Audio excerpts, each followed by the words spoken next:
I'm Ali Nejad, pleased to be bringing you the action from here in Southern California, where everyone is fired up and just as eager as I'm sure all of you are to get our event underway. Let's take a look at our tournament format. It's going to be a single elimination group of 16, whittling down to an eventual champion. Best of 3 matches, as opposed to single one and done. The top 2 are going to be qualifying for the World Championships in November, and a $50,000 first place prize. And what better opportunity to bring in my cohorts in this journey, Claytano and Koopa. And Koopa, you were over at the Mobile Masters. You finished second in that particular event. Talk about what these folks would need to know. What's the best piece of advice that you could provide right now? Oh, just to relax, have fun. Remember where the community that you're coming from. They've been playing this game for 3 years now. Some of these guys have been in Guardian for a long time. They know who's competing.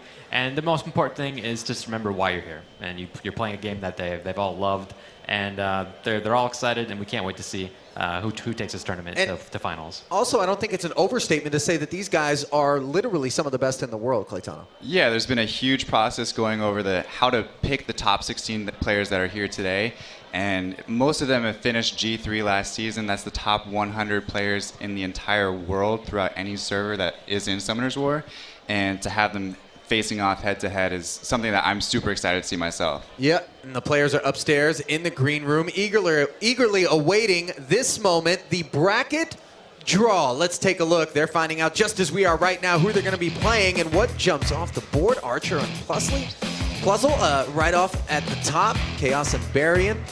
1 OP Cookie, Faint Memory, Make It a Bud, Brain Lag. That is just one half of the bracket. And there is the second half, as you see Hua is going to face off against Above, Psy and Birdman and Hypnoti Mac, Kazuto Mac 111, J Mac and Topa V. And that first match that we're going to be seeing is going to be Archer and Puzzle. The two of them standing by to get underway. So with no further ado, let us bring out Archer.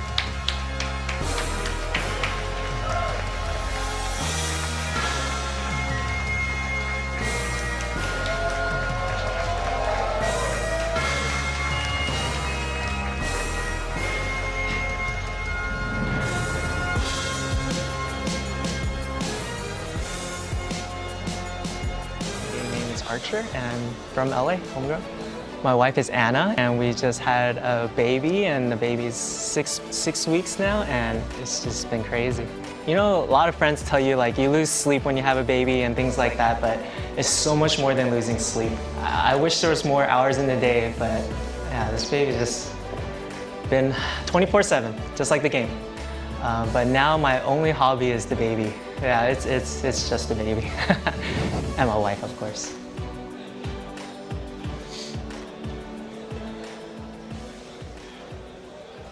And let's take a look at the man he's going to be facing off with, Plusle.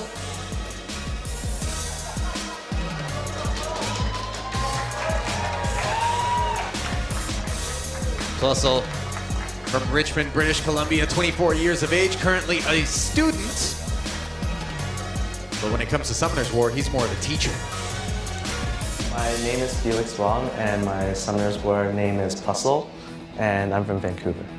I started to go into computer science in my second year of college. Designing games would be one of the goals that I'm gonna try to achieve, mostly because I've been playing games my whole life, and I kind of want to get into the heads of like how people create games. So since it's fun for me, so I kind of want to create something that'd be fun for other people.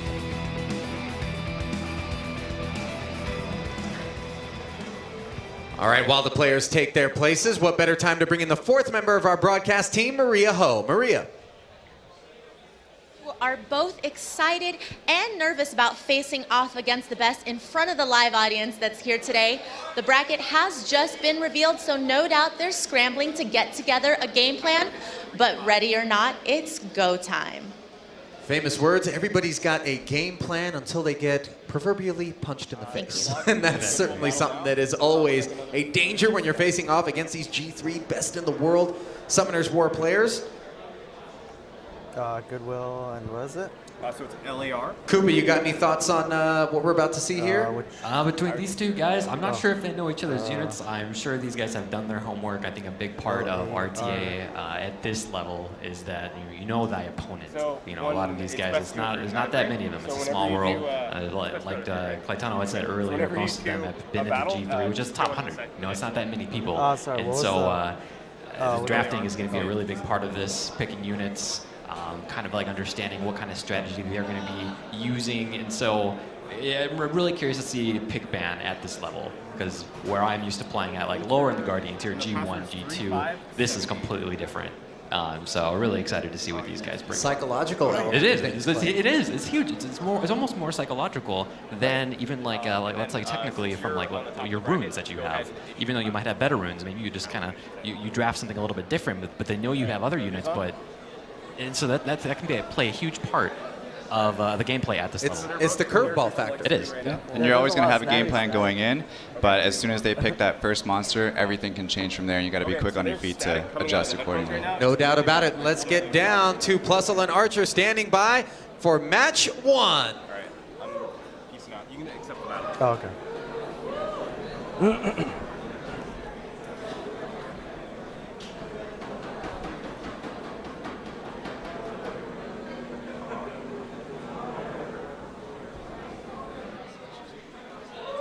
All right, there it is. Plusle picking with Ciara, then we have Archer answering back with Gani Tiana. Yeah, definitely taking that away from the Sierra, because Sierra with Tiana and Gani is a super hard combination to counter, but Plusle comes right back with the Okeanos to counter those 2 wind monsters. Yeah, Okeanos though, even if he does Okeanos reset on Gani can still reset cooldowns, so Archer's in a really good position, especially with Here comes Tiana. the Gianna pick there from Archer. She's always tough to deal with. Definitely one of the best monsters in RTA at this time. And there it is, there's Poseidon. Nice counter pick from Plusle here, choosing the Fire Monkey King to help kind of not get stunned against the Gianna or the Poseidon. Man, Plusle taking the time here just to kind of figure out what's the last team he's going to draft. He's got almost 10 seconds here. There it is. Wind Panda, Bang Yan, and over from Archer. Pretty YOLO here from Archer with 2 bombers. Looks like Plusle might take away the Gianna. And there it is. Okeanos. Ciara leads, get that speed. Archer trying to decide what kind of a lead he's going to end up going with. And there it is, the accuracy from Gani. So Archer's definitely going to get the first turn here, I would assume, Right, having the speed Tiana. lane. You would expect. And he's going to try to control the match from turn 1. If he doesn't get the first turn, it can go completely a different direction, but I'm pretty confident that he is going to get the first turn, and then it's just going to be on Plusle's end to sustain and come back and counter after that. There is Tiana faster than this team here, even with the speed lead. That is a very fast Tiana. And there's the reset on Vela, trying to prevent the entire team from getting immunity. Absolutely necessary. Poseidon lining up one of his AoEs. There it is. Definitely a smart choice, though, to use the Ganymede third skill on Velajuel, because that's going to have the immunity. That's going to be removing the bombs, removing the stuns. And right now, already, there's a lot of stuns on the Sierra. That's exactly what Archer's looking for. Now, right here in this position, do you use Dover to reset the skills?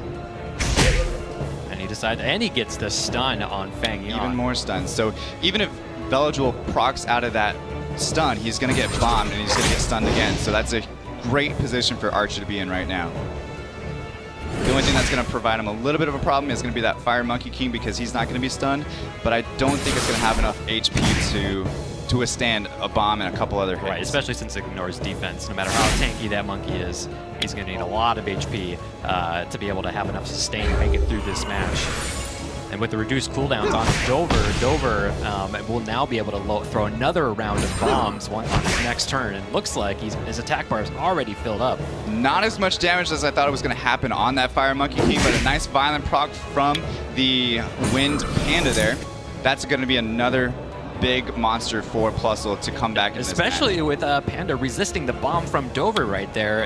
Panda is in a really healthy state right now, but can win Panda 1v4.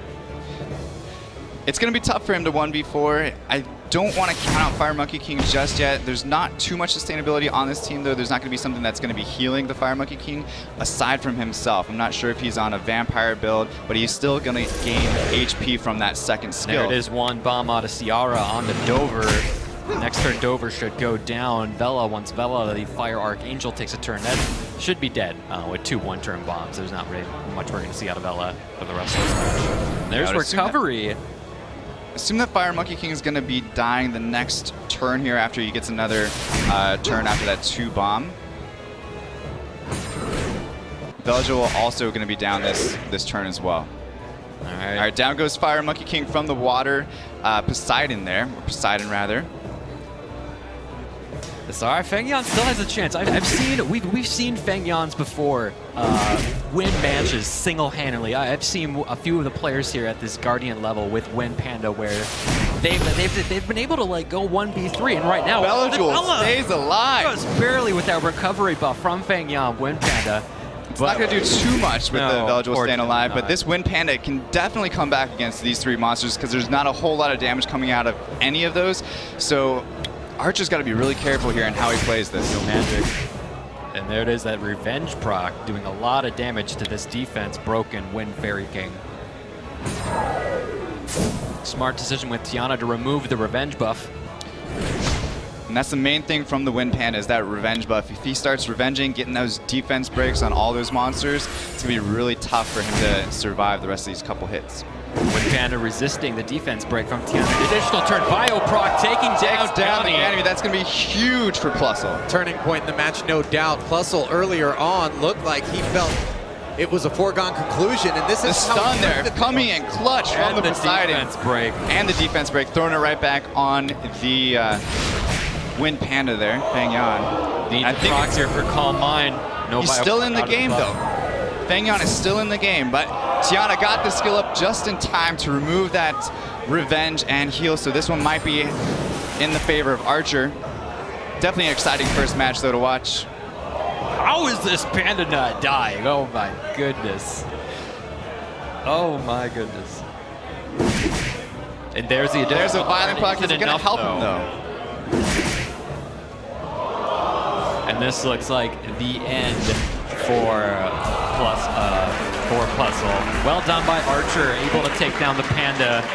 We didn't know if we were going to see a 1v3 there or a 1v4. So Very game close. 1 of match 1 goes to Archer, and it looked for a little bit, guys, like it was going to be over a lot sooner than that when it was 1v4 Oh, yeah. or 1v3 with the Panda. It's never Yeah. over till Feng Yan goes down. No, it's not over That till is he- true. The ever resilient Panda. Plusle again starting off with the Sierra first pick. Archer changing up the strategy just a little bit and going with Ganymede. Oh, actually, he's going with Ganymede and Feng Yan once again. Just picking 2 different monsters for the first time. If it ain't broke, don't fix it. Yeah. Definitely not. Let's see if Plusle decides to change his strategy at all, or if he's going to go with, again, the same Okeanos and Fire Monkey King. Archer answering back with his Gianna and Poseidon. Looks like it's very the similar same draft two, than we two saw teams, in the first yeah. match. Not much changes. We might just see the different difference in- bands. Right, different bands. It is a different order of picking as well. Plusle There it is. picks out the Feng. And Molong. Yeah, There we Molong go. and the Frigate instead. So he's going to try to steal that first turn this time, which was Right, crucial in yeah. the last match when Archer got that first turn with Tiana. Tiana. Right. Okay. Even with Plusle's speed lead from Ciara, it wasn't enough to outspeed Archer's Tiana, even with accuracy lead from Gani. Plusle knows that, and I think that's why he's going to change his draft up here with Bastet and Molong. And there it is. Archer changed his mind. This time we're going with Rakuni instead of Tiana. We'll see if he keeps it.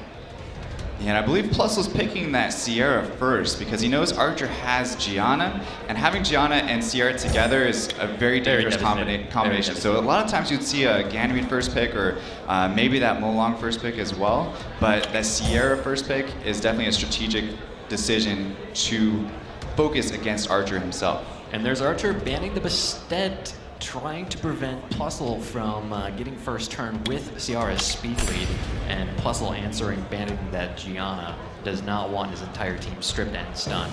We'll see how fast this Molong is, though, with the Sierra lead. Yeah, the Molong and the Okeanos both have a chance to outspeed Archer's team this time.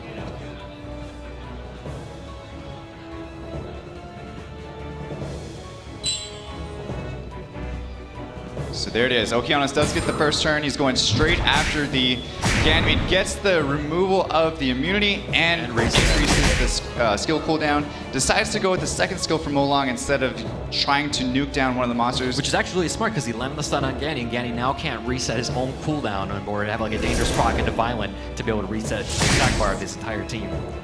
Yeah, and very carefully though, hitting other monsters around that Raccoony, because Raccoony is going to be removing buffs off the lowest HP monster on Archer's team.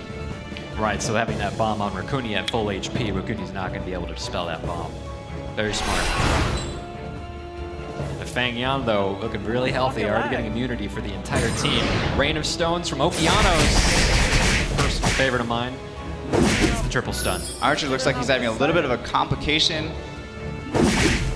Maybe just a little bit of a tilt.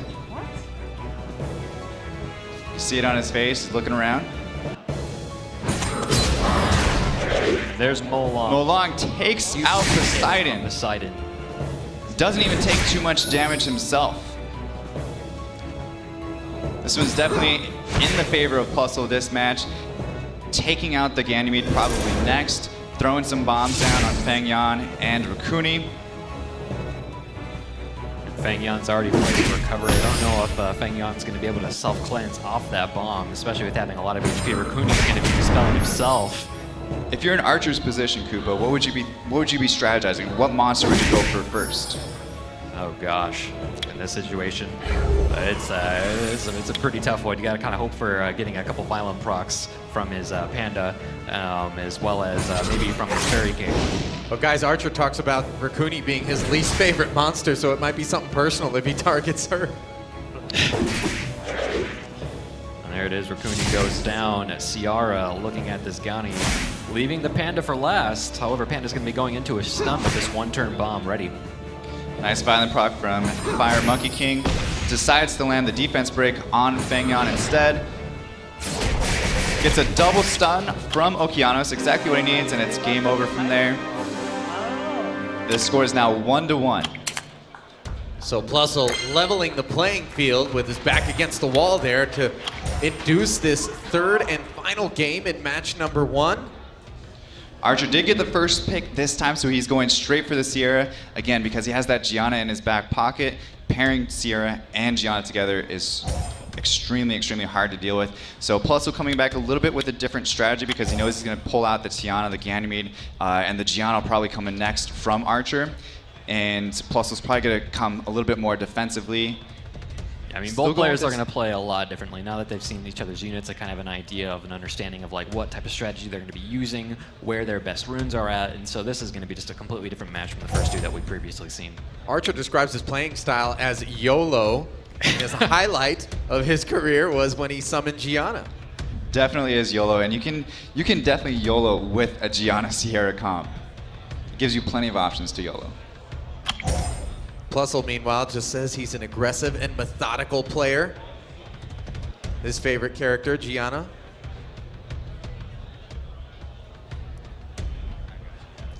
Okay, yeah. We'll just wait.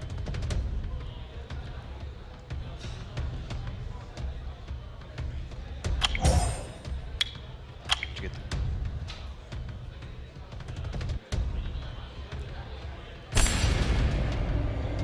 All right, so There it is. We got a 33% HP lead from Molong and speed lead from Archer with Ciara. Thoughts on this one, Koopa? Oh man. Well, we've got Archer with his Ciara. He's got his speed lead. Man. Let's see the opening turn. He does have Gianna. He has not been able to use this unit yet. Wusa does get the Vitality, first but turn. that opens up Gianna though. That opens up Gianna to just completely stun the team. But will his Gianna cut this defense? Is he gonna get the stun from Molong on any of the key monsters on Archer's team? It really depends. Did Gianna not get any stuns. That's exactly what Archer needed. Not good in Plusle's situation. Critical error comes down, gets everybody but the along Molong. with the resist though. So he has full HP now, able to use the third skill on any one of the monsters that he's looking for, which could be game changing. It could be the way that Puzzle gets back into this match. And another resist off the Bastet with a Dover bomb on Wusa, though. And he chose to use Gani reset on Bastet. That way Bastet can't get defense break on these units, just so that Archer has enough sustain and to make it through this match. I like the double bomb, though, on Fire Monkey King instead of going for a bomb on Bastet. Bastet, not a huge monster to worry about because it already used its third skill. The only one that has left is its second skill. That's not going to be dealing much damage throughout the rest of the match. Right. So Fire Monkey King's the main one that he needs to focus Right, down because even first. if Mo Long plays his third skill, Reckless Assault, he can still deal with that with the level of control that he has going on right now between Dover, Ciara, Gani, and Gianna. So taking out that Monkey King that can't be stunned from the types of units that he has with the bombs, limiting that, he should be able to last long enough to win best 2 of 3. Yeah, lots of HP though left on the Mo Long. Wusa may be able to come back and do something and revitalize his team a little bit, but there's still a bomb on it. He's still stunned right now. And then another reset skill for the Dover to drop another round of bombs. And this could be... Now with Mo Long no longer having immunity, you have a ton of debuffs with that are just going to be doing an immense amount of damage. This is 100% in Archer's favor right now with all those bombs landed. Puzzle may not be able to have an answer back to this. He's kind of hoping at this point that maybe one of his units just resists the bomb, but does he have enough HP to be able to last long enough to be able to come back? No defense break on the Ciara. Ciara goes down, but there is a lot of damage on those units. Another full round of bombs on all 4 monsters. And you can see that each one has a 1-turn cooldown on every single one. Also, Ganymede is going to be reviving or resetting the skills for Dover as well. And it's just going to be bomb after bomb.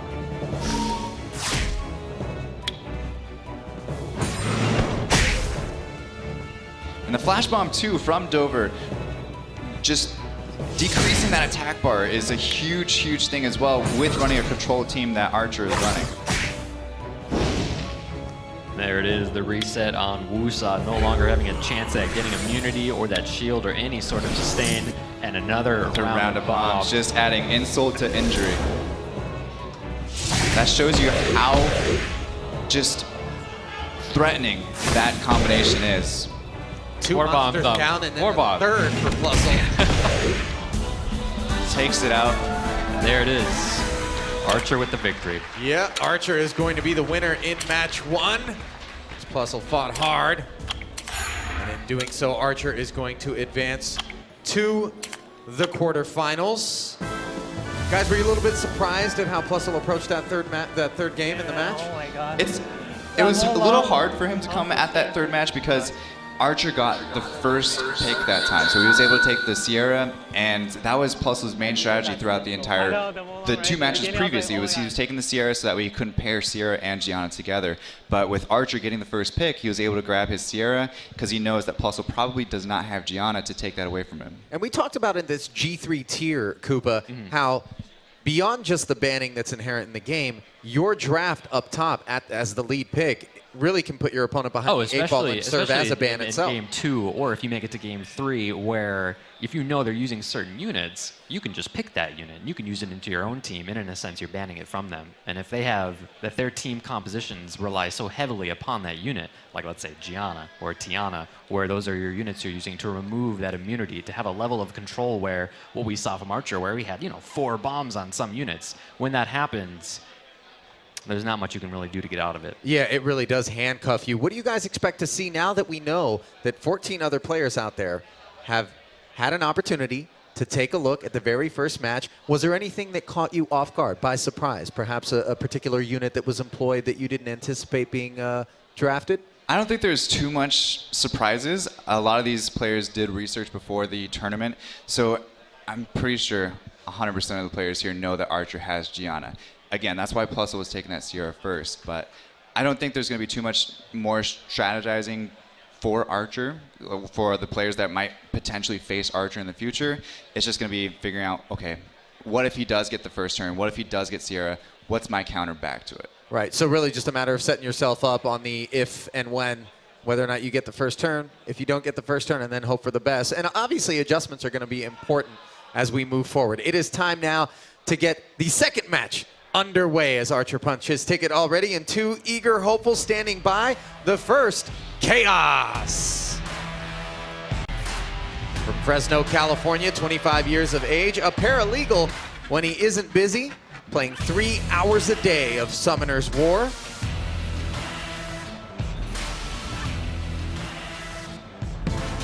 And my name is Eric Olguin. I'm from Fresno, California, and my in-game is Chaos. I recently graduated from UCLA in June in paralegal studies, and as far as it is now, I'm basically working as a paralegal and taking life as it comes along. I still want to go to law school, but as for the foreseeable future, I like to work, get some cash, and make the most of it. Like for myself, I'm more of a competitive person. It's just in my nature, like when I get into something, I go all in, and I think that's what brought me here, just that nature of me. So work, sleep, and gaming, it's a constant struggle, but you make the most of it and you try to balance each of the three. Well, adversity certainly forges character, and who is Chaos going to be playing? None other than Barian. 42 years of age, from Sterling Heights, Michigan, showing this isn't just kids play. Summoner's War attracting people from all swaths and all ages.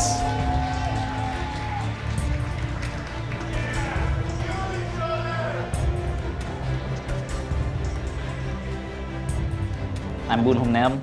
My in-game name is Barian. I'm 42 years old and I'm from Troy, Michigan. I am an automotive engineer. I enable some of the grill designs on a vehicle. I really can't say much more of that. So I've actually been prepped prior to this, so I could only say so much. Being probably the oldest player in this tournament, it is strange seeing some people that are like 18, 19. So it is a little bit out of place for me. So I expect a lot of curveballs, a lot of things that maybe I wasn't anticipating. So I need to adapt to that to get to the top. And Barian's going to be looking to engineer a win here as he's going up against Chaos. He plays 10 to 18 hours a day. I'm not sure how he has time to sleep and eat and do all that other stuff you're supposed to pack into a day. And that's one of the best things about this game is that even if you're in his situation where you have that busy lifestyle with family, this is one of those games that you can make time for because it just has such simple mechanics. And thankfully with tournaments like this one, you can make a little money as well. The two winners here, the winner of this event is going to be taking home $2,000, and Barian says that he's going to be buying his kids some electronics if he takes home that money. So that'll be a good time. If you're one of these other players who are out there and you're watching these matches, what is it that you're looking to glean from your observations, Clay? I would just say writing down as much strategy as you can, getting last-minute adjustments made, because again, the strategy behind it has already been played out. They already know what monsters each player has, so it's just focusing on if there's something unique that comes out that they weren't expecting. Again, just trying to make last-minute changes before they might see them. But having a monster and then drafting a monster are two very different things. It's not a foregone conclusion that just because you summon Gianna that you're going to be drafting her. I mean, granted, there are some very strong combos that you can lead with, especially if you get, the opportunity without being banned or blocked with the other player's draft. I mean, you talked about the psychological element of it a little bit. I mean, I feel as though there are times where a guy's super prepared and anticipates only one of two things based on whether or not their opponent goes first or doesn't go first. And now all of a sudden you have an opportunity to throw them for a loop because they're so tunnel vision that they're like, whoa, wait a minute. How are you doing that? Exactly, and now that we've seen the brackets, these players know who they're going up against. They've got their opponent fixated. They have they're running scenarios, if I win, what if this guy wins? They're already thinking about, what kind of units am I going to be drafting against them based off of what they're playing. And so these guys are watching these matches with clear intent, knowing, what kind of units are they playing with. How fast are they? And they're not going to know the exact details, which is what's one of those interesting dynamics of this game, where there's just so much depth to it. And that's one of the most alluring things about this game is that, even though it's a mobile game, there is so much depth to it that even after 3 years, these guys are still here playing this game. And you know what? Even after 3 years and all of the experience, Barian still having trouble with his password right now. Barion's so focused on Strat that he hasn't bothered to remember the password. He's having a little bit of struggles there. Like, Well, we actually good sat smile on out his and had face. dinner with Barian the other day, and that was one of the things that he had said, that no one has ever logged on to his account before. No one has ever gone onto it. He's always kept it to himself. And now here we are. He's trying to. Which means he can't even phone a friend here. Exactly. Exactly. But yeah, Barian definitely one of the favorites in this tournament out of everybody. And looking at the bracket on this first 8 players, Barian jumps out at you as being one of the favorites. Also Brainlag down at the bottom against Make It a Bud later on today. Those two are the main ones that you're most likely going to be seeing in the finals. But again, anything can happen, just Barian being one of the favorites for sure. Because we've seen in other tournaments around the world, one of the top players, I mean, some of these guys just get eliminated in the first round. You know, sometimes it depends on who you get drafted up against, and sometimes you just have an opponent that just drafts maybe something that's not necessarily traditional. And sometimes RNG is against you, get that bad resist, they get that really strong violent proc, and you just end up getting eliminated in a best 2 out of 3 if you lose 2 times. It's time to go home. Yeah, it's pretty rough going out there. And, you know, granted, skill is by and large what's going to carry you to victory in Summoner's War, but everybody's been in a situation and having played the game where some of that RNG comes into play and you just feel handcuffed. You can't do anything about it. Well, if you think about it, even you, Koopa, going up against Fwa in the Mobile Masters, Fwa was definitely the clear favorite to win, but you were able to outsmart him, outspeed him a couple times too, and have a great shot at winning. And it just ended up coming out where he had a couple violent procs extra that might have just turned the match, but you really did a great job. Right, and that was one of the great things about Fwa, even prior to that tournament that I had said verbatim during one of my streams, is that if I were to beat Fwa, the longer that I play with him, the stronger that he becomes once he realizes and figures out like what I'm using, what kind of strategy that I'm doing. And so I knew that I might get a win. No, maybe 2, but it's going to be very, very tough to beat him again. Ugh, I did not envy you in that match as Claytano, myself, and Childish for sitting there just thinking to ourselves, who will beat Fwa in the invitational only event? Yeah. Barian, I know you guys said you had dinner with him. He describes his approach to the game as being aggressive and very methodical. Meanwhile, his opponent, Chaos, describes himself as calculated / blitzkriegi. LAR. And up against an opponent like Barian, where there might be some sort of like gap in terms of like skill tier, that's a good strategy to have. You know, you just kind of go all out, you take a chance, you use units that have like maybe a small chance to just do something really strong, like a unit like Faye, and who knows, might just win off the first turn. Yet. Okay, there he is. All right, well, Barian on your continues go, to Chief. effort his way into his account with absolutely no one that we can count on to help him. I'm learning now that he's actually logged in. So the first victory of the day goes to Barian, logging into his account. We're all set and sorted out as he and Chaos get their headphones on. And it is time now for match number 2. Gentlemen, here comes the draft.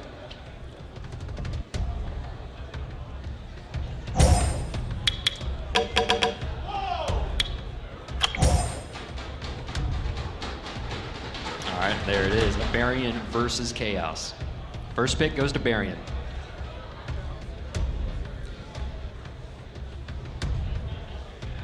Barian starting with Ciara. Chaos answers back with Molong and Tableau. Recent change to Tableau. Chaos still decides to use them here at Regionals. Have not seen that unit yet. Well, you will remember Tableau. You will remember. However, Barian's very prepared. Drafting 2 light Nat 5 units, Lima and Yan Hong. A very strong draft. Chaos looking for his 5th unit. Yeah, Yan Hong, one of the most OP monsters in all of G3 RTA right now. In this situation, Chaos has one speed lead option. He knows that Barian has extremely fast units. Not sure if he's going to Spectra. That is an interesting pick. Spectra has never one of the seen- highest base speeds though in the game. So we could see an extremely fast Spectra that might even outspeed Barian. He's gonna need it though because he's got the speed leader skill from Sierra plus Frigate. Is he gonna be able to outspeed Barian with a Spectra that you I don't know. almost never see in RTA? And Barian banned a Tableau. Chaos in turn banning He ended up Frigate does get the first turn. opening with his stun and not landing it. Saving that attack bar boost for a little bit later. Spectra, though, cutting the team and getting the slow effect.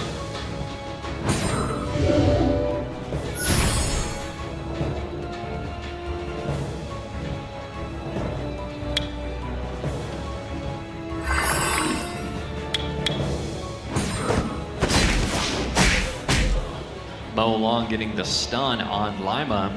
Lima, one of the key units here to be able to keep up invincibility and be able to dispel harmful effects. So of the 3 units, that was probably the best situation for Mo Long to get the stun on. So Chaos at the bottom of the screen, Varian at the top of the screen.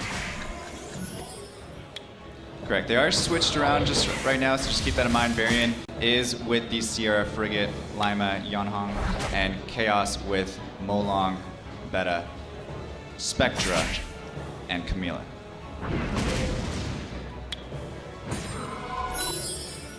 There we have the immunity buff from Beta, getting some heal, helping with the sustain. Varian looking to try and deal with this immunity buff. He did not want Beta to be able to cleanse, but with Yan Hong, as a ton of sustain, she's able to increase the attack bar as well. And there it is, Lima with the Dispel, the offensive strip, also getting the stun on Spectra.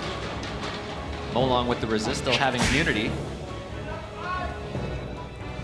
If I was Chaos right now, the first monster that I'd be looking to take out or lock down is going to be that Sierra. So if I could get just 1/3 skill from Mo Long, plus a couple hits from either Camila or even Spectra with his second skill, take out that Sierra, that takes a huge amount of damage, but he actually goes and uses the 3rd skill against Lima, then also gets a violent proc, does not hit the defense break though, unfortunately, which could be giving Varian a chance to heal back the Lima once it's another turn.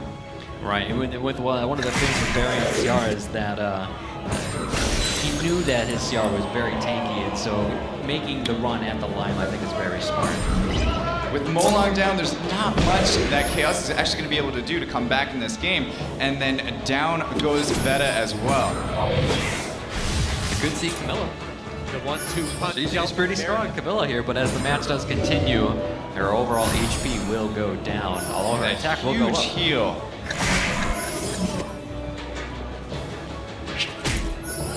Ciara's got to be one of the strongest units to go up against Camilla. That bomb just ignoring defense. Varian in a solid position. There is the bomb using Spectra as a punching bag. Doesn't want to get that bomb dispelled from Camilla's passive.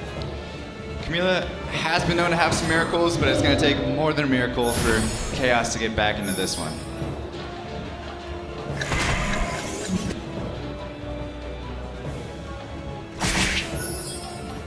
And from here, it's just clean up for Barry. Game number 1 of match number 2. Varian with the 4-2 lead.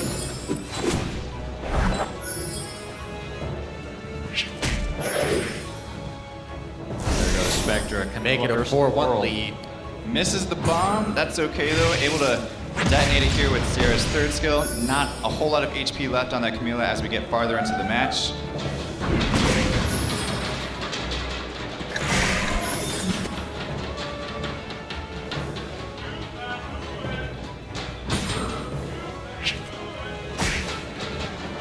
Round 1 is over. Goes to Varian.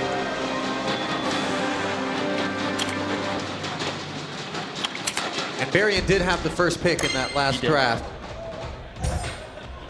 I can't remember if we've seen anyone who didn't have first pick end up winning a game as I think back on match number 1. I believe Plusle did get the first pick in either round 1 or Game round 1? 2. Okay. Yeah, game 1 or game 2. And he was able to get the, Archer was able to get the win against him in that situation. Now we have Varian starting with Ciara, Chaos, Mo Long, Beta. Similar draft to what we saw in the first match. Varian did well in this first match, not going to change up too much as long as if he doesn't see any different units from Chaos in this situation. Based on how things played out for Chaos, though, what sort of adjustments would you expect him to make as the rest of the build-out continues? I'd probably bring a little bit more sustainability. maybe not bring that Spectra. It wasn't a huge deciding factor for Chaos. It didn't There do it as is. much. Upgrade so the bird. there's Perna. nice. Exactly what I was talking about there. It brings the Perna and the Raccoon both with huge sustainability, especially going against the Sierra. That's a solid choice for Chaos. But Barian decides to go with the Ganymede this time instead of Yanhong and still locks in the Lima. It looks like it. Final pick from Chaos. Is it going to matter who Chaos picks here, or do you think Barian's got his ban already sorted? You are probably going to have your ban already sorted, but going into the last pick, you're thinking, okay, is he going to have something that's going to completely change my mind? If not, you already have your ban picked out of those first 4. So Barian taking his time here.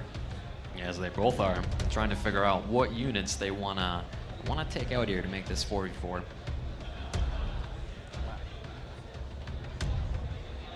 Coming down Without a flat, whole like- lot of immunity on Chaos' side other than Beta, I would probably go ahead and ban the Sierra, but he actually goes and takes out the Lima instead. In this situation, I feel like banning the Lima or the Wusa, either one, because both of them just offer Barian so much sustain. In Chaos, you're going to be running with his Beta Perna Molong. Yeah, Molong a nice counter for Wusa. At least a little bit has that second skill to remove some of those buffs that Wusa's going to be putting up and making his team extra tanky. So game 2 of match 2 underway. Chaos down 1-0. Ganymede with the first turn, but can't do too much about it because there is full will on Chaos' team. Able to remove the immunity though off of Beta, which leaves it open for the Sierra to drop maybe one bomb. And that's gonna be huge though. That's gonna be huge because that bomb could be able to land on the Beta and they'll be able to get the stun, and that's gonna take away immunity. So give him another Hold on, turn Perna without for his immunity. entire team. Decent damage from Sierra, able to take down almost half the HP of Beta. And this right now, Barian's setting up his Ganymede to be able to have a lot of, to be able to basically pick and choose what unit he wants to use his reset on, as well as control their attack bar. And he actually decides to increase the cooldown on Wusa. Smart decision, put that shield right back up on his team. Doesn't give Chaos a chance to even get that Ganymede down. Does a lot of damage from the Dark Sylphid, but not enough to take it down. He should be able to get it down with Perna. Gets it down. That's a huge play for Chaos. Able to kind of turn this back around. Now he's just got to worry about Sierra and the sustainability factor. Ahead of the situation. Barian's got to, basically at this point, he needs to really just hope that his CR does not have a bomb resist. Able to remove immunity off the frigate, but unfortunately not able to take it off of Sierra and get a stun on, which could have given him a lot bigger advantage from Chaos' end. However, Molong's sitting there with a bomb on him plus a defense break. That's one of Chaos' main units. However, he still has a lot of damage from the Perna and Dark Sylphid to still make something happen, even if Molong does go down. Heal, it's Molong's in a really healthy position right now. A really tanky Ciara though. This is a very tanky Ciara. Ciara also does a lot of damage as well. And we're seeing the positive effects of that sustainability initiative that Chaos took, is making the adjustment. Absolutely. Great adjustment on Chaos' side, taking those two monsters, Raccoon and Perna. And there this is the one of those bomb from bombers that Sierra. we're This is talking a about. huge plus for Chaos.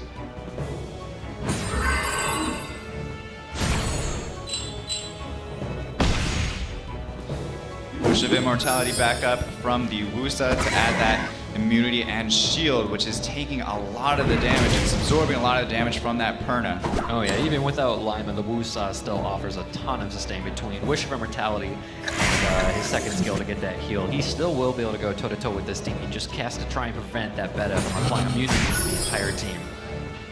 The only way it's going to happen is if Ciara doesn't miss any more bombs at this point forward. Yeah, Sierra definitely needs to start landing those bombs, taking out the monsters. The Beta is actually one of the most important monsters to get rid of at this point.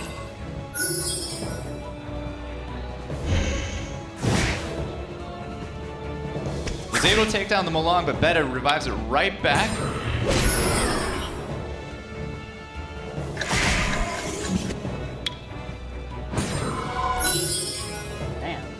And there's that Beta immunity with the heal.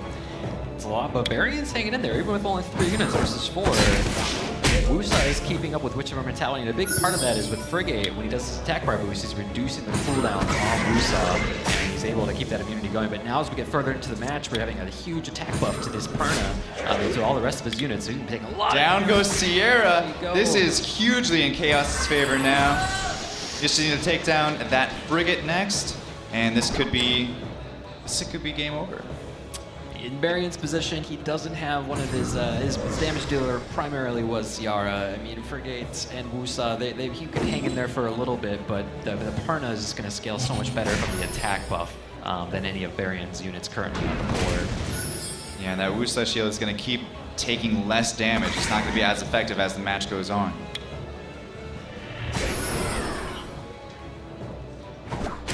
What's interesting is you never get to see your opponent's face when you're out there and you're rumbling. But here we can, and when those blows sustained by Varian, you could just see the look on his face as he knew the bell tolled, and Chaos instantly nodding as he got up 4-2. Right, well, you said he had that blitzkrieg mentality, and he came out with something, changed up extremely different from his first draft, and it's definitely paying off. And at this point, Koopa, when you know that you're probably not going to be able to get back into the match, you probably don't want to quit out of it just yet because you want to take that you time. actually learn from it, exactly. You're actually trying to figure out what you want to do into the next match. How did you lose? What unit should you have banned? Maybe you have another unit that you should have drafted. So you definitely got to take this time to just reflect as constructively as possible until that next match starts. Because this is a very crucial situation, even for Chaos. Going into this next match, it is whoever wins, the person that loses goes home. So having Varian in this fight as one of the favorites, being 1 round away from elimination,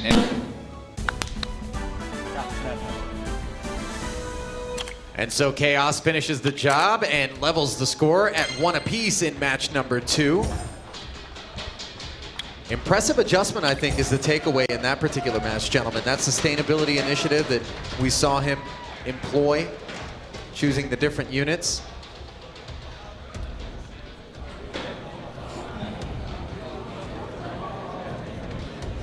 we can't actually get into the pick ban stage just yet.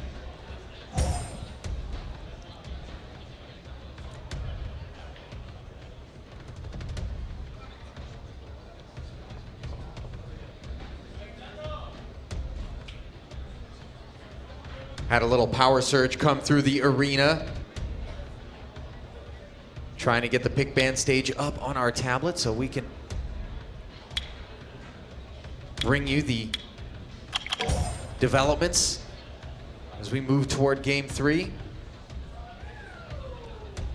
And wouldn't you know it, even here we're having Wi-Fi problems. It's a story of your life.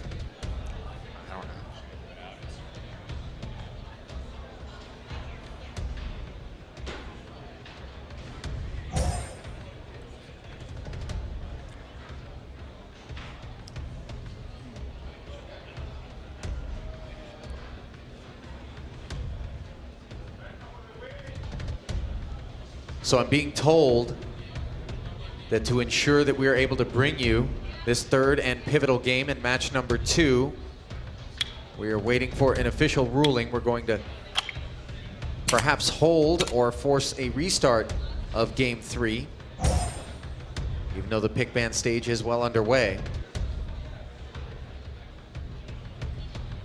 Stand by for details on that.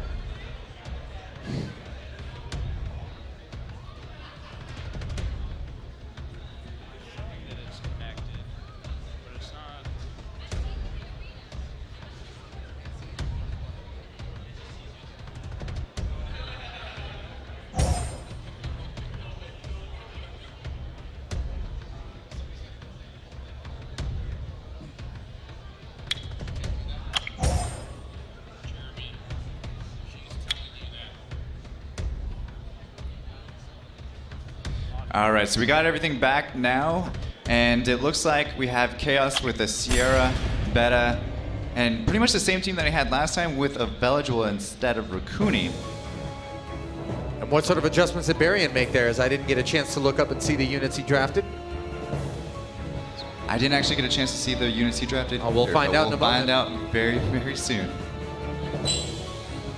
There and you go. Chaos actually is on the bottom, Varian is on the top. So the two teams are switched now, but you see Varian did get the first turn with Okeanos, He able was to getting that reset reset on Vela. the Absolutely Vela. huge. That's what he needed to open with to be able to have the control. He did not want to have the immunity. However, he still has to worry about Beta because Beta can still apply 2-turn immunity. But Varian this time having Yanghong and Lima, those two working together. A ton of sustainability. Varian does not want to run into the same issue that he had last time where Chaos has had such a team that could just last so much longer into the match. And in this situation, Varian does have 2 buff strippers on his team with Molong and Lima, and then Chaos actually has 2 immunity buffs on his team with Beta and Velajuel. So they got 2 different options that they can use, and it's just countering one after another. And there goes the Molong, not taking the immunity off of the 2 monsters that he probably needed to get it off of. Oh my goodness. Huge damage from that Dark Sylphid Icarus. Trying to nuke down that Okeanos. Is he going to get it? He does not get it. No violent proc from the Furna either. And that's what we're Both talking about. You stuns really on. wanted that immunity stripped off the Furna as well as the Beta so he could get the stun on them with the Okeanos. Yeah, still able to get the Okeanos stun on Velajuel and Icarus, but those two not too important since they've already used their skills.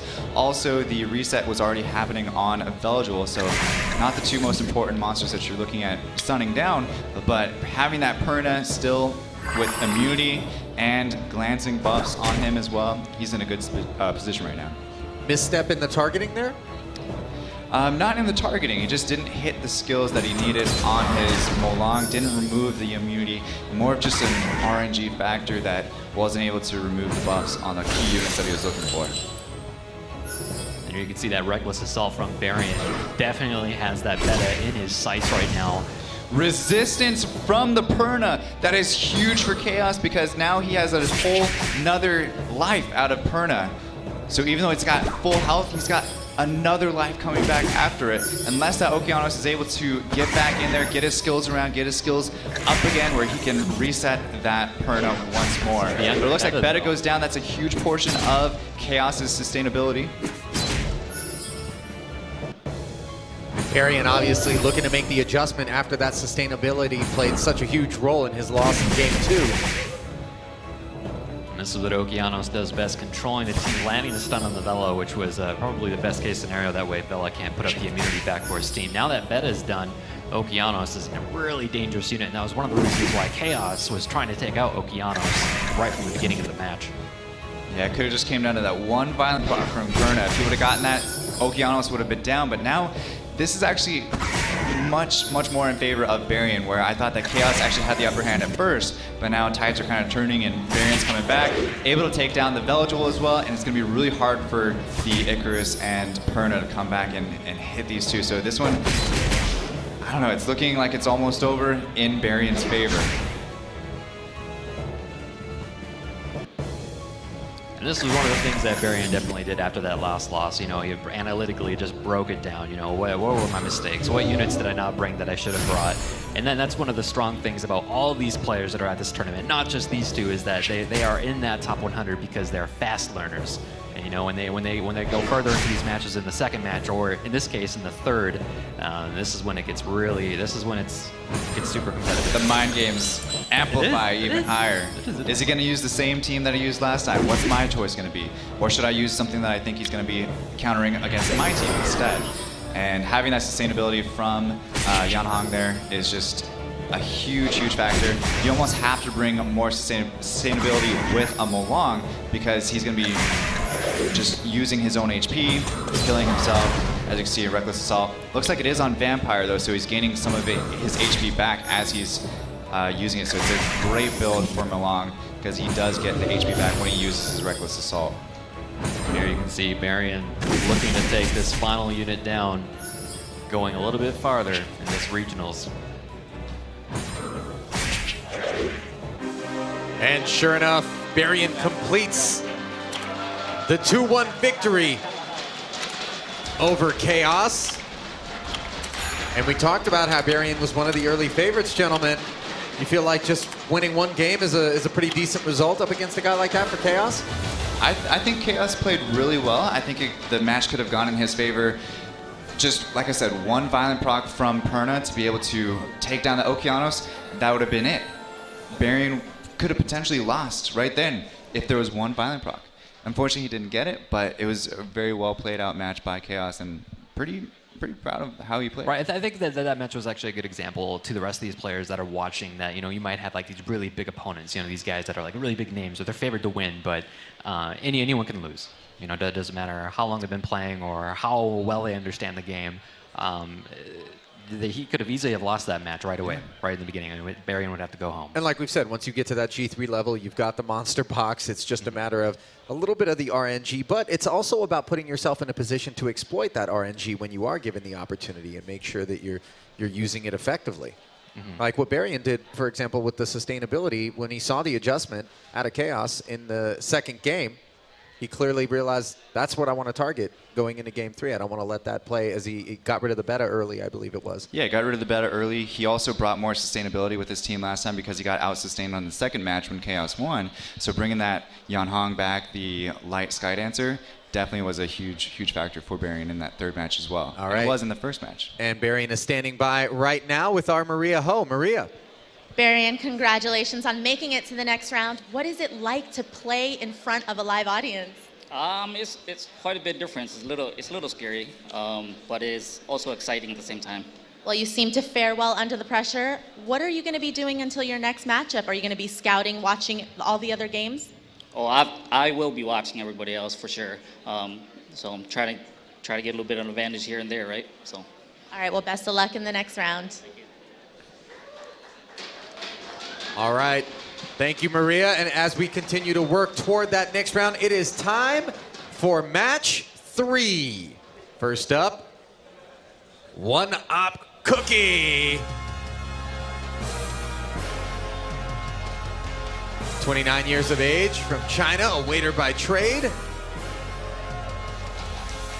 Getting to the G3 arena, his greatest triumph in Summoner's War. My name is Henry Ni. My Summoner's War ID is 1OP Cookie, and I'm from San Gabriel, California. So just recently, I took my 4th accounting exam, tax exam, and hoping I do well in it. I'm okay with numbers, but accounting is like more about laws and more about memorizing procedures instead of numbers. So it's not math intensive actually. When I got an email from this tournament, I was kind of surprised because I was not like the best player in RTA. My friends convinced me to go and just have fun. There's no pressure. If you don't win, then you still have exciting adventure in the tournament.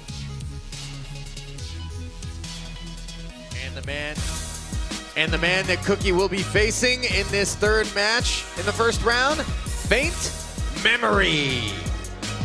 27 years of age, from Vancouver, British Columbia. A student, but as we've mentioned, when it comes to Summoner's War, probably more of a teacher.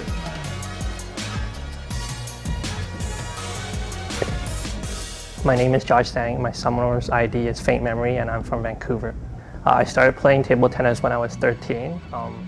My dad thought that I needed a hobby, and then he was a big table tennis fan. So, yeah, he literally got me to a club. I played for 2 days, and then I got hooked on it. I'm the best table tennis player, My experience in table tennis definitely influenced how I play Summoner's War. I'm a very aggressive player in table tennis, because that's actually the only way to play in table tennis. If you don't attack first, you're probably gonna lose. And I think that same mentality has brought me, that's how I play Summoner's War. Well, it's part ping pong, part chess when you're out there and you're playing Summoner's War, no doubt about it, as I apologize for my first noob moment, but not my last. 1OP Cookie, not 1Op Cookie. Every now and again I gotta throw a curveball to the boy. Guys, as we're looking at this match and getting set up, anything that you're expecting out of these two? I think it's going to be actually a closer match than a lot of people probably think. I would say Faint Memory has a slight advantage in this one, being one of the better players in this tournament, finishing probably in the top 20, top 30 if I'm not mistaken. And 1OP Cookie, like you said, just coming in to have fun, but I think he still has a chance. I wouldn't count him out yet. And we actually got to have dinner with Faint Memory last night. Very smart guy, knows his stuff. Like, there's a lot of things, a lot of technical things at this level that you get to. There's a vast understanding to the game. And just after a brief conversation with him, clearly understands a lot about the game. And so I'm looking forward to seeing what kind of a strategy that he brings tonight. In particular, Faint against talks 1OP about Cookie. baiting his opponents as being one of his strengths. The mind games, man. Yeah. Interesting one, just saying that, okay, I'm going to pick this monster, and most people think that you're going to pair a couple other monsters with it instead, but that's just one monster to throw the other team off. Right. So they're the bringing counter it. ends up not actually being effective against your eventual strategy, which, you know, you kind of Exactly. throw that curveball in. I actually had a couple skirmishes or matches with Faint Memory last night as well at dinner, and it was fun. He taught me a lot about the game just in those couple matches that I played against him. It's remarkable how much even guys like yourselves can still learn given the depth of Summoner's War. And here we are, 1OP Cookie with that Ciara first pick. Faint Memory trying to match his own speed lead with Water Fairy King. One of the fastest speed leads in the game. The Bernard pick as well, so making sure he gets that first turn. Bernard is not a typical unit that you see in RTA a whole lot, but it definitely has a lot of advantages to it. You get the couple extra turns from the speed boost. You also have a lot of damage from the first turn if you have a defense break, and then you have the defense break and attack break on skill 2, so a lot of utility from Bernard. It's one of the more free-to-play monsters in the game, but it looks like 1OP Cookie coming back with a Tiana and Ethna pick, trying to potentially outspeed Faint Memory in this situation. I know that Faint Memory is a pretty fast composition overall. It likes to use a lot of fast monsters. Comes out with the Chiwu to remove Very any solid pick. sort of... Two speed leads, kind of trying to really lock in that first turn. He knows that 1OP Cookie's got the attack bar booster of Tiana and the speed lead of Ciara. And so now, a monster that we all love to see. It is the Light Panda, Tian Lang. Looks like he's going to get his first action here in this tournament. And this can make things exciting with Faint Memory going with the attack bar increasing team. That is a perfect counter to the Bernard to kind of just completely hinder that whole strategy right off the bat. Well, this goes back into what Ollie said, though. Faint Memory could be baiting 1OP Cookie into using that. A unit like Light Panda is, you know that your opponent probably has it and is going to use it, so maybe he wanted him to draft that on purpose. We'll see if he ends up banning it or not. Down goes the Light Panda.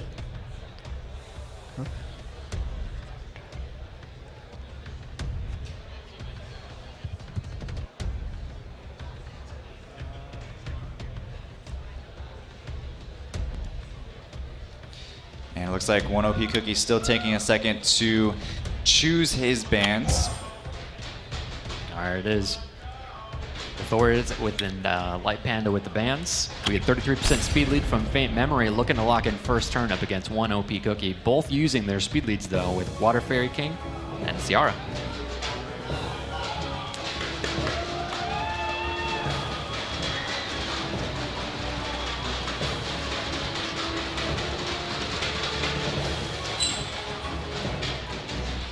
There it is, Bernard with the first turn. Very fast unit, getting the speed buff. Chiwu here looking to strip the immunity, and he does get it with a stun on Tiana as well as the Chow. Increased cooldown time landing on Ciara, not able to throw any bombs. Water Fairy King also doing an AoE. Bernard setting up the defense break on Ethna. Chiwu looking to do some damage. A lot of damage from that Chiwu, much more than I was actually expecting from it. Again, that Bernard Down with goes huge Ethna. damage. This is huge favor of Faint Memory right now, getting that full strip from the Chiwu. Now already has a Seal Magic backup from the Sierra, or I'm sorry, the Ganymede. And got another Violent proc as well.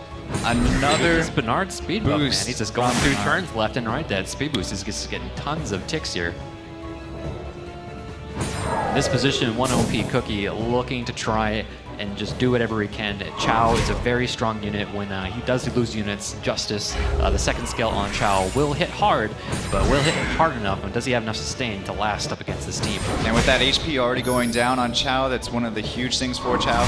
Also, though, as he loses his allies, he's getting stronger and stronger as well. So keep that in mind. So if he doesn't focus down Chow first, he may end up having a pretty tough monster to finish off with not possibly having a whole lot of damage. Still has the Ganymede, the Bernard, and the Samath that That could probably take it down. Looks like he is going to reset his skills right now so that way he doesn't get the second skill from Chow. Able to land a defense break and attack break. And once he Not gets that looking Chow good for down, Chow. Not looking good for Chow. not looking good for Chow. No. And that looks like it's the end of round 1, or game 1 rather, for 1OP Cookie. So he's, again, taking this moment, letting him run out the rest of the match so that way he can figure out what he wants to do to counter it next time. Right, and this is definitely a moment for 1OP Cookie. If he wants to stay in this tournament, if he wants to be participating and go into the next round, he's got to do some serious reflection, because Faint Memory came out of that match and it was just an onslaught. Very dominating from Faint Memory. Really one-sided affair in game 1 of match 3. The fastest victory we've seen by a wide margin so far in the tournament. So in this situation, if I was to be 1OP Cookie, I would say, okay, I might not be able to outspeed him, but maybe I should bring a little bit more sustainability in my team to be able to take that first turn and then be able to come back and counterattack afterwards. It's all about learning your opponent as you go, and let's see how a 1OP Cookie reacts. Do you think it was a product of baiting there by Faint that left OP ill-equipped to... I don't think he baited too much on this one. I think he came off with a speed leader with Samath, knowing exactly what he was doing. He then went straight into Bernard and was going full speed the entire time. There's not too much baiting. 1OP Cookie maybe just thought that he could use his Tian Lang, the light Panda, to counteract that speed team. And it doesn't look like he's making too many changes. Also, Faint Memory going with the same 3 as well. Is he going to pick the same monsters that he had last time? But he's hovering over a Hathor pick instead, and he brings out a Leica instead. Yeah, even after the change to Leica not being able to stun from Noble passive, it's still an extremely strong unit, especially as the match continues. Just scales so well off attack. Looks like 1OP Cookie is not changing the strategy too much. Goes with a pretty YOLO team as well. Faint Memory brought a couple different monsters, but still not a huge lot of sustainability. So this match is going to be over quick. Whether it's 1OP Cookie or whether it's Faint Memory, it's going to be pretty much over in the first couple turns. Track meet. Yeah. So we got the Hathor ban and the Tiana ban. Looks like Faint Memory decided to let the Light Panda through, not having any attack bar boosters on his team this time. Down 1 game, 1OP Cookie is hoping that it'll be a different result than that quick victory for Faint Memory as we're underway in game 2. That Shiwu is so fast, able to get that first turn, and missed the immunity removal on Sierra, and that's a huge monster that Faint Memory likes to seal magic off the first turn like he did on the first match. Now 1OP Cookie finally getting that take a chance to throw a bomb on someone, chooses Leica. Knocking the stunned Leica, not going to be able to get any attacks until his second turn. Yeah, the Leica is definitely a pretty scary monster right now from Faint Memory, having a lot of wind units between Sierra and Athena. He's doing a lot of damage just on that revenge. It's hard. Monster that just recently got nerfed as well. It's still seeing competitive play right now. Able to take down the Ethna in 1 shot with Justice. Just like that. And then he has 2 sleeps from the Chiwu, which you don't see very often. Right, no, it's a very low chance to land the sleeps from the Pioneers. And not only did he get the sleep onto the CR, but also the Despair stun, as if the sleep wasn't enough. Yeah. That's, again, things are definitely in favor of Faint Memory right now. Even having that Tian Lang in 1OP Cookie's side. Ends up waking up the Sierra, but able to land another stun on Dover, and lands another stun on Sierra as well. A lot of things going in favor of Faint Memory.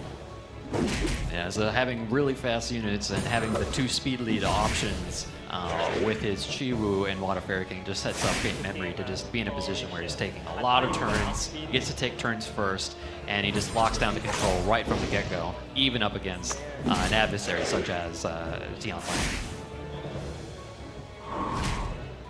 Pretty dominating performance though from Faint Memory today, taking 2 rounds to none and not losing a single monster in either match. Looks like they're having fun up there though, and that's the most important thing in a tournament like this. And so our first sweep thus far As Faint Memory making relatively quick work of one OP Cookie. No shame in it. Certainly not going to be the first to have fallen into the hands of the talented Faint Memory, who advances to the quarterfinal. You know, Fwa, in talking about Faint Memory's Monster Box before the tournament began, said that his Wind Panda could solo this thing. Oh, yes. Oh, of course. We saw that in the first match. Right, almost. And we didn't see it in the third match with the... Was the Wind Panda on the other side of the affair in that one, the game 3 there? I don't remember. I'm not sure if that was Tian Wind Panda. Lang? I think it was a different one. Tian Lang was the last one in this match, but having Faint Memory going after a Tian Lang with a speed-based composition is not something that you're really expecting. You're expecting you're going against Tian Lang, you're either going to tank it out, you're going to wait, you're not going to have too much speed because you're not having an attack bar booster, but he just went full force right into it, used the Chiwu's speed, which was extremely fast, able to outspeed the Ethna with the Sierra lead as well, and I think he had a really great strategy going into it. All right, let's get down to Maria Ho, who is standing by with the winner of match number 3. Maria. Faint Memory, you made pretty quick work of your opponent. Were you ready to face him because you had a little bit of the time with the bracket? I definitely studied him a lot. I studied every player.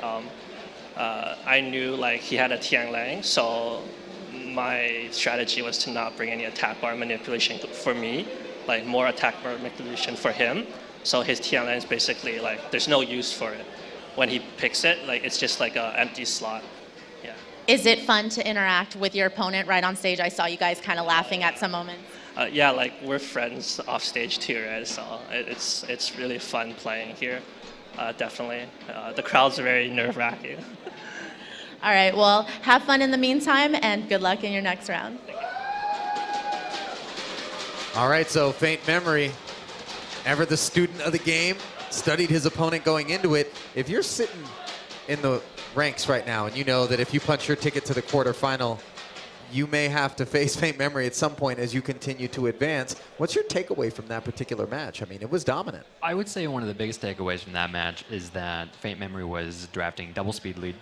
You know, he was playing with Water Fairy King, but also Chiwu. And there's not a lot of players that actually draft that way where they have 2 speed leads. But as well as a lot of their other units are very fast too. And so speed is a concern when you're going up against him. And either you have to try to pick those units yourself and draft speed leaders of your own to try and get first turn, or you have to sustain it.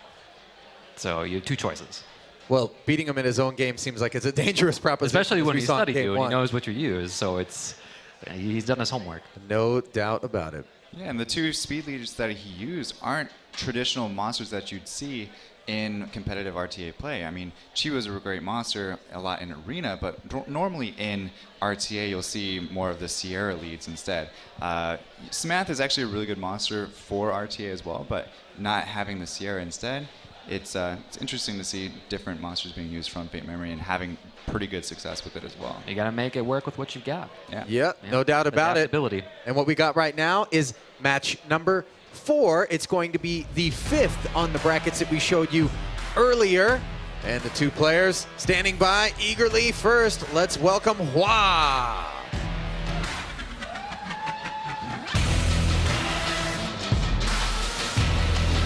From St. Paul, Minnesota, 36 years So my of name is age. Carl Barfus. My in-game name is Hwasong, and I'm from St. Paul, Minnesota. So I went in the military after high school, spent 13 years in the Army, and I was an intelligence analyst and a translator. Specifically, Korean was my language. And aside from Iraq and Afghanistan, spent about half of my career here in California, teaching Korean, learning it, and having fun with it. In Korean, if I were to say that I love to play Summoner's War, I would say 제가 Summoner's War 하는 것이 너무 좋아합니다. 이렇게 오랫동안 즐겁게 이렇게 게임하는 것을 처음입니다. And the man Hwa's going to be facing off with, there he is. Not quite yet on your screen, there he is, Above. From Tucson, Arizona, 25 years of age. Not just a student, but a model as well.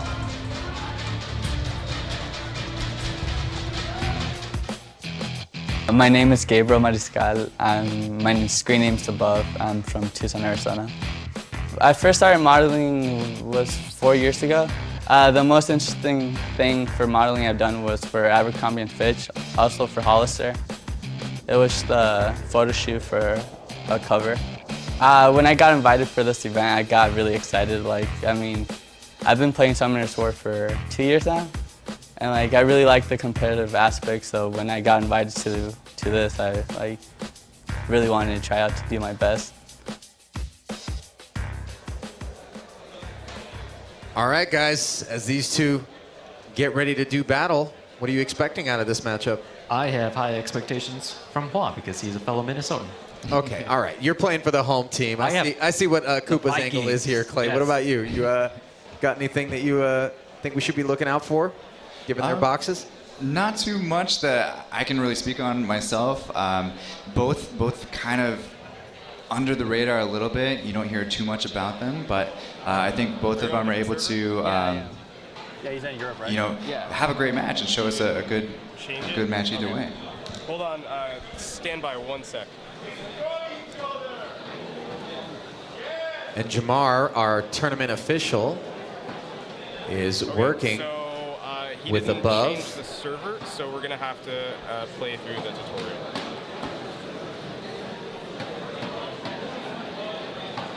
Now, you had said that one of these guys Apparently are under the radar. I know what that's like being from a player with, as that type of player with a Windows M2. A lot of people had said, "Oh, who is this guy?" He just ended up beating Fua. Where did this guy come from? So it'd be cool to see one of these guys, that maybe we're not familiar with, to be able to do well and go far in this tournament. Yeah. Stand by. It's gonna be a minute or so. All right, we're still working right now to sort out the server issue with our tournament official.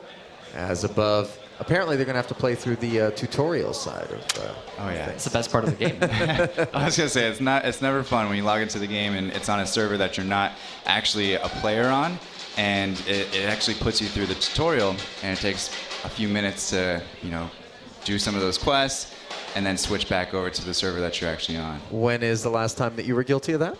I would probably say a couple months ago. Really? It happens as more recently as a often couple than months you ago. probably think.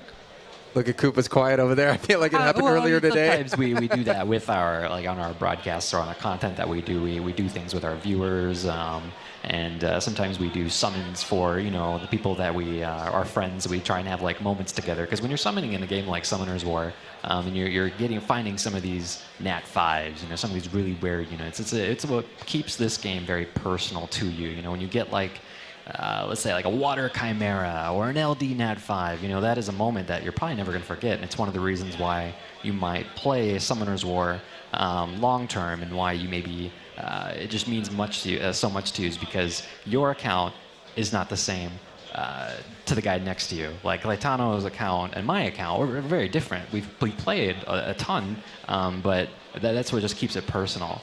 And Right. so right from the tutorial, your very first scroll could be something that you open up, and it's something that Barian doesn't have, or I don't have. And that's one of the learning things about the game that keeps a lot of us playing. There's still a measure of uniqueness despite the leveling of the Right. playing field once you get up into these G3 strata. Hua, who we see standing by as we work through this tutorial snafu, says that people perceive him as a very analytical player, and we actually had a chance to chat with him before the match, talking about strategy a little bit. So the game is about developing your monsters, and you can, over time, building your monsters and building the rune packages, account for many of the scenarios that exist in the game. And the mechanics of the game allow you to overcome much of what your opponent can throw at you. So yes, you can, if you know what they're bringing and you have the monster pool and the runes, yes, you can counter, I'd say 95% of what they can bring. His favorite moment in the game was summoning Nikki on Christmas Eve. How about that for a Christmas present? Right. Yes, I would take a Nikki any day. I would take an LD Nat 5 at this point. I would take anything. I would take anything. Any LD Nat 5 Right. is either a trophy monster or something that's usable. They're just so much fun to play around with, different ways to use them, and it makes your account unique that a lot of other players don't have those same monsters as you. And on the topic of monsters, why don't we listen in on Above with his favorite? My favorite monster would probably be Perna. I just like how strong it can hit and how it can survive for a longer time while also being a support monster to the team. So we'll see if he brings out Perna in this first match. Right, exactly, and whether or not Nikki maybe shows up on the other side of things. It's funny because above, as I'm looking at the other games that he used to play, based on his comments, Super Smash Brothers, Call of Duty, and says he's an aggressive player. It all adds up. Story checks out. We're still standing by, waiting to get the match underway. This is where the nerves can possibly creep in if you're unprepped. You know, anything that's out of expectation, out of the ordinary, right? You're like, let's go, chomping at the bit. I know they were probably both ready a moment ago. Then he saw the tutorial. Now it's kind of psyching them out. But you know, they should be fine. They're up there. They're at stage. I think it's actually a little bit more of an anxious feeling as you're walking up to the stage. But once you're there, I think that's when you can start to relax in your element. Yeah. Go ahead and log in. All right, so he's logging in right now. The tutorial has been complete. Nice work. Not what he was expecting to have to do as he took his position at the podium. Even the top players in the We just have to make sure he's ready. Through the tutorial. We need to make sure he understands. And while we wait on that, let's take a look at this side of the bracket so far, revisiting the players who have punched their ticket into the quarterfinal. On this side of the bracket, rather, which we're just kicking off, we see Hua and above. Archer, Barian, and Faint Memory on the opposite side of the bracket already move forward. The fourth match from the opposite side, Make It a Bud and Brain Lag, have yet to take their first round match.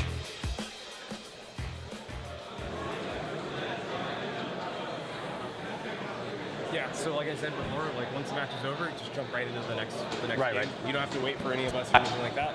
And as soon as it's all done, just clear the stage and Maria will grab one of you guys for an interview. Sounds good? Okay. And how do I go to? Good. I'll help you out. Okay.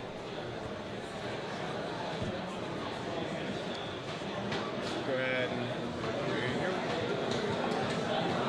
All right. So you're gonna go to the Goodwill Battle. Goodwill RTA.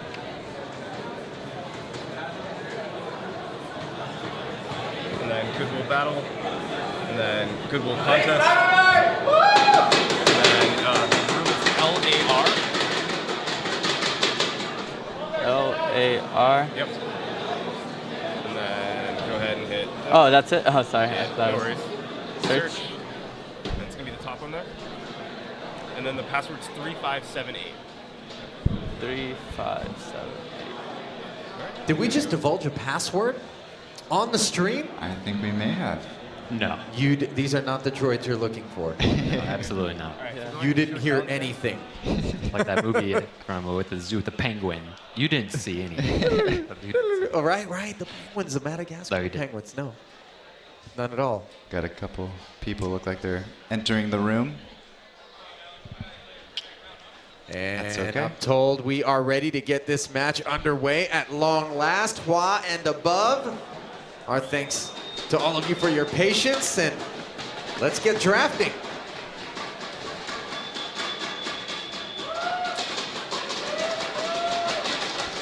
First turn right to into above. it. Above, going with the Wusa pick. Popular pick at Mobile Masters with you, Koopa. My What do you think favorite. about that one? My favorite. No, Wusa is an extraordinary pick. He offers the immunity. He does sustain, so he has kind of like a multi-purpose built-in-one. But Hua answering back with the Molong needs some sort of stripper to be able to go up against Wusa if he's not going to be able to ban them. Might want to try and have one more offensive stripper from Hua if he can, if he plans to not ban the Wusa. And oh, we actually get to see the Nikki. We see the Nikki and the Perna, both monsters that each of them had said that they like in both of their interviews there. But we also see the light Skydancer there, Yeonhong, again in this match as well, that we saw so important in the last match. However, I do like Nikki as a dark Nat 5 in Hua's monster box because it offers a lot of things. It has a cleanse, it has the AoE ability, and it has a lot of different utilities that are pretty scary and adds a lot of survivability to Hua's team. Versatile pick.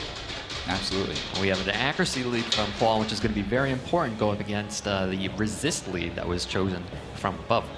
Resist lead is super, super important in RTA, especially going against, I believe, Hua had Okeanos. So missing a couple of those stuns could be the deciding factor in the entire match. It was smart that we saw the ban on Wusa because now Okeanos, and the stun on Okeanos from the Orion. Very, very smart stun. That is a clutch stun. I don't know about smart, but it is extremely, extremely lucky from the Orion to land that on Okeanos, and Perna able to almost one-shot the Okeanos just that easy, and having the Okeanos out of the match could be, but here comes the Nikki, and Girl's Prayer brings him right back to life. Doesn't have a whole lot of attack power, it looks like, on the Nikki, and not healing it a whole lot.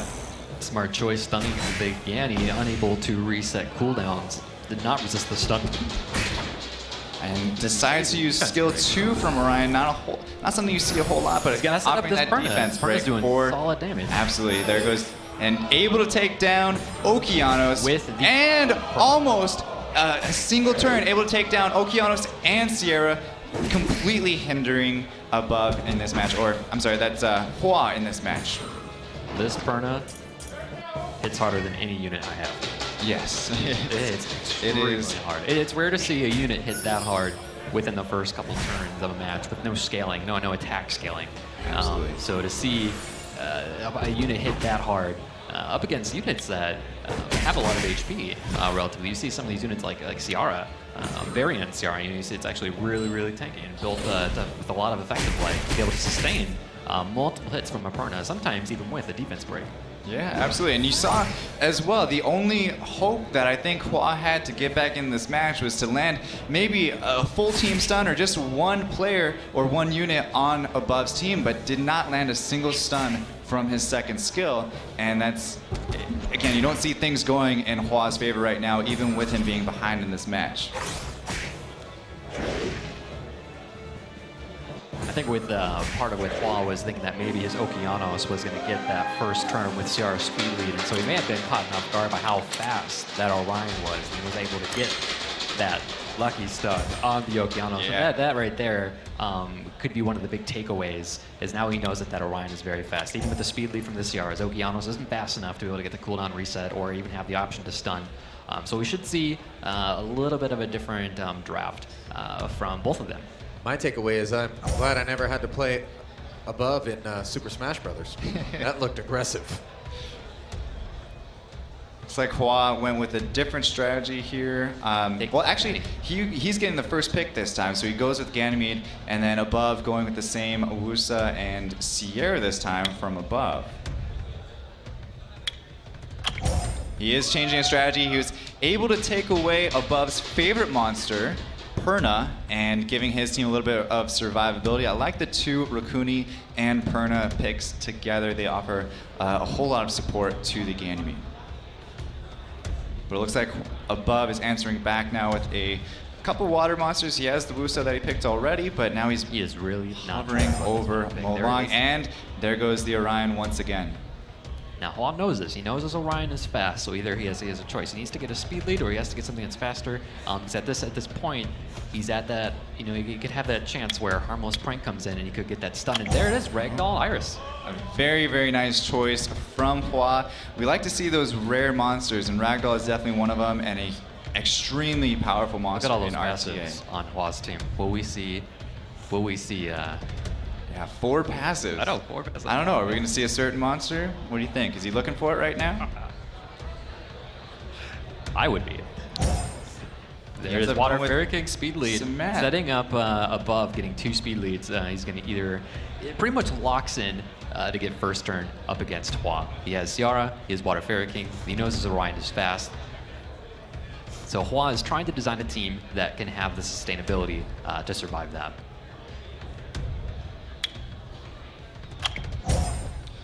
And the bans are down. Looks like Sierra will be out on this one from Above. And Ganymede's down on Hua's end. Full water team from Above going against 2 fire monsters and some LDs. So it looks like just by the attribute advantage is in Above's favor for this one. Not a good sign for Hua, who's got his back up against the wall, down 1-0 here in these single elimination matches. He's from Minnesota. He's going to figure it out. Just watch.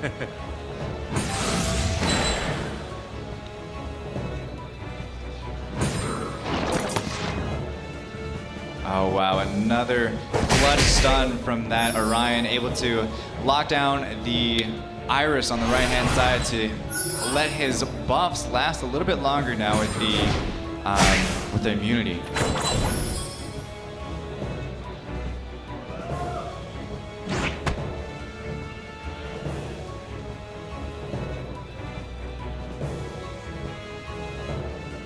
But trying not to activate that passive from Ragdoll, trying not to get as much crits. When he crits that team, it's a 20% attack bar boost for Hua's entire team. That's an extremely strong passive that Hua has to work with right now.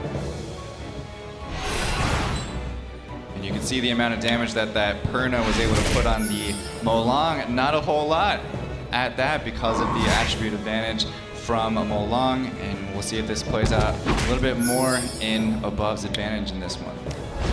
Yeah, I think Above was looking for the sleep with Wusa onto the Perna, saving the second skill to heal a little bit later when some of the HP was down. It's probably looking to heal about this second turn though. That Molong is not taking any damage. He is extremely tanky. Able to even heal him up now with Wusa.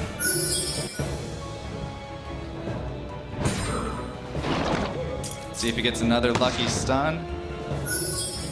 That's one of the things that Hua will have to fight through here is that he doesn't have a way to defense break Above's team right now. So he needs a ton of attack to be able to beat through. And with a unit like Molong, it's really tricky to do because he has so much HP. And it's rough with having fire monsters trying to take down tanky water monsters. Without a defense break, it just makes it so much harder. So you're not only hoping for the crit, but you're just hoping for the damage to come through. I like this. And maybe able to take it down, and this could be in Hua's favor now just by taking out Molong. You can see it in Above's face. He knows. He's smiling there. He's like, okay, this might be something that I have to figure out how to turn around from here. That was the big hurdle to this point for Hua. That was the Absolutely. test. Can he get through the Panda? Absolutely. That was the Panda that was standing in his way. And now he's just making quick work of the two support monsters and some math. But still having that Ragdoll in there, I think the Ragdoll could potentially even solo the team once he gets out the Orion. Yeah, because we don't know if he's on Vampire or not yet. And once Ragdoll's health gets lower, if he hits hard enough, he can heal himself all the way back to full. Yeah, and one of the things about Ragdoll is that he doesn't do much. He's just kind of sitting there, relaxing, having his passive do all the work for him, deals a couple of damage on his second skill here and there. But when he starts losing HP is when he starts really coming into a huge factor, especially later on in the game. And it looks like he is going to be able to take down the Orion, able to land a crit, and this could be the end for Above. Down to just 2 units as the onslaught continues from Hua. Lots of damage from that Iris, almost taking down the full HP from the Samat there. Not able to take it down though on the Perna, and does a huge chunk of damage on that Perna from Samath. I told you the guy from Minnesota. Yeah, you told us he was going to figure it out. It looks like he is figuring it out. A lot of damage though from the Samath. Almost took down half HP on all the monsters on Hua's end, but don't think it's going to be enough. Yeah, too little, too late. Too late. And at this point, I think it's Above is kind of just looking to figure out, okay, you got me this time. What can I do? What worked well in that first match? Is there a way to try and get the match to kind of go in that same way? He picked a lot. They both picked very different units, but this was part of Hua's strategy, is that he started picking what Above used in the first match. Which is an effective way of banning. Exactly. During the draft stage. Exactly. And Above actually quit out early, so he didn't take that extra time that you saw some of the others players. He knows what he's going to do. Get it all figured out. Yeah, he's already know. He's very like, okay, calculated. I understand, and I'm going to make the adjustments, and let's just get right to it. And you caught it, Clay, as soon as the Water Panda was done for, that was the big hurdle, and it felt like, the writing was somewhat on the wall so long as it was proper execution on the other side from Hua, which indeed it was. As we get to the draft here in the rubber match, the third game of this confrontation between Hua and Above. And here you see Above, actually, these guys are picking each other's units so often. Now you see Above actually take the Perna along with his Molong, so now his Molong can't die to, basically die to the same unit that it died to in the previous match. So these guys are doing they're really breaking this down and trying to take each other's units right now to be able to see who's going to take down this match best 2 out of 3. Yeah, definitely a great point there, Koopa. You see the monsters that Above picked the first time, and then Hua picked them the second time. Hua picked the monsters the first time, Above took them the second time, and it's just back and forth taking those same monsters. And Hua has a couple monsters in his box that aren't something that Above has. Now Above has a monster in his box that's not something that Hua has. They choose those absolutely last, so that way they know that they don't have to worry about those getting taken from them. What I want to know is, where are they getting these LD Nat 5s from? That's what I wish I knew. How do they have them? Where do they come from? Are they on the roulette wheel up there? I have to go check later. Defensive picking can be risky business, though, if you're not able to execute. It's not just about drafting for the purposes of blocking, but you got to also put it together in a way that's going to be effective. Yeah, you have to build a counterattack. You have to somehow build that momentum up and be able to put pressure back on them so you're not on defense the entire time. And it's having those counter monsters ruined appropriately as well, and not trying to counter so much where you're spreading yourself so thin on your runes where you don't have them ruined correctly to be effective in a super competitive play. Above here in a really strong position with full immunity on the team. Gani unable to do anything. Ciara unable to do anything. Can't land bombs to the immunity. However, Fairy King with the strip on Perna, opening up the Ciara potentially able to stun. However, already loses his Frigate from a really strong opener from Above here. Yeah, now it makes it 4 units to 3 at a super early stage of the game. However, there is a bomb on Perna. That's okay though. If it gets, I was gonna say if it gets bombed, this was strong. it can come back. Reset the cooldown now from Perna. he does reset the cooldown on Perna, and if Perna dies, he's not coming back. Above's pride and joy in his monster box is that Perna. There it is. That was really smart with the Orion to get the AoE defense break. Only going to get one more attack from Perna, especially with the double bomb. Promised time from Ciara, though. Perna unable to get a strong hit up against that team with the defense break from Orion. Double bombs on that Perna. And unfortunately, you saw Molong there try to get stuns on the other team. Didn't land a single one again. Of course, it is a water monster going after 2 wins, but you would expect at least 1 stun, and that could have been a determining factor of the match as well. But now it's evened up 3 units to 3 units. And it looks like this one could be in favor of Hua right now with having those wind units to counter those water units. It's going to be very close. The final proc out of the stun wind. Fairy King looking to seal magic on Molong, reducing the attack bar, shutting down Molong's reckless assault as well as the stun potential. We have yet to see somebody come back from being down 1 game in a match to win the next 2. Could this be the first? I think it very well can be. He's got that Molong locked down pretty good. He's going to ventilate himself, and then, but Wusa got the turn off right before he could potentially get his reset skill cooldown off on Wusa. And this is the tough position. Ciara is an amazing unit, but when you're going up against a team with a full immunity and your own resource to strip the immunity is with your first attack from your Fairy King. It's a tough position for Hua to be in to be able to sustain long enough against the Wusa Molong Orion. Able to remove those buffs though off the Molong and completely just take it out of the match completely. Now we're gonna land the bomb on Molong. He doesn't even really need to detonate the bomb, but he does go ahead and detonate. And that Rakuni offering that so crucial survivability. Rakuni being a 3-star monster, having a very strong showing at this regional tournament What already. did I tell you? Here comes Minnesota. Here comes Minnesota. Going all the way. We're taking it home. This is still a very close match, though. If he's able to take out either of those monsters, if Bub can take out, but with Fairy King proccing violent like this to get those strips, and able to land the strip, and here comes Ciara back, gonna get her bomb back rather in the next couple of turns. And if you guys are in Above's position here, are you targeting the Rakuni? I would personally target the Rakuni. That's the only way he's going to survive this match. But if Ganymede is able to land a skill cooldown violent proc right there. Oh, violent proc to kind of seal the deal. Looks like it might be over. Already taken off the headset there from above. There it is. Hua locking in the win, takes down Above, coming back in this matchup. Not too often that you actually see somebody resign the match. quit the match early. We've seen it before, though. We've seen it Two before. monsters still left, though. Yeah. I don't think we've seen that before. Was it a foregone conclusion? When you're at this level, after you the violent crowd came through. When you're at this level, you can kind of tell when your time's pretty much up, and you can either let it go even farther. But in the last round, there's not really too much strategy behind it to, like we said earlier, to kind of think about what your next pick is. It's the last match, and when you know it's over, it's over. Right. Yeah. We've been in matches before where even if you have 4 units versus 4 units before the match has even started, immediately after the pick ban phase, sometimes you just know it's over. You saw that at Mobile Masters. Yeah. Foy picked a couple monsters, knew that he lost from the pick ban stage, and immediately ended up quitting out of the he had like stage 3 or 4 and units shocked a left. lot He of actually people. They were ended like, up ending it. I just Yeah. kind of sat there. I was like, I don't everybody was shocked. do that. I mean, It was against you. Yeah. Absolutely. I think also you want to put the pressure to your opponent a little bit in order to execute, right? I mean, it's not always a foregone conclusion, but at this stage, you're dealing with G3 guys. I mean, they're not. You're expecting them to execute, and almost at that point, you could even see an autoplay where it would still be able to have enough damage, enough sustainability to take out the rest of the 2 monsters. So let us send it down to the victor of that match, the first to come back from being down 1-0, your fellow Minnesotan, Koopa. All right, I'm ready. I'm Wow. excited. You're the first person to come back from a 1-0 deficit. What adjustments did you make for the second and third game?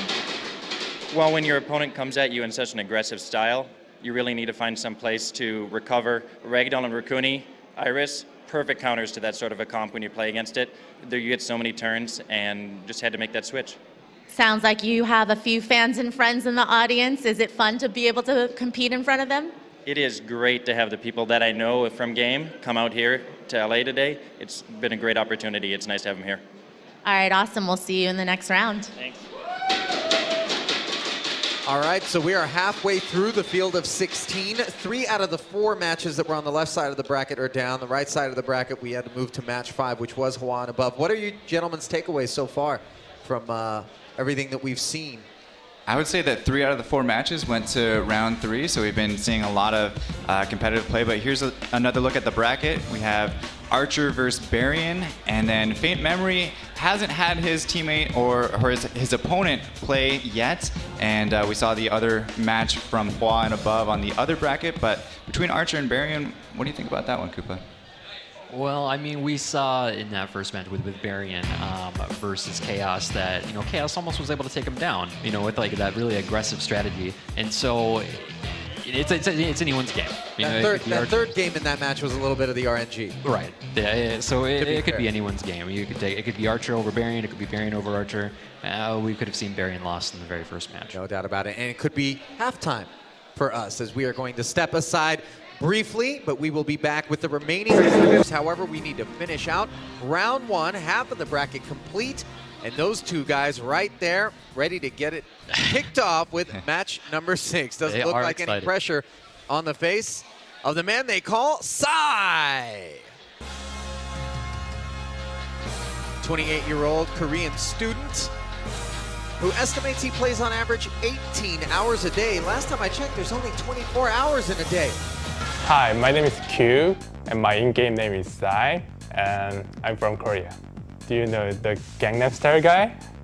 I like his energy he have, and personally, I'm really bad at singing, so whenever I see him, I want to be that kind of person. That's the reason I decided to nickname as a Sai. Summon Dungeon is not just game.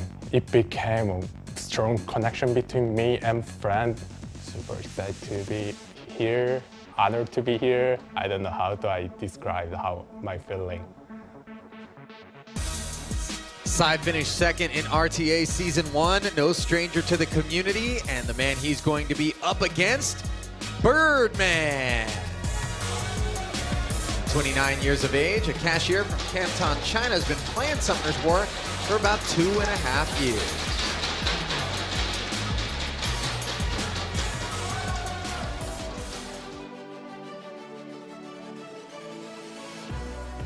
Hi, I'm Jay Zheng. My in-game ID is Birdman. I'm from San Francisco, California. My in-game ID from a movie that name is Birdman, so I like it, so I just use it. Outside the game, I'm working in a restaurant as a cashier. After work, I play basketball, just do some outdoor activity. I really love it. Well, Birdman is hoping that Psy doesn't go all Gangnam Style on him here as the two get set to face off.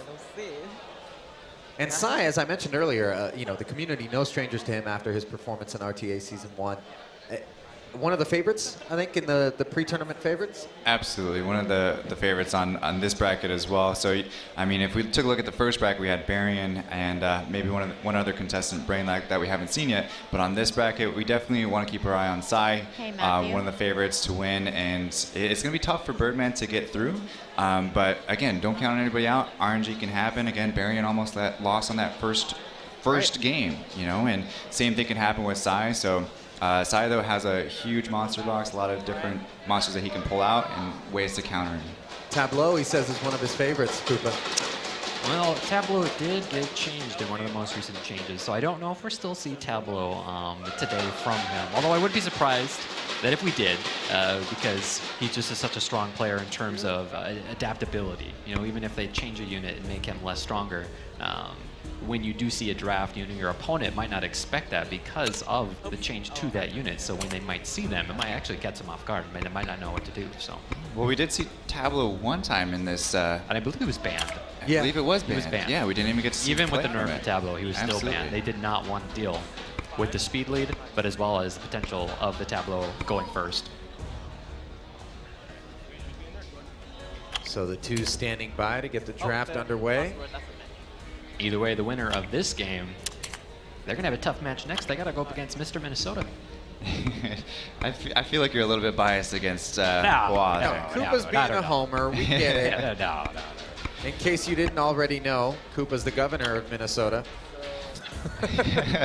He just moonlights. I did talk to Psy, though, a little bit in between the intermission here, and as big of a favorite as he is, he said he's still a little bit nervous because anything can happen. Listen, you guys have both been in situations like this in the past, and you know the nerves can get the best of you, but Psy is a formidable adversary. First pick, starting with Ciara speed lead. Psy going to answer. That's big for Birdman to get the first pick here when he's kind of is. at this disadvantage. It is. And this is where Psy, you know, tries to because one unit isn't enough to know like what kind of a team they're going to draft. There's a lot of different types of teams you can draft with Ciara. And here's what Psy's doing is he's taking away a lot of options that Birdman could have had with Tiana and Bastet here. That kind of maybe limits Birdman to maybe a different composition that he may have not been ready for. When you see a draft like Ciara, there's a lot of units that go hand in hand with her, and two of those Psy took with his first two picks. Yeah, definitely a great point there, Koopa. That's a huge, huge counter pick from Psy. Just shows you the level of thinking that he's already at. Two steps ahead of Birdman. And he's hovering over right now. He hasn't actually locked in just yet, but it looks like he's looking for a second monster and does lock in the Tableau and Ganymede. So he's potentially going to be going first turn. Also, I like taking Ganymede against a Hathor because having those two monsters together is really tough to deal with. And now it's back to Birdman here to see what he's going to counter with. I like Birdman's picks though right now. He's got a lot of damage from Ciara, he's got a lot of damage from Perna, and Psy here just has more like, you know, kind of like a control composition. Psy doesn't have like a lot of just, you know, tons of damage. There's not a single damage dealer on Psy's team And at all. it's a Ratu from Birdman, and even one of the hardest hitting units in the game. And there's Psy with a Lucian. Yeah, quick ban on the Lucian, so that way Birdman's actually in a good position. He doesn't have to deal with really any damage dealing, but you got to be careful if Psy doesn't lock him down from the very first turn. And it looks like he's actually going with a speed leader instead of a resistant leader on see who Birdman. goes first.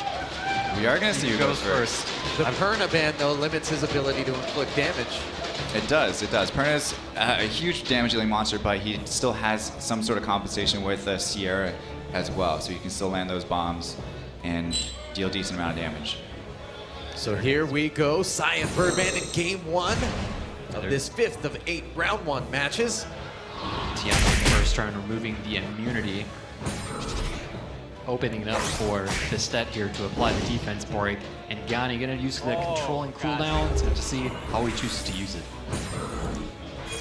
Looks like we're having a little bit of a lag here going on. But now we see Steel Magic right on Howler, definitely a great choice, and then he should be able to maybe take down either that Zeratu or Sierra would be my next choice. And it was a huge violent proc on the Gani, being able to ventilate himself to be able to Steel Magic the second turn coming here in a moment. And there it Already. is, also getting control on Annabelle, and there's a connection loss issue, so we're standing The by. match is still going though. We just cannot see it, but the match is still going. Match is still going. So you guys are in just as much as suspense as we are, and here we are, we're back. It looks like it is switched around though. Okay, so now, yes, Birdman is on the bottom, and it looks like he is defeated in the first round by Sai. Pretty dominating match for So Sai. even without direct damage dealers on Sai's team, but because he did play the Bastet AoE defense break and was able to get so many turns with his Gani with that defense break, he still did a decent amount of damage, even though he's more of a control mon. Sai was able to eliminate his opponent before he was even able to take turns with a control style unit. So here we are seeing a similar draft from Sai with the Tiana, Tableau, Bastet. So despite having the first turn and despite what looked to be a pretty solid composition heading into the match, Sai able to overcome that to take the first game.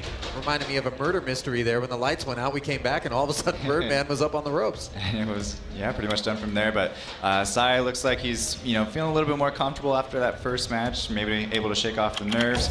And it looks like Birdman's going with a aerial. He's trying to build a team, I think, based off of high resist and sustainability. The Hathor and the Wusa and the aerial. He wants to try and outlast Sai. He wants to try and resist the types of debuffs. And I think Sai is starting to realize that. That's why he threw potentially drafting a Zeratu there, but he might be going back to what worked from the first time with the Gani.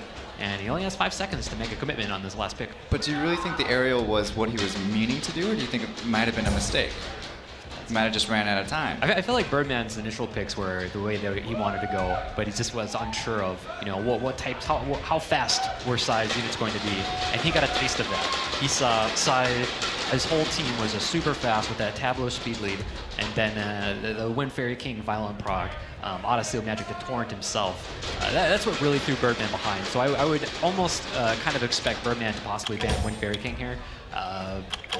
But as you say, like Bastet into Illusion is just way too much damage, so banning Illusion is probably the smartest decision. I mean, is it the smartest decision though? Because he did pretty much the same thing last time. He has a sustain from aerial. I think in this position it is because he knows Sai's gonna go first. He has a speed lead. Birdman has no speed leads to even pick from, so he knows he's gonna be taking second turn. And with Amputation Magic, especially, I just don't think that he's enough HP to be able to take it. But there are the bans. Looks like the same bans that happened last time, Perna and Lucian. So it is game 2 in match 5. Birdman down 1-0 to Sai. I think Birdman's just really banking on his resist on his team to be able to maybe get some, ignore some of the harmful effects. Yeah, but resistance doesn't help too much when you have Ganymede and Tableau and Tiana. But it that does don't there on really those care defense about. breaks. He only got 1 defense break on those units. He did, but he definitely does have a lot of more sustain though in this composition that he had previously. He had a lot of squishy monsters with Sierra and Zeratu, where those supports are able to do more damage on those squishier monsters, where here now he's got a lot of sustain. He's got the Wind Panda that could potentially come back and solo those 4 monsters. I would say as long as he gets rid of, I would say, Ganymede in this situation, then his Wind Panda would be in a really good spot later on in the match. As Ganymede had proc Vio after the last turn, able to Seal Magic twice. The same thing happened the first match, and this is absolutely devastating on Birdman right now. That just takes out 2 units, all of their cooldowns. So that's going to be affecting the sustain that Birdman has to be able to go toe-to-toe with Sai right now. Yeah, but even though those cooldowns are reduced, the Wind Panda doesn't really need to he doesn't really care about those cooldowns. He can still defense break and come back and get in there and This is true. potentially do some damage We and get rid of could, one we of could those see a monsters. 4v1 Wind Panda Birdman attempt here.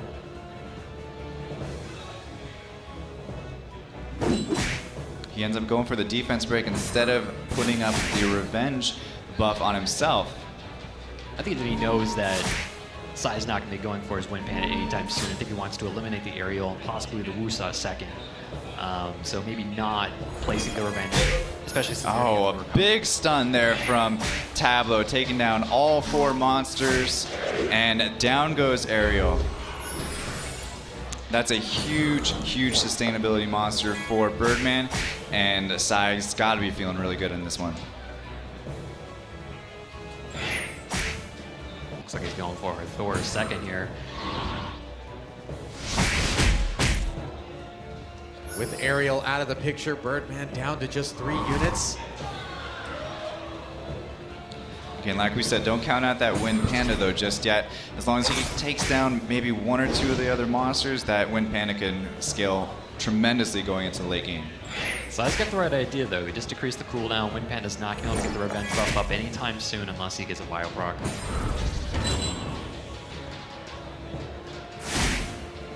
He's working on that Hathor. Got the defense break. Big damage from Tiana. Takes out the Hathor. Does get a defense break on Ganymede. Is he going to go start working on the Ganymede, or is he going to switch back over to the Tableau that he was attacking previously? My guess is he'll stay on the Ganymede though, especially with that defense break on him now. That Wusa though, with the heal block and all those other debuffs with the speed reduction, he's in a really bad spot there with his Wusa. Again, that resistance doesn't help too much on that Tableau 3rd skill. Especially now that Sai's whole team has the speed buff after the Tableau skill. Wusa's not going to last much longer here. Then it's Wind Panda versus the world. Wind Panda versus the world indeed, Koopa. And is it going to be enough though? Maybe no violent procs from the Wind Panda. He had the Gani reset Panda, so he wasn't able to throw up Revenge or Recovery. And that was like one of the main things on what makes Wind Panda so scary. If he can't get up the Recovery and the Revenge, it's not as scary of a unit, especially if he's not getting the violent proc. Yeah, he's not getting those violent procs. If you were to get a violent proc on that last turn, he would have been able to take out the Ganymede. Able to get the Revenge up now, but Tiana, well, kind of like we saw in the first match between Archer and Plusle, just removing that that threat there 100%. No ifs, ands, or buts about it. That was really smart decision from Sai to save his Tiana until that Wind Panda finally was able to get up the Recovery and the Revenge.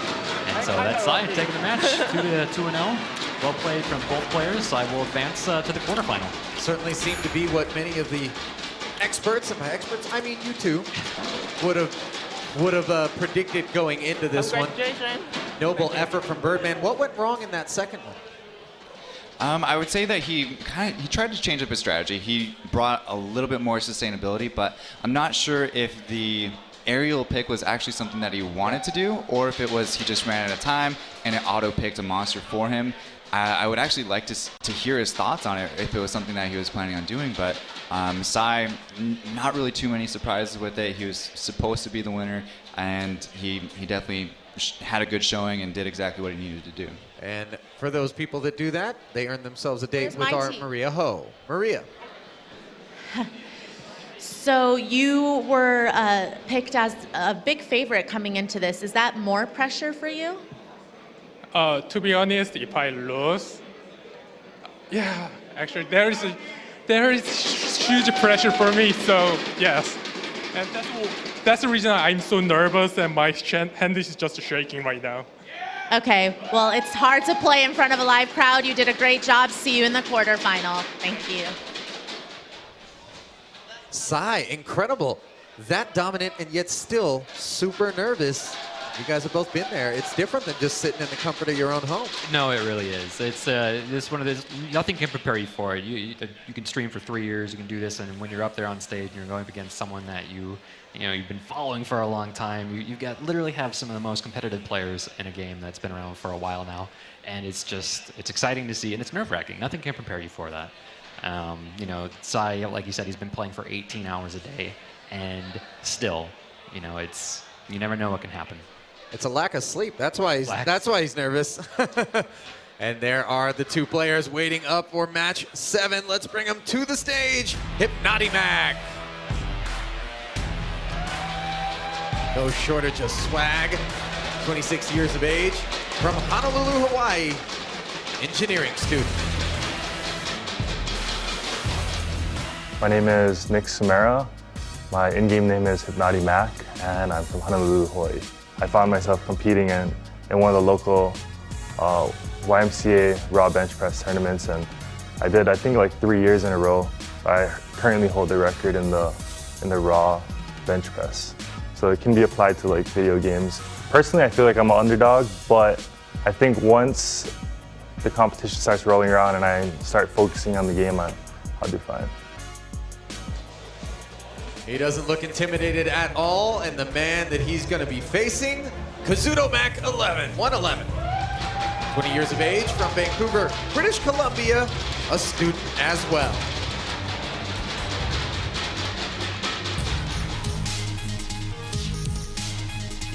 Jack Pitcher. My in-game name is Kazuto Mac 111, and I'm from Vancouver, BC. I'm studying kinesiology in school, which is basically like the sports science. And I chose that because I used to be very competitive in sports. When I was in high school, I suffered a few major injuries, which has unfortunately forced me away from sports. But I still want to be involved in sports. I still love them, so I still want to learn about that and how to possibly prevent injuries for other people.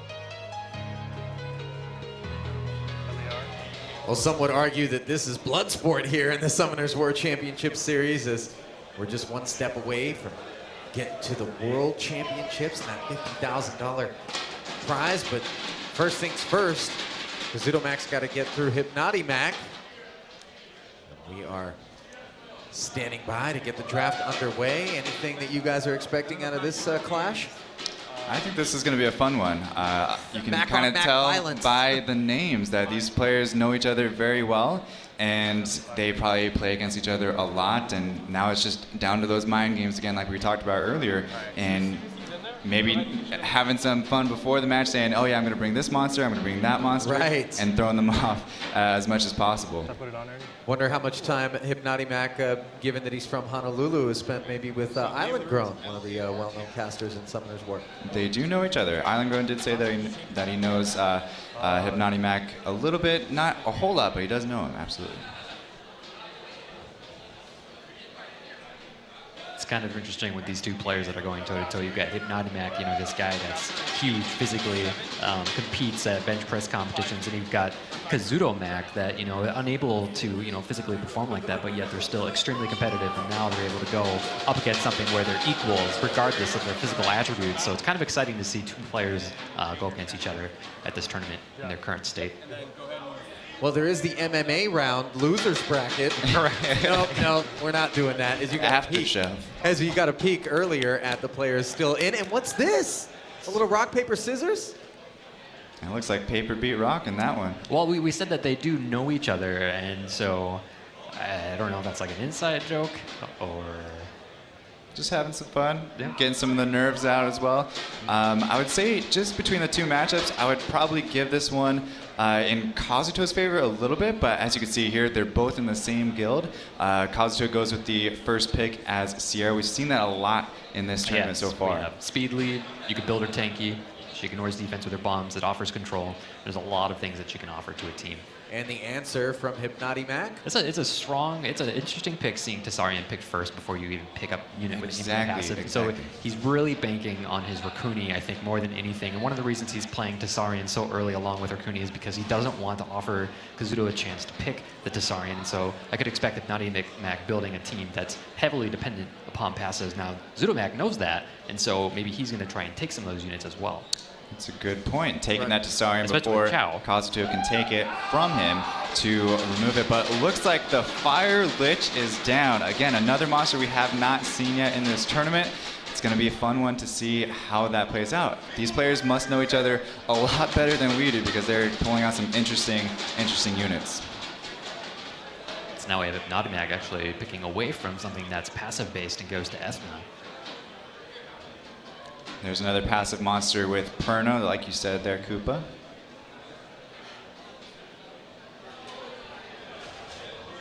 And even though it says like 20 seconds, sometimes it's not enough time to decide who you want to bring in a match like this. Goes by especially really when quick. You're on stage.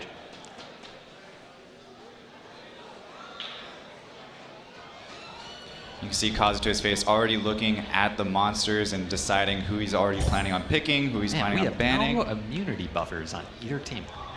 This might be the one time, like one of the only matches that we might see today where there's no immunity unit on either team right now. No immunity, but kind of looking through Kazuto's monster box, you might not necessarily see one. I didn't see the full box as it panned to the right, but as far as immunity buffs, they might not have them. The accuracy lead and resist lead from both of them kind of canceling each other out. Okeanos and Vrad are going to be very strong here, so we'll see which unit's going to be faster. Rukuni and Ciara, the bans respectively, as match 7 set to begin. That is a very fast effort. There's Opting for the Okeanos. second skill, taking out some of those defense breaks there. And the violent proc from Tessarian gonna have a chance to get another turn. Might throw it into Verde to try and go for a kill shot. Verdile, again, a monster that you really see too often. No, not at all. Just like that, Perna able to take down Verdile and make it 4 units to 3 in Hypnotimac's favor. However, that Verdile, or that Verad rather, was already reset by Okeanos, not able to land any of his second or third skill to kind of control the match from there. But Ethna, a lot of damage, but Chao answers right back with a violent proc, and we've seen those Chao violent procs before.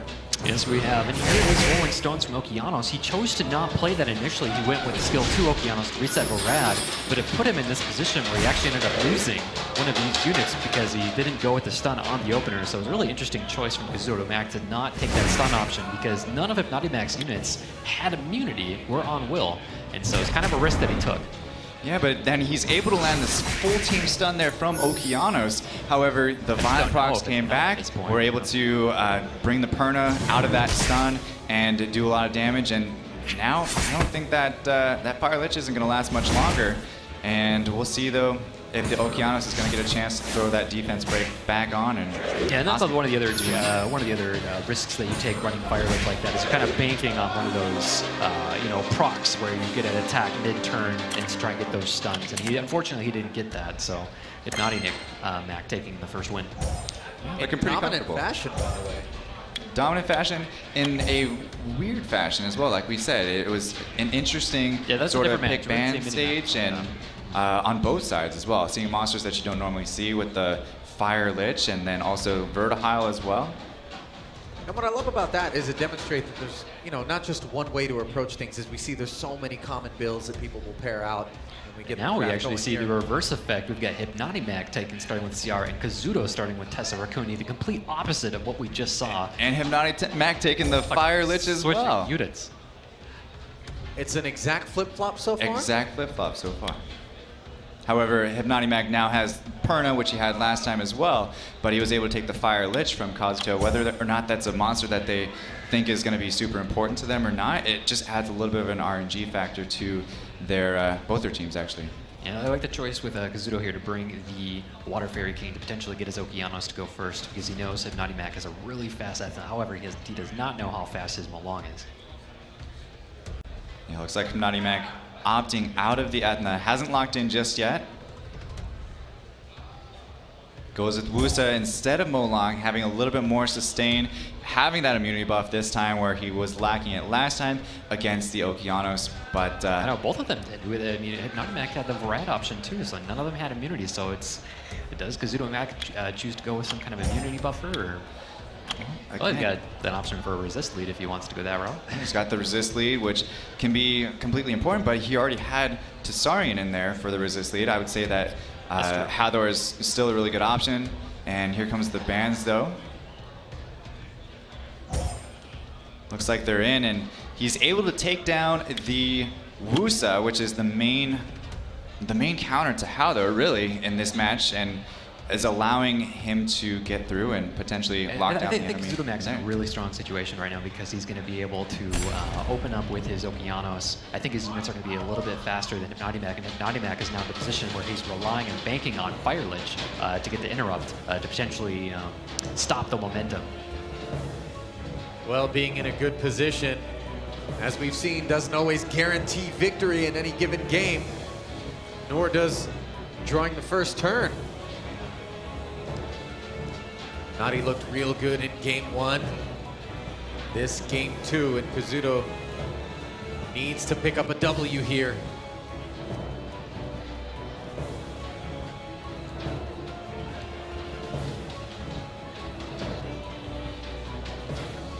looks like the app is frozen right now.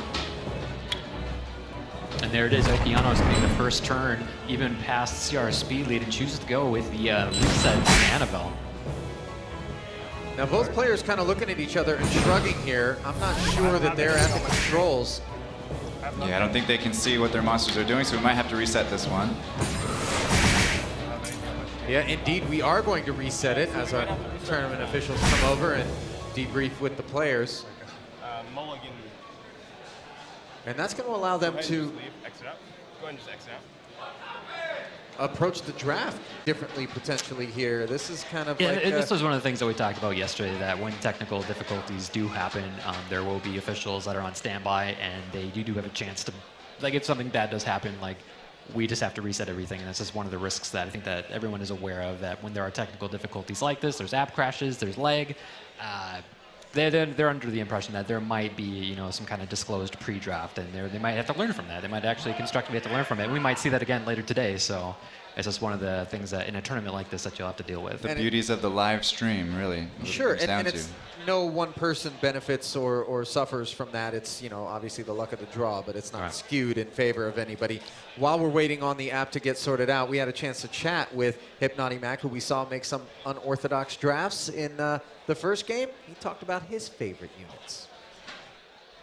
Favorite monster is Camilla, because I got her pretty early on, and every time that I've done well, it's been with that monster.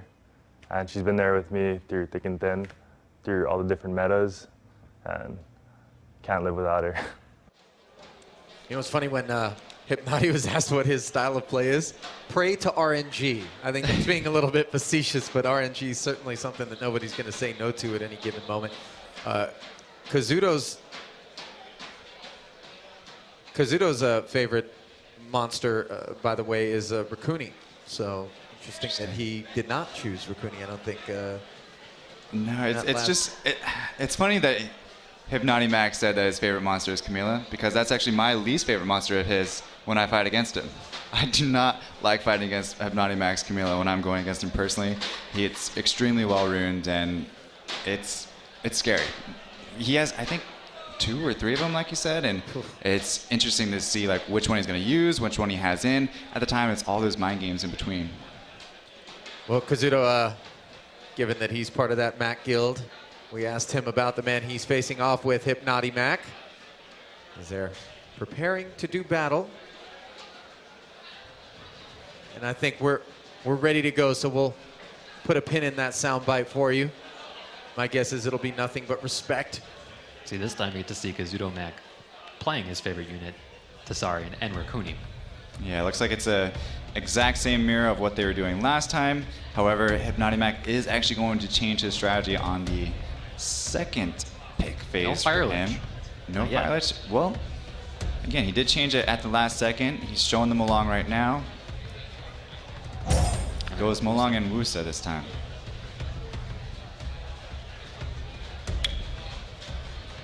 Wind Unicorn making its first appearance at the tournament.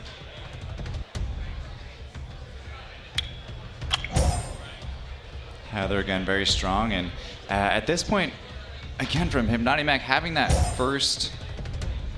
second round not having those technical difficulties, you can kind of understand Kazuto's mindset where he's bringing that Haldor, he's bringing that Okeanos.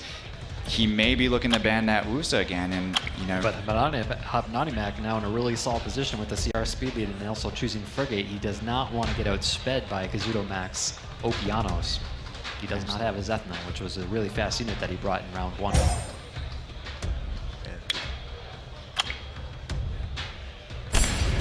banning out that Haldor because he kind of anticipated the Wusa ban. And here we go with the speed lead on Hypnotic Mac's team and resistance lead for Kazuto.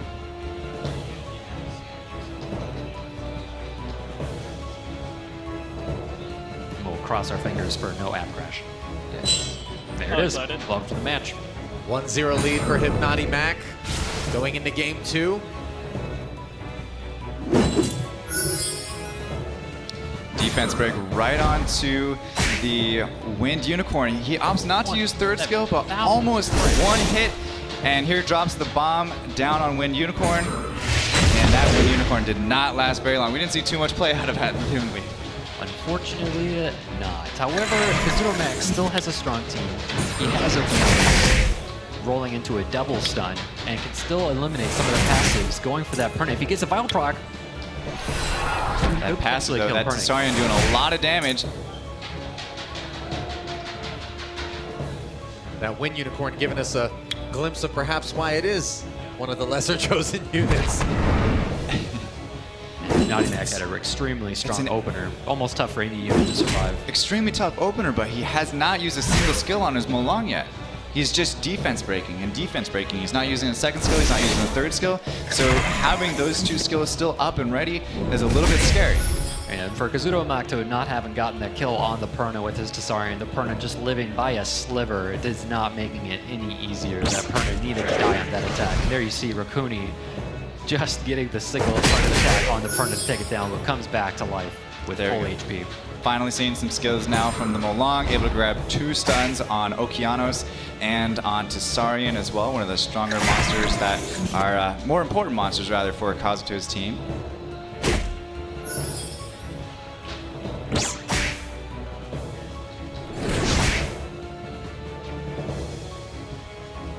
He does have his third skill up. He decides to not use the third skill. Drops a bomb on Okeanos. Very careful because he doesn't have, a lot of ways to recover that HP on his Molong, but besides the Perna passive field, 4v1 though, Hypnotimac looking to go forward to the quarterfinals here. Yeah, the Okeanos took the bomb, and then the third unit went down not long after that. Solid work by Hypnotimac in this this whole match. Very well done. A cool customer. Kazuto never really able to get anything going.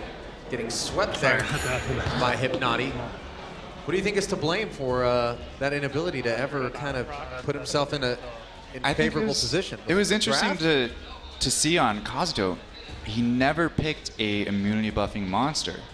And I'm not sure if he didn't have one or if he didn't think it was important, but most likely that was the main reason why Hypnotimac was able to have more success in all 3 rounds, or all 2 rounds, but he had better success in the second one because it just made it easier that he had that USA in play. Were you a little surprised, Koopa, that Kazuto didn't make an adjustment? Yeah, because that Hypnotimac has got the speed lead. He's going for first turn. He has Molong, so he's got the ability to strip his entire team.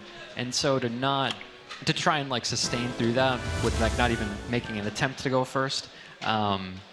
But with some of these guys, when they're farming 10 hours plus and they've been playing for over 2 years, sometimes you just still can't outspeed them. Yep. All right, let's send it down to Maria Ho, who's standing by with Hypnotimac. So once you found out who your opponent was, what was your strategy coming into this match overall? We actually just did some scrims right before we came on stage, so we wanted to give the fans a better match, so we fought right before the match. Well, it was awesome to watch. Is there anybody that has made it to the quarterfinals so far that you're kind of looking out for and have an eye out? I think I was just a little heartbroken about being matched up with my guild leader, so I didn't even focus on the other winners and stuff. So. All right, well, we'll see you in the next round. Thank you. A treasonous victory for Hypnotimac there as he takes down his guild leader, Kazuto Mac. And we have yet more action still to come. The next matchup is J-Mac. Yeah, I'm taking a look over here. I'm still waiting on that Make It a Bud and Brain Lag match. I keep going back to it. But first up, let's bring this man to the stage, J-Mac.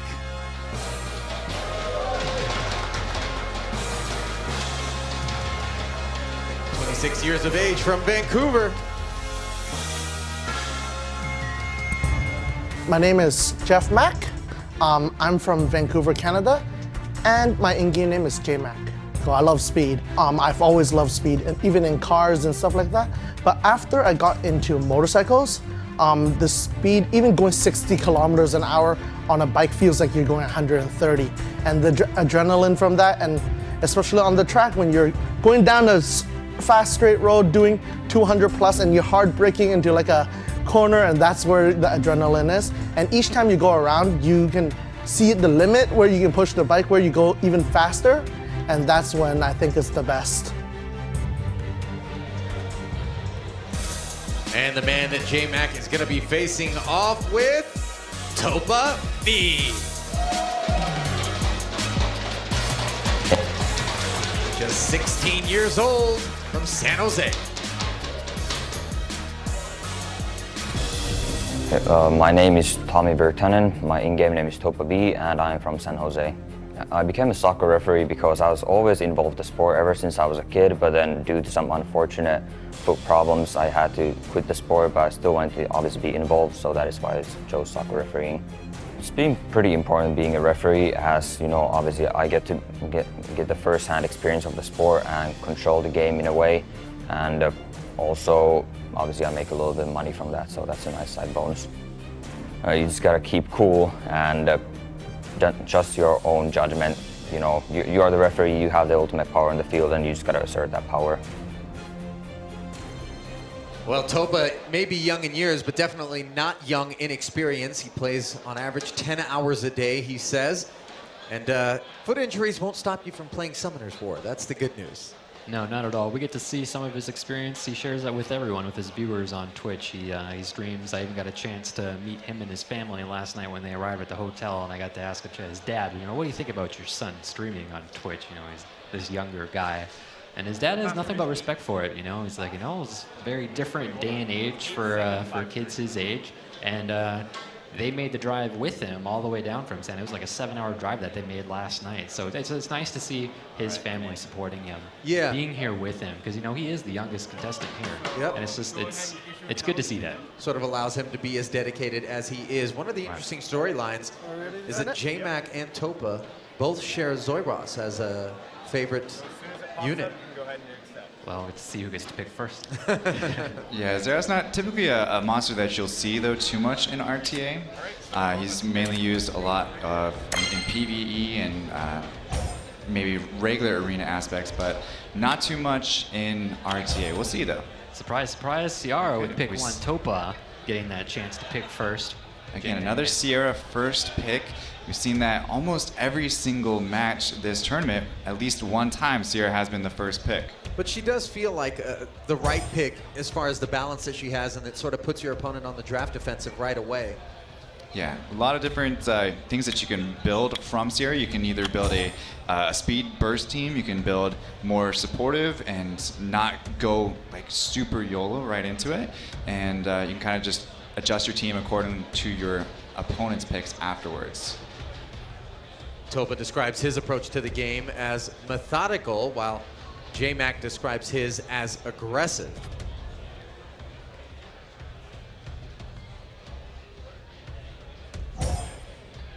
I like the Tessarian pick into the Wind Panda. So pulling Tessarian, though, makes me think from J-Mac's perspective that he's probably thinking about keeping Wind Panda in the game so that way he can counter it with his Tessarian. Rather, that's one of those things that you got to think about. Okay, am I going to pull Tessarian, and then am I going to ban the Wind Panda, and is he also going to ban my Tessarian as well? And it's kind of those back and forth things that you got to think about. But now it looks like he is bringing out Chilling and Tiana. What do you think? Which is probably one of the best things that he could have done, because he needs to be able to give his Ciara a chance to apply bombs. Because if he's playing against Chilling and Tiana, his intention is probably to let Wusa go through. And we actually get to see one of the maybe we get to see one of the brand new units that was just released. J-Mac teasing us with the Fire Paladin, however, retracts that, maybe just to show it off to the tournament. Chooses to go with Wind Fairy King. Little trophy flash there. Right. Little trophy flash monster that came out just not even 24 hours ago, really. Both players thinking really hard about these bans. Again, there's a lot of extra things that go into this, and looks like they are down. So Chilling is going to stay in. That's going to provide a lot of immunity removal from Wusa, and Topa V does ban out Ganymede, because he has pretty strong water monsters, and he's leaving in 3 fire monsters in J-Mac's monsters. J-Mac made a smart decision picking the resist lead there, because we've seen it before, where with Baryon earlier up against Chaos, you know, he was missing those bombs from Ciara, and that can really put you behind. And so if he does get those resists, that Tessarian lead kicks in, that could be enough to win this match.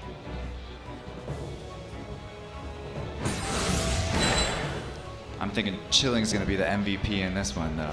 Topa has to single target units down. I'm not exactly sure which unit he wants to go for first. Now, Topa doesn't have an immunity buffer, and Okeanos is a very strong unit midway through a match when there's not a unit that can apply immunity. So he's gotta try and handle that with hopefully Varad. Go straight into turn 3 or skill 3 from Varad. Does not care about the immunity on any other monster, but he resists the bomb. Perna able to stay alive, probably not get killed for this first round, it looks like. And that's such a big part of drafting Sierra, is getting those bombs in play. When they don't come through, lose the edge. Yeah, when Sierra's bombs don't land, she's pretty much just a trophy monster at that point. She doesn't do much. This is one of the issues that Topa was going to have with this match, is Okeanos getting the stun on multiple units without having immunity. Chilling, though, is still on the table and does scale really well throughout the match, especially if he keeps stealing buffs from Wusa. So Chilling, we're going to see a lot of damage from him, especially against Perna, Tessarian, and the Okeanos. Able to land the Oblivion on Wind Panda there, Feng Yan, and get a Violent proc. Doesn't really need to put the Oblivion on Sierra, but just dealing the extra damage for it.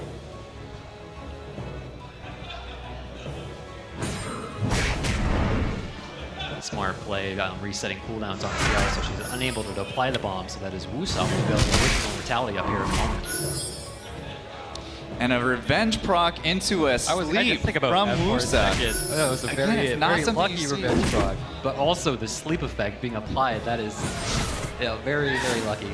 Extremely lucky. Like we said in the previous match with Chiwu, you don't see those Pioneers really landing that first turn or first skill sleep, and we've seen it quite a bit in this tournament so far.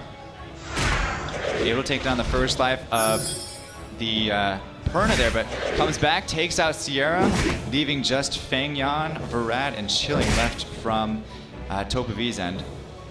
You can see JMac almost maybe hesitant about applying Wish of Immortality so that Wusa Chilling can't steal it.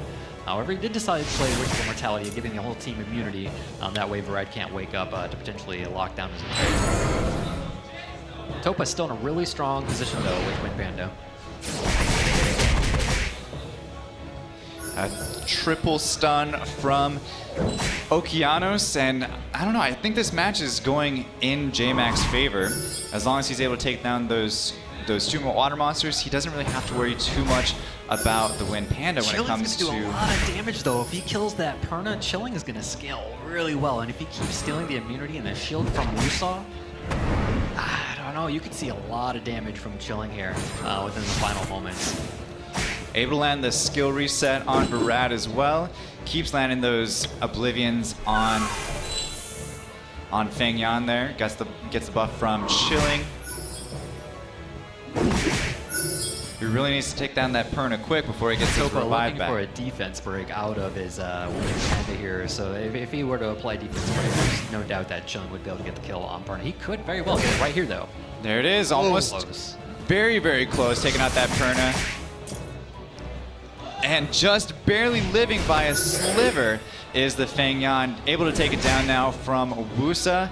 And here we go. Here is the final turn for really Perna. Situation though. He has Varad. He gets the additional turn. He's able to play the freeze before Wusa plays Wish of Immortality. Didn't land a single freeze. That is devastating for Topa. Lead that kicked in right now that JMac picked early on. We knew that that resist lead was going to have an impact, and it's definitely paying off for him because he had a choice: either play accuracy or resist.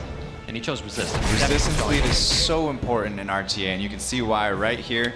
If that freeze would have landed, it could have been a completely different game. Like you said, that Chilling could come back and scale tremendously, but it just wasn't in the cards for Topa. Bit of bad luck there for Topa, going 0 for 3 with the freezes, and you saw the look on his face. That was the turning point in the match. Yes, absolutely. So we'll see how Topa bounces back from that. Again, we got the first pick being Sierra from JMac this time, which Topa had it last time. And we'll see how Topa decides to counter it. Yeah, his Sierra, the first unit that he lost, I believe, in that last matchup. Yep. Wasn't able to land the bombs. So down to 10 seconds already, hasn't put a single monster up, brings 2 resistance leads. He decides that he does not want to fight against resistance leads. So he takes both of them this time. Did you like his composition in the last match, Koopa? Topaz? I did. I almost would have liked to have seen the Chilling perform there at the end. I kind of wish he would have kept going with it. I felt like the Chilling actually may have had a chance to come back and solo it. Especially if we had to play Wish of Immortality to get through the shield. It kind of depends. It's kind of situational. I wish we could have seen that though. So you're saying that you should have, Topa might have been able to win, and had he played it out a little bit longer, made it a little bit more exciting at least. Chance. I like the Amelia choice though from Topa on this one. Solid monster in RTA. If I ever see her, like she's usually over almost anyone I have to ban her. She just offers way too much on the table. She's very tanky. She applies immunity. It's hard to lock her down too. It is. She gains so many turns. It's very tough. But JMac going with the lockdown composition with Ganymede and Okeanos, and as well trying to get the first turn lead and Bastet, and possibly a really fast Wusa as well. From JMac, if you're in this situation, you're waiting for Topa to make his last selection. Who are you planning on banning right now, Koopa? Man, I mean, in this situation, you kind of feel like you'd want to let the Tessarion go through because JMac doesn't have a single unit with passives on his team. And so that was smart from JMac.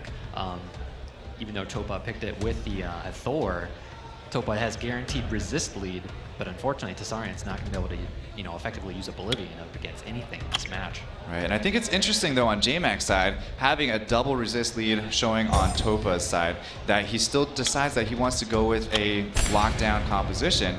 And the bans are down though. Wusa is out from JMac, and Topa had his I think that was well. smart. Topa's trying to do to JMac basically what JMac did to Topa in the first match.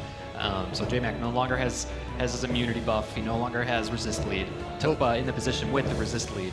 And so I think this is going to be a good chance for Topa to get a win. But what JMac does have is the 1-0 lead after having won the first game in the match. And Topa did not like the way things started off here.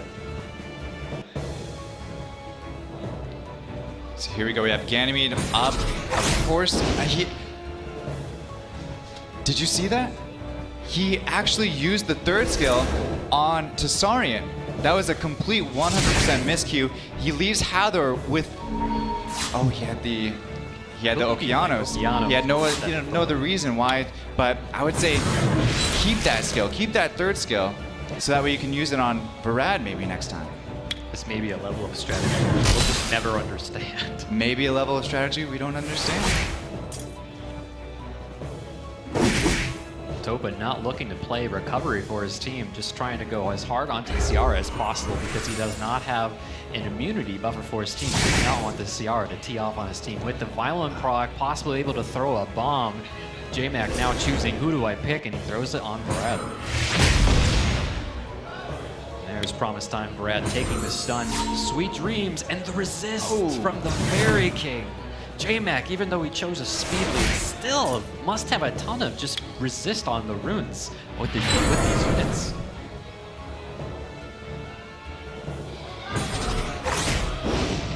There's a Seal Magic on it. Oh man, another Violent proc from Ganymede. It's almost like he always gets Violent bias. Most units that I go up against, whenever he plays Sealed Magic, he always has a chance to Violent proc into Torrent.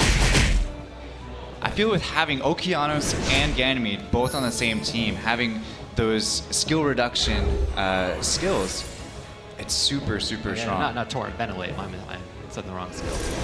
So many skills in this game. There it is, Wind Fairy King ventilating the Okeanos. Topa in a really tough position right now. Those bombs on Wind Panda going to do a lot of damage, even though Wind Panda is very tanky. A full team stun from the Okeanos as well, even with having a resistance lead. And that's just one of the crazy things about the Fairy King is that when you have units with really strong cooldowns, being able to play Ventilate to reset those cooldowns, it just offers so many different options that you can do midway through a match. JMac making a really smart decision to play that with his Okeanos and kind of eliminating any type of community booster from Topa. And that is the end of it.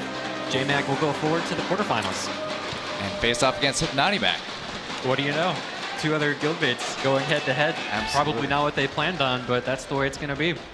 A little bit of cannibalism there for the Mac Guild, unfortunately, given the draw here in round one. Not exactly what they had scripted, but speaking of things they didn't script, Topa just getting crushed there in the 2-zip sweep by J-Mac.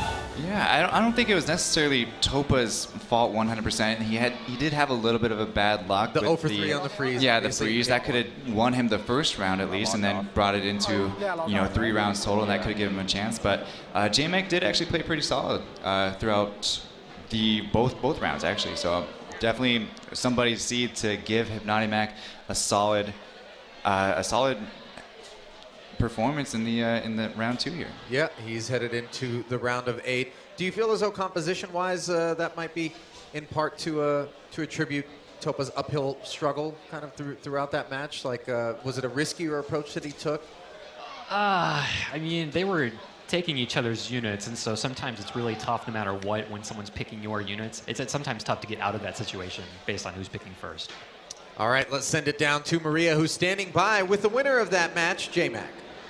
J-Mac, you said you play this game about 12 to 16 hours a day. So what do you think is your strongest suit in terms of how you've approached this game? Well, I'm actually really lucky. I get to play at work, so I do farm and play at work. And then I'm just I put a lot of hours in it, and I'm happy I have a really good guild. All the Macs that were in my guild, they were able to help me out and prepare me for this and help me become a better player. Well, which opponent that has already advanced to the quarterfinals do you think you're most prepared to face? Weirdly enough, it's actually who I'm facing next, which is Hypnotic Mac. He's my guildie. I've been playing him all week, and yeah. All right, well, good luck in that one. Well, never fun news when your toughest opponent is the guy that stands between you and moving into the semis, as we are all set for match 4, which we have been delaying, finally ready to go. Let's bring them to the stage. It is Make It a Bud facing Brain Lag. There's Make It a Bud. From Arcadia, California, a 27-year-old consultant who started playing about 3 years ago. My name is Chris Lamb. My in-game name is Make It a Bud, and I'm from Arcadia, California. So I got my MBA from USC. I just graduated this May. And it was just a transformative experience to be able to meet a lot of like-minded individuals and pursue a career path that I think will ultimately set me up for success. Now that I'm here, it's nerve-wracking as hell. It's exciting, it's nerve-wracking, and I'm just hoping that I can think in my own head and not get caught up in the moment. I can already see downstairs that there's a lot of lights and stuff, and hopefully, and I know that there's gonna be a lot of energy in the room. And some of that energy will be brought by that man right there, Make It a Bud, who will be facing off against Brain Lag. He's got his fan club in the building, 23 years of age, hailing from San Diego, California, just down the road.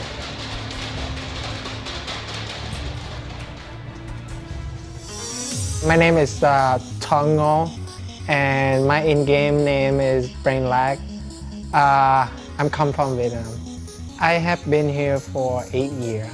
My friend got me into badminton because back then I don't know what to do. I don't have any hobby, so I got into badminton, and then I started to love it. It's on my second year of playing badminton. I got first place in Senegal, the whole Senegal, in high school. When I got my very first trophy, when I was a rookie, yeah, that's when I started to love badminton.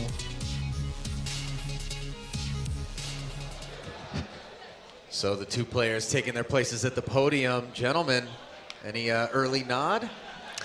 I mean, we had first met Brain Lag yesterday, and he's just always just so happy to see everyone and talk with everyone. Yet, among all of the players that know him, he's got to be one of the players that they fear the most, and they don't. No one wants to really go up against him. However, so this is definitely a match that a lot of these guys that are in the quarterfinals, they're going to be watching this match with clear intent. You know, what is he going to be bringing? What kind of units does he have? So I'm excited. He's definitely one of the favorites on this bracket on this side, but Make It a Bud, also one of those players that's happy to see everybody. Big personality as well, and a really fun guy to be around. You know, for Brain Lag, it's always easy to be happy to see everyone when you feel like you're going to beat them. That's right. Puts you in a good mood right away. Yeah, he was excited. We talked earlier, right before the stream had started, that he wasn't able to fall asleep until like 4 a.m. just because he was just so excited. So excited and so nervous as well. And it's kind of interesting hearing these top players. So even though, we're playing against them ourselves, Koopa and I, and to hear that they're still nervous, they're still human as well. They can still make the same mistakes that we do. It kind of puts things into perspective. It's nice to know. It's reassuring. It's like they're actually human beings. These guys are not like sentient Cyborgs. beings Yeah, from right. galactic and place far, far away. I think there's a little bit of an edge, which was inadvertent given that they were supposed to be the 4th match of the day, in being the absolute last matches. They've seen sort of what's worked, what hasn't, what trends have developed throughout the first 7 matches, given their monster boxes may differ slightly from other players. But they've got more wisdom going into this last of the 8 round 1 matches than anyone else was afforded. So the officials helping them get their tablets set up.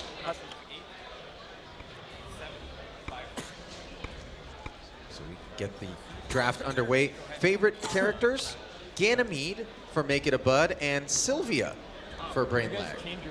I kind of hope that we get to see Sylvia from Brainlag in the draft. We haven't seen Sylvia yet. She's one of those, kind of like premier units. Not a lot of people have her. Very powerful. It'd be fun to see her in action. However, I don't think you typically see her too much in RTA.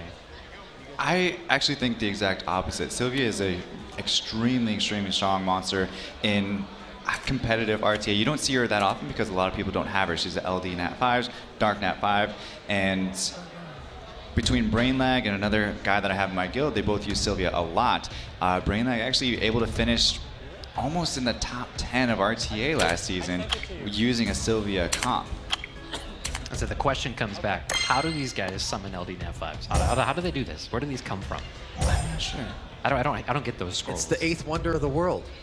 I need an LD Transcendent scroll. Make it happen. You've been pretty salty over there about this, Koopa. It's an ongoing thing. I haven't been able to summon one for myself or anyone for that matter.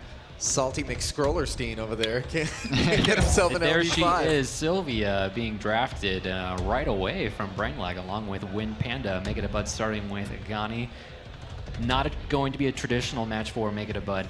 Like Claytano said, Sylvia, you don't get to see very often, so this is going to be not exactly the most traditional match for him. Tessarion is a strong pick. Could play Oblivion onto Sylvia as well as Fang Yan. So Brainlag might have to ban the Tessarion right away. There's not a lot of units that apply the Oblivion harmful effect. There's only 2 in the game currently, Isis and Tessarion. Yes. And it's interesting to see Sylvia being picked first, because again, it's a Dark Nat 5. You almost know that Make It a Bud does not have that monster. However, the strategy behind not picking that completely last,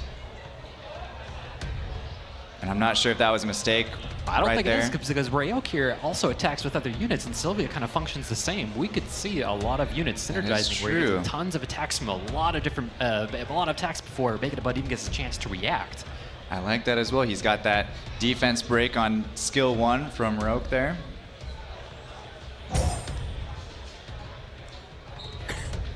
Brainlag looking for his final unit, thinking really hard. Only 8 seconds remaining.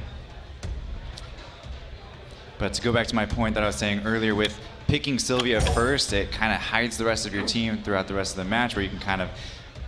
Right, no, I agree with you. If I had Sylvia, I feel like I'd feel comfortable drafting her last almost every time. Right, Unless you feel I knew comfortable my drafting opponent her had last. her. But in this situation, you don't want to give away your hand too early, so we picked her first. And all right, we're waiting for the ban here. And then we'll go forward with this match.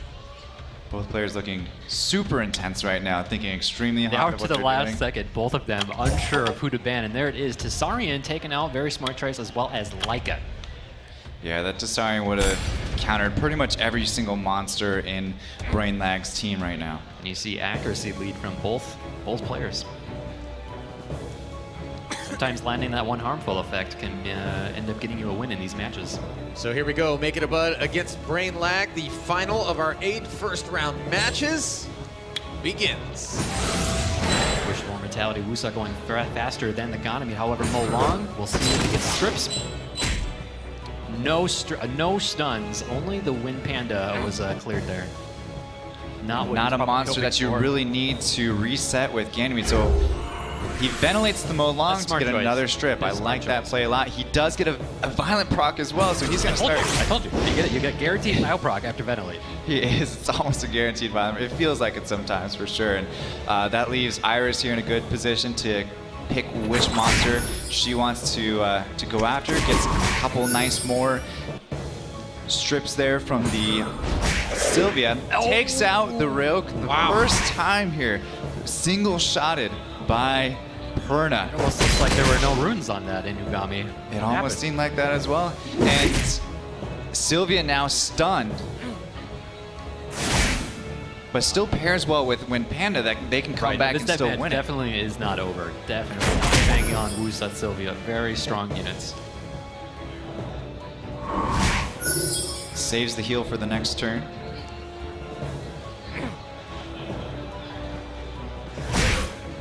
And gets another stun from Perna. Sylvia definitely does Things not are definitely have going a in here. favor of Make It a Bud in this match here so far.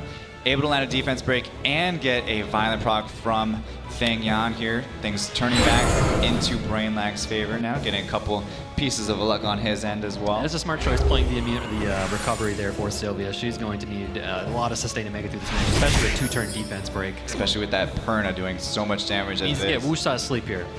Oh, but, well, Decides to go after the Iris instead. Did not get the sleep. no. Doesn't happen often. And here's the Perna onto Sylvia. Ooh, sneaks away, but I think Ganymede's going to be able to finish it off. A little bit of a decision there made by Make It a Bud. Decides not to finish it off. Goes after. Violent proc got a gun. You got a violent proc and still alive. not able to finish it off. Still alive. There it goes now, and Down goes Sylvia. I think this might be over. One of the favorites, Brainlag, struggling in this match right now. Make It a Bud doing a really good job, making smart decisions, getting a lot of violent procs from Ganymede. There's another one here to lock down Wusa and pretty much seal the deal. And this is the chance. So this is one of the things that makes a player like Brainlag so good, though, is that he's studying right now. He's learning. He's gotten a chance to see Make It a Bud's play style. He's already thinking about the next match. He's trying to think, what can I have done differently. So I'm really curious to see the draft. Contrary to his name, I would say that he is one of the smartest players in the world in this game right now. His name comes up a whole lot in our guild chat as far as being one of the players that we all hate fighting against. So he's taking this time. Looks like he's going to end it here. He knows what he's going to do and just wants to get into the next match. But Make It a Bud looking really good. Yeah, that was a very solid performance from Make It a Bud with those units. And as you talked about, Clay, Brainlag, not a guy that you like being up against, but if you got to do it, you want to get spotted. That 1-0 lead is now. Make It a Bud only needs to win one of the next 2 games in this match in order to eliminate perhaps an early favorite. Yeah, Brainlag saw those guaranteed Val procs out of the win. Fairy King chooses to draft it for himself, stealing it from Make It a Bud. I like that decision from Brainlag, getting the Ganymede in there. He didn't have first turn last time either, so he may have lost it to Make It a Bud if I remember correctly. We'll see if we end up seeing the Ryuk pick this time. We didn't really get to see Ryuk do much in the last match. I don't think we will. I'm still not convinced that that was what he was wanting to do, because I looked at his face after he put it in and he looked up. He looked This a is little a concerned. very, very different team. Extremely Praha, different Tableau, we've got a lot of different options for leadership skills to Make It a Bud. This is going to be a really tough final pick for him right now. You can see in his head, he's running through every single possible scenario on what types of units, if he bans this, picks this, what can he set himself up for? And he only has 9 seconds. Such a scary team. Such a scary team. Raccoony, the Perna, the Wusa, the Tassara. They're all scary. They're all scary units. Who do you ban? I don't know.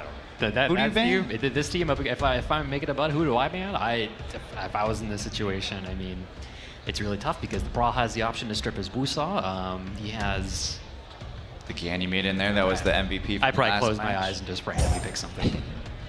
There it is, picking the Fairy King that Brainlag ended up picking from him initially. I would say that's a solid good choice, though. It's I a good choice. like the Ganymede ban. That offers just way too much between the Ventilate and the Seal Magic. it just amplifies the entire rest of your team. Especially if it's Praha were to get that strip and then be able to play Sealed Magic from Ganymede. It's not really ways you can recover from that. So how will Brain Lag respond after losing that first game here? This might be somewhat surprising to Brain Lag as Wusa outsped his entire team, even though Brain Lag has the Tableau speed lead. But there's the Praha predicted future, stripping everyone except Molong. Looks like he's going straight after Molong first. Try to remove the rest of the will or the immunity and the shield from Molong. Was not able to do it though with Sylvia. No defense break from Molong either in that round.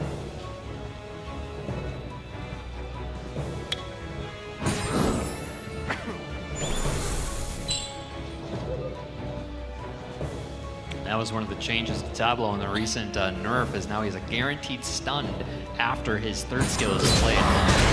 Molong, reckless assault on Sylvia. Looks like there's a connection error so far right now. Is he going to be able to get back into the game? Looks like we do. Praha is up, able to completely revitalize and heal the Sylvia. And works back on, gets the defense break as well with the Sylvia, pairing with Feng Yan. In this situation, do you play recover? You just kind of go for that, but to keep putting pressure on Molong, getting him on the defensive. I would say keep going for it, because you got that Rakuni that's there. It's going to be removing that defense break. Take advantage of it while you have it. All of his units have a lot of HP, so I think that was a smart decision. Yeah, Make It a Bud does not look happy with things as they've played out so far. However, Tessarian can be really strong here with the Oblivion status applied to Sylvia. Oh, and resisted the Oblivion buff. This is... Is it enough? Is even if it's is it still enough? Decides to go for a defense break on He's in a really strong situation. Even with Sylvia having someone attacking with her, it just doesn't seem like it's enough damage. Make It a Bud is a really strong team. The Rakuni cleansing, even if he does land a defense break and the passive heal, he made a smart choice by playing the Tessarian and then picking Rakuni so that Brain Lag didn't have the option of applying the Oblivion status to his own team. Nice couple stuns there on Tableau and Praha. I would say if Make It a Bud is able to somehow take down the Sylvia, this could almost be in the bag because of that Tessarian and Rakuni. They don't have to worry too much about the Feng Yan or the Tableau. As long as he can take down that Sylvia, I think that would be his final. He's working on it. He is working on it. He's trying. She's tanky. He's got a lot of HP.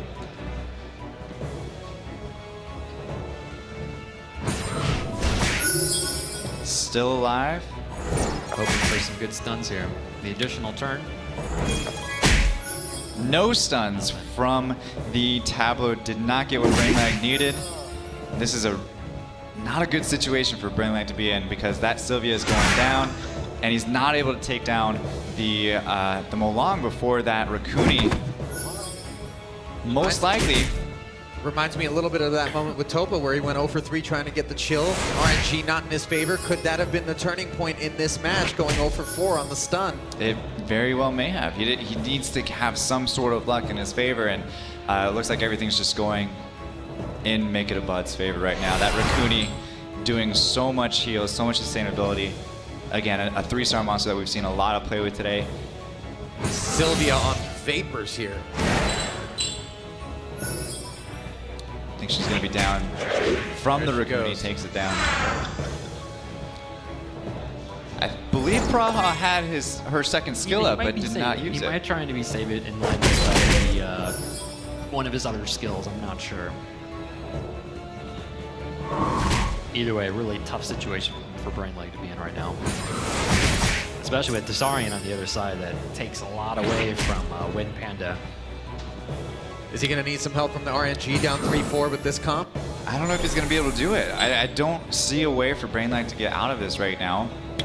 But he's predicting future right now. Lands all 4 debuffs. Gets a violent proc from Feng Yan, so this is exactly what he's needing. That's a step in the right direction for him, that's for sure, to have him be able to stay into this match. That Tablo, though, being stunned is a huge, huge detriment this entire huge change match. Yeah. We used to see all different kinds of players always playing. Now, a lot less players are drafting Tablo, so some people might be surprised that Brainleg is using him here, but he's still hanging in there. I don't know, that Molong's back up to almost full HP. It's going to be tough to work down on it, but as the match goes on, Fengyan's getting stronger, Molong's getting weaker. He's just got to be careful about that. Oblivion. Harmful effect on Fengyan, and put that onto Tablo because he didn't want to wake up the Praha or get revenged by the Fengyan. Reckless Assault with a counter. Still has plenty of HP left on Fengyan, but now it puts Molong into a bad situation where he's almost out of HP. That's exactly what Brainleg needs right now. He needs to take down that Molong. He needs to be able to get that cross kill to stay in this match to make it a 3v3.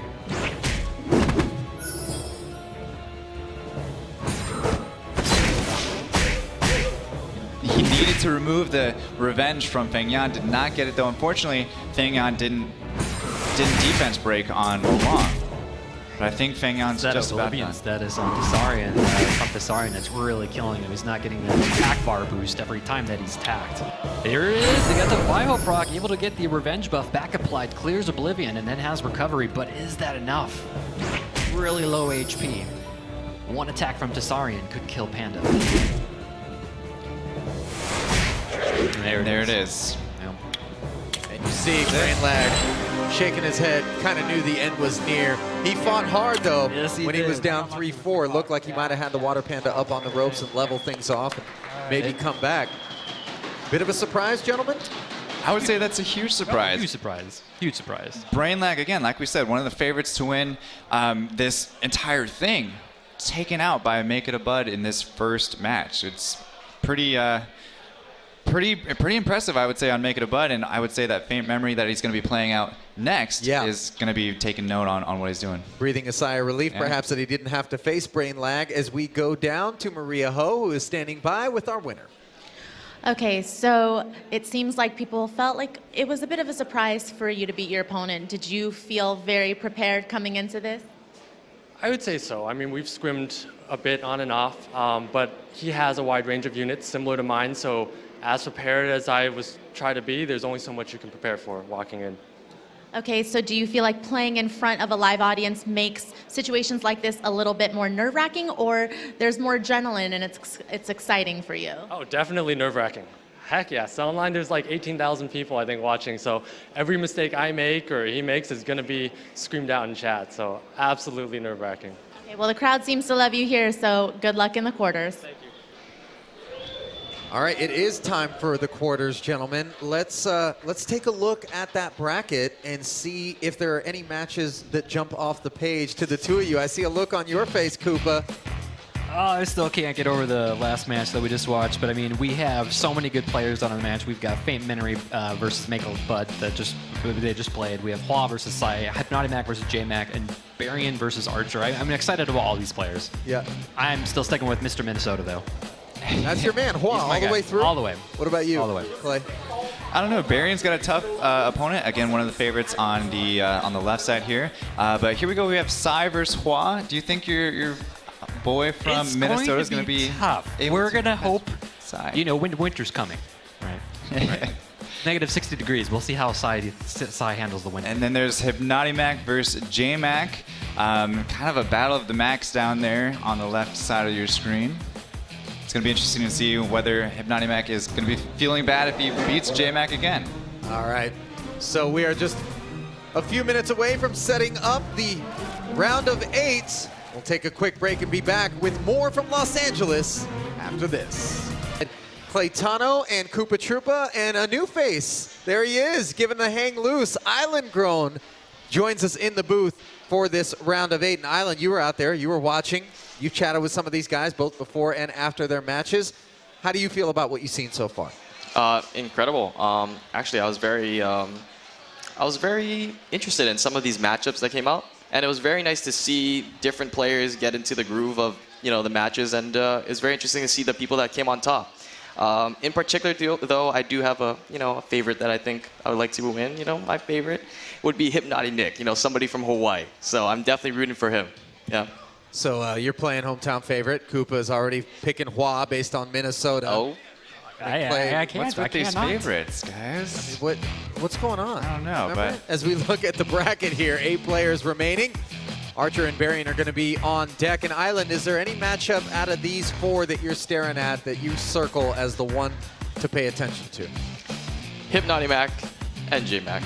The Mac on Mac violence. The Mac on Mac, yes. All right. Definitely. Let's send it down to our 4th member of the broadcast team, or 5th as it stands now, Maria Ho, who has an update. Maria.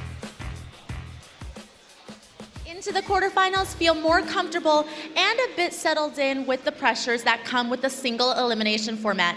They've been scouting out their competition through the first round, so that should lead to some very exciting matches. Thanks, Maria. And the first of those matches is going to be between those 2 guys. Standing by, let's bring the first man out. It is Archer. 30 years of age, a restaurant owner from Arcadia. Been playing Summoner's War for 2.5 years.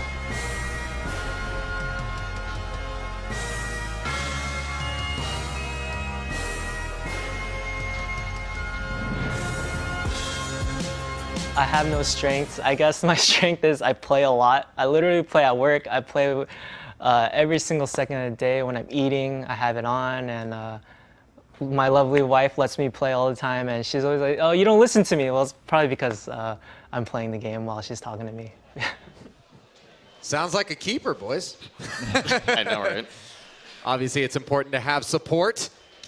And there is the man that he's playing against. It's Berrien from Sterling Hills, Michigan, the 42-year-old automotive engineer. Talk to us about his Summoner's War strengths.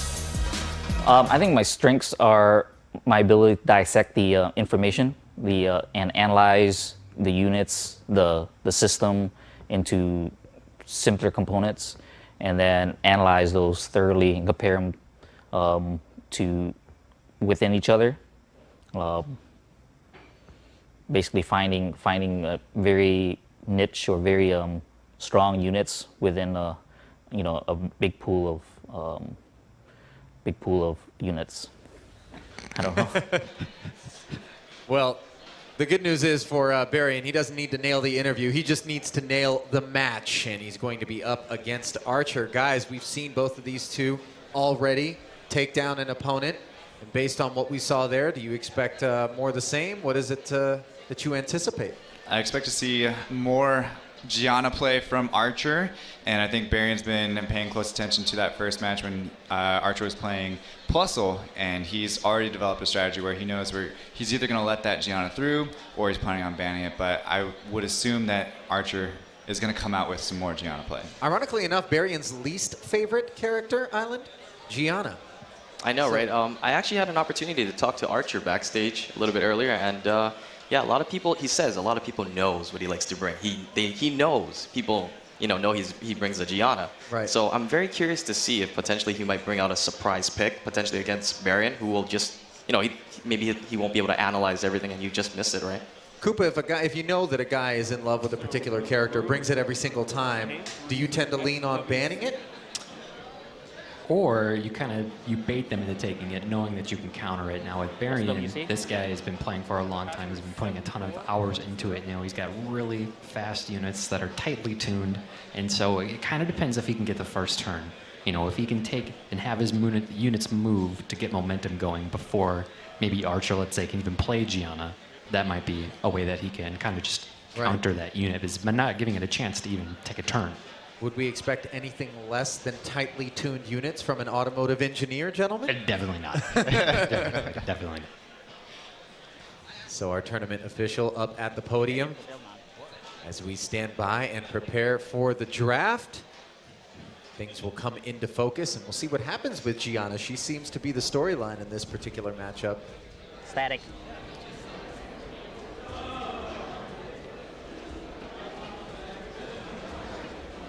Archer says he plays all day long. A new dad. We saw his baby milling around yesterday in the stroller. Her first word's going to be summoner. Second word's going to be war. The proudest moment. I'm pretty sure it's going to be Gianna. I'm sorry. Right. Name Gianna. Right. One thing I'm a little bit interested about is potentially Varian, who also has an LD Nat 5, Yun Hong, to see if what Archer is going to do against that. Potentially pull something to counteract that, because we can kind of expect to potentially see that out, right? Yeah, he had a couple Nat 5s, LD Nat 5s that he played in the first matchup against Chaos. He had not only the Yun Hong, but he also had the Lima. Lima, yeah. But I would say that Gianna kind of directly counters Lima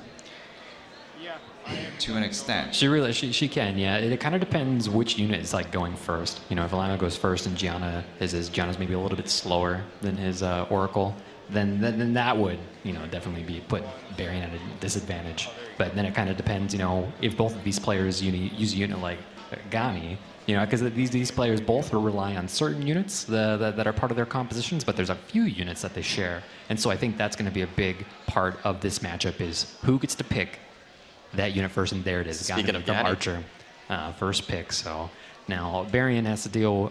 Both of these players have to deal with this kind of thing all the time, where you know they go up against a player, they're familiar with it, they pick that unit first. So they've already ran this scenario through their head. Yeah, so we see the Ganymede first pick from Archer, and then Varian knows exactly what he's doing. He goes right into the Sierra pick to take that away from Archer, because we saw in the last match that Archer had having Sierra, having Gianna, and having Dover all in one fight. It was completely dominating, and it's really, really hard to counter that. And so we have the Gianna pick, and then we have Hathor and Molong, Okeanos coming back from Varian. Now, do you think it's interesting that Archer knows he has Gianna and Varian doesn't, but he chooses to pick Gianna early to take up that slot? Too, with the brain lag where he played the Sylvia pick so early. Right. And so it's kind of interesting, and then that might just kind of go beyond the scope of my comprehension in this, but I would actually expect to see those picks like the last, right? You know, like either the last pick. Because they know they have it. Right. So we see Varian here strolling through a few of his phases, trying to find the correctly runed one out of all 7 of them that he has, I believe. I believe he does have 7. He has a Shrine Sanctuary. of Phase. Yes. Each player using up all their time, you know, really thinking about what they want to do. Right, and that's one of the things with this format is sometimes our units are in different places because they're playing on devices that aren't their own, so it's sometimes a little bit trickier to maybe find on the order. It's like, oh gosh, where's this unit? Especially when you're a guy like Varian, when you've got 7 phase to choose from. It ends up choosing his Frigate. Right now, the players are both kind of scoping out their units, running the permutations of all these units and all the scenarios based on if they were to ban someone. This right here can make or break the match. They're running down to 4 seconds. Last moments. I would assume that Varian's going to be able to take first turn either way. He's got the speed lead. We know that Archer's Gianna isn't the fastest thing. It got outsped by Chaos is Wusa last round, but now maybe he wants him to outspeed himself. He knows he's going to go second, and I think that's a big Right. reason why he's bringing Raccoon. He needs that passive to kick in. He knows that he's probably going to have some sort of stun situation. I think that Raccoon is going to be a big part of winning this match if he ends up lasting long enough. So here we go. Archer against Varian in the first match of the round of 8.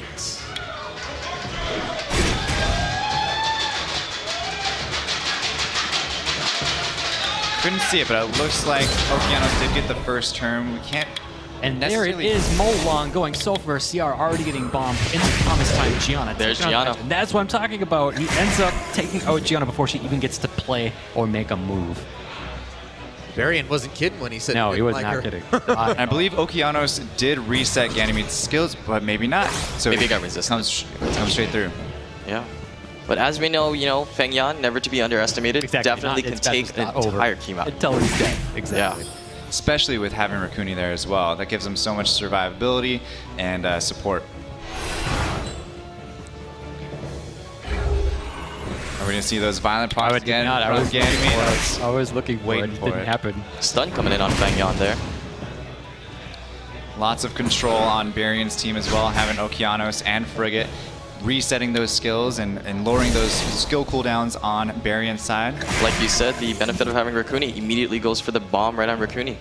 It's very smart gameplay there too. He used Ciara's second turn to do a little bit of damage to the Wind Fairy King. That way Raccoon doesn't dispel the bomb off of himself. So that when you get into matches like this with these players, these guys have a vast understanding on just the simplest mechanics that you cannot forget at a match like this where every turn counts. Yeah, and even though Varian is moving relatively quickly, he's picking his turns extremely fast. He knows exactly what he's doing 2 steps ahead of when he actually does it. So it's it's still extremely calculated, even though it might not look like it. There's Ciara trying to stand tall here as we get into the second part of the match. Another bomb going into Promised Time. Varian choosing who's going to play. The resisted. Raccoon still gets first attack though, and Wind Fairy King goes down. Wind Panda still stands though. I don't think it's going to be enough though. Archer, he has those 2 units that we talked about earlier, but with the bomb going down now on Raccoon, if Raccoon brings out, it's going to be real tough for him to get back into the game. Especially with Ciara and Frigate and Okeanos both being able to stun the Wind Panda. Reckless Assault on Molong doesn't make it any easier. All of these units do really well up against Wind Panda. But he might be able to take out Ciara and Molong. Gets the Violent proc. Goodness. The question is, can he kill the Water Panda? It kind of depends if he has the cooldowns up. He does it. Frigate. He has Rolling Stone. He can get the stun, but does he choose to reset to prevent? He lands the reset. Yeah, he does. Is he going to go to the defense break? Gets the stun. Oh, so it might have been too little, too late from the Fang. And it was a smart decision to save the second stun from Okeanos. That way he can play it now to lock in the win safely. But still, a very close match. Very well played from Archer. Yeah, you can see Varian there laughing. It could have gone. He's saying it got a little bit nervous there for a second. He made him sweat for sure toward the end. That's a tough thing to do. It's a tough thing to get a reaction like that out of Varian, and that just goes to show what it's like up there on the stage for these guys. So it's really exciting to see all the energy in this room right now with these players in the final 8. As you guys were coming up through the ranks, and you remember facing opponents who might appeared with their haste in their decisions to be reckless, but were actually killing you on a regular basis, as Varian, I'm sure, has done to so many people. Psychologically, what was the impact of that? Because so many people are deliberate, they take their time, you're like, okay, this guy's a thinker, and you know, Varian is just an all-out barrage, it's an assault. You never have a moment to relax as he continues to put the ball back in your court over and over and over again. Oh yeah, it's super intimidating. Super intimidating, because you're thinking, okay, I'm going against one of the best players in the game, and now he's making his decisions. He knows exactly what he's doing. I must be a cakewalk to him. Look at that. Look at that. It's a swift Ganymede. He did show his runes. That's why he didn't proc Vile. That's why. He didn't proc Vile, because he was swift. Watch him still proc Vile, though. Incredibly fast. Call the referee. I'm curious to see if he changed that in between the matches from the first and the second one. It's possible. These players are allowed to change their runes in between matches if they see certain combinations within the players that they might be going up against. There's one of the rules that was clearly stated before this tournament yesterday that they are allowed to change their runes around. So they very well could. They could change their runes again after this match before their next match. To my knowledge, no one did that in the first round. Probably not in the first match, but after their first match, before their second, they could. First match, you were not allowed to do any rune change. That I'm not sure. I think they actually were. If they were watching someone, because they were able to watch the stream, I think they were actually able to make adjustments. They were. Interesting, a Charlotte pick. As you guys know, after the most recent buff, Charlotte is a little bit more viable now in RTA, along with her sister Rika. So we have some connection issues, but we're going to get right back into it as soon as we can. The fight's already on their way, and I think we got in just in time where we can catch the first turn of this round 2. We did indeed, and is there any sort of adjustment that you guys saw out of Archer here that might be beneficial to him, countering Varian's victory in the first game? There it is, the Swift Ganymede actually taking the first turn. You can see the disappointment and frustration in Varian's face as he essentially loses that immunity for probably the rest of the game. Yes.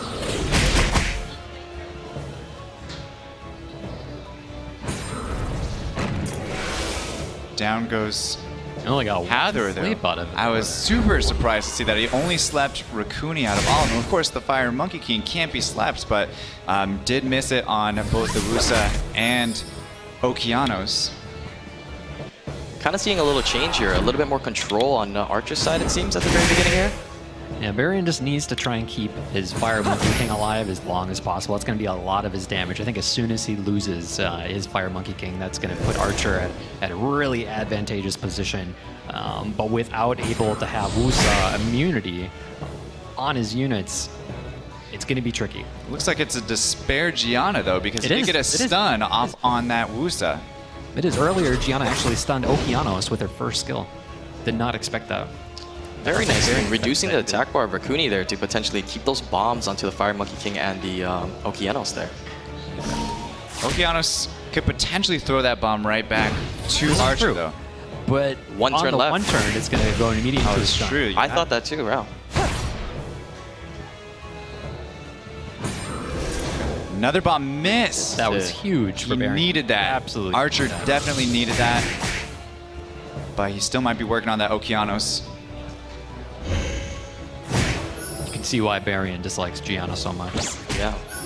And Archer's is built so well. It's extremely tanky and obviously Despair, which comes in handy every now and then. Okeanos with the missed resist the on sleep. Sweet Dreams, not going to sleep today. Oh, here we go with Charlotte again.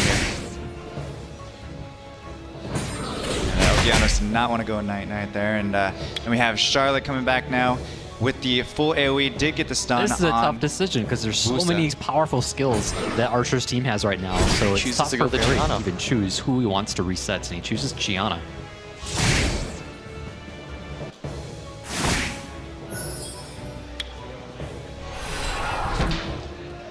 He ends up playing the attack bar boost onto Rakuni to have a passive healing kick in. Barian just hanging on by a thread here.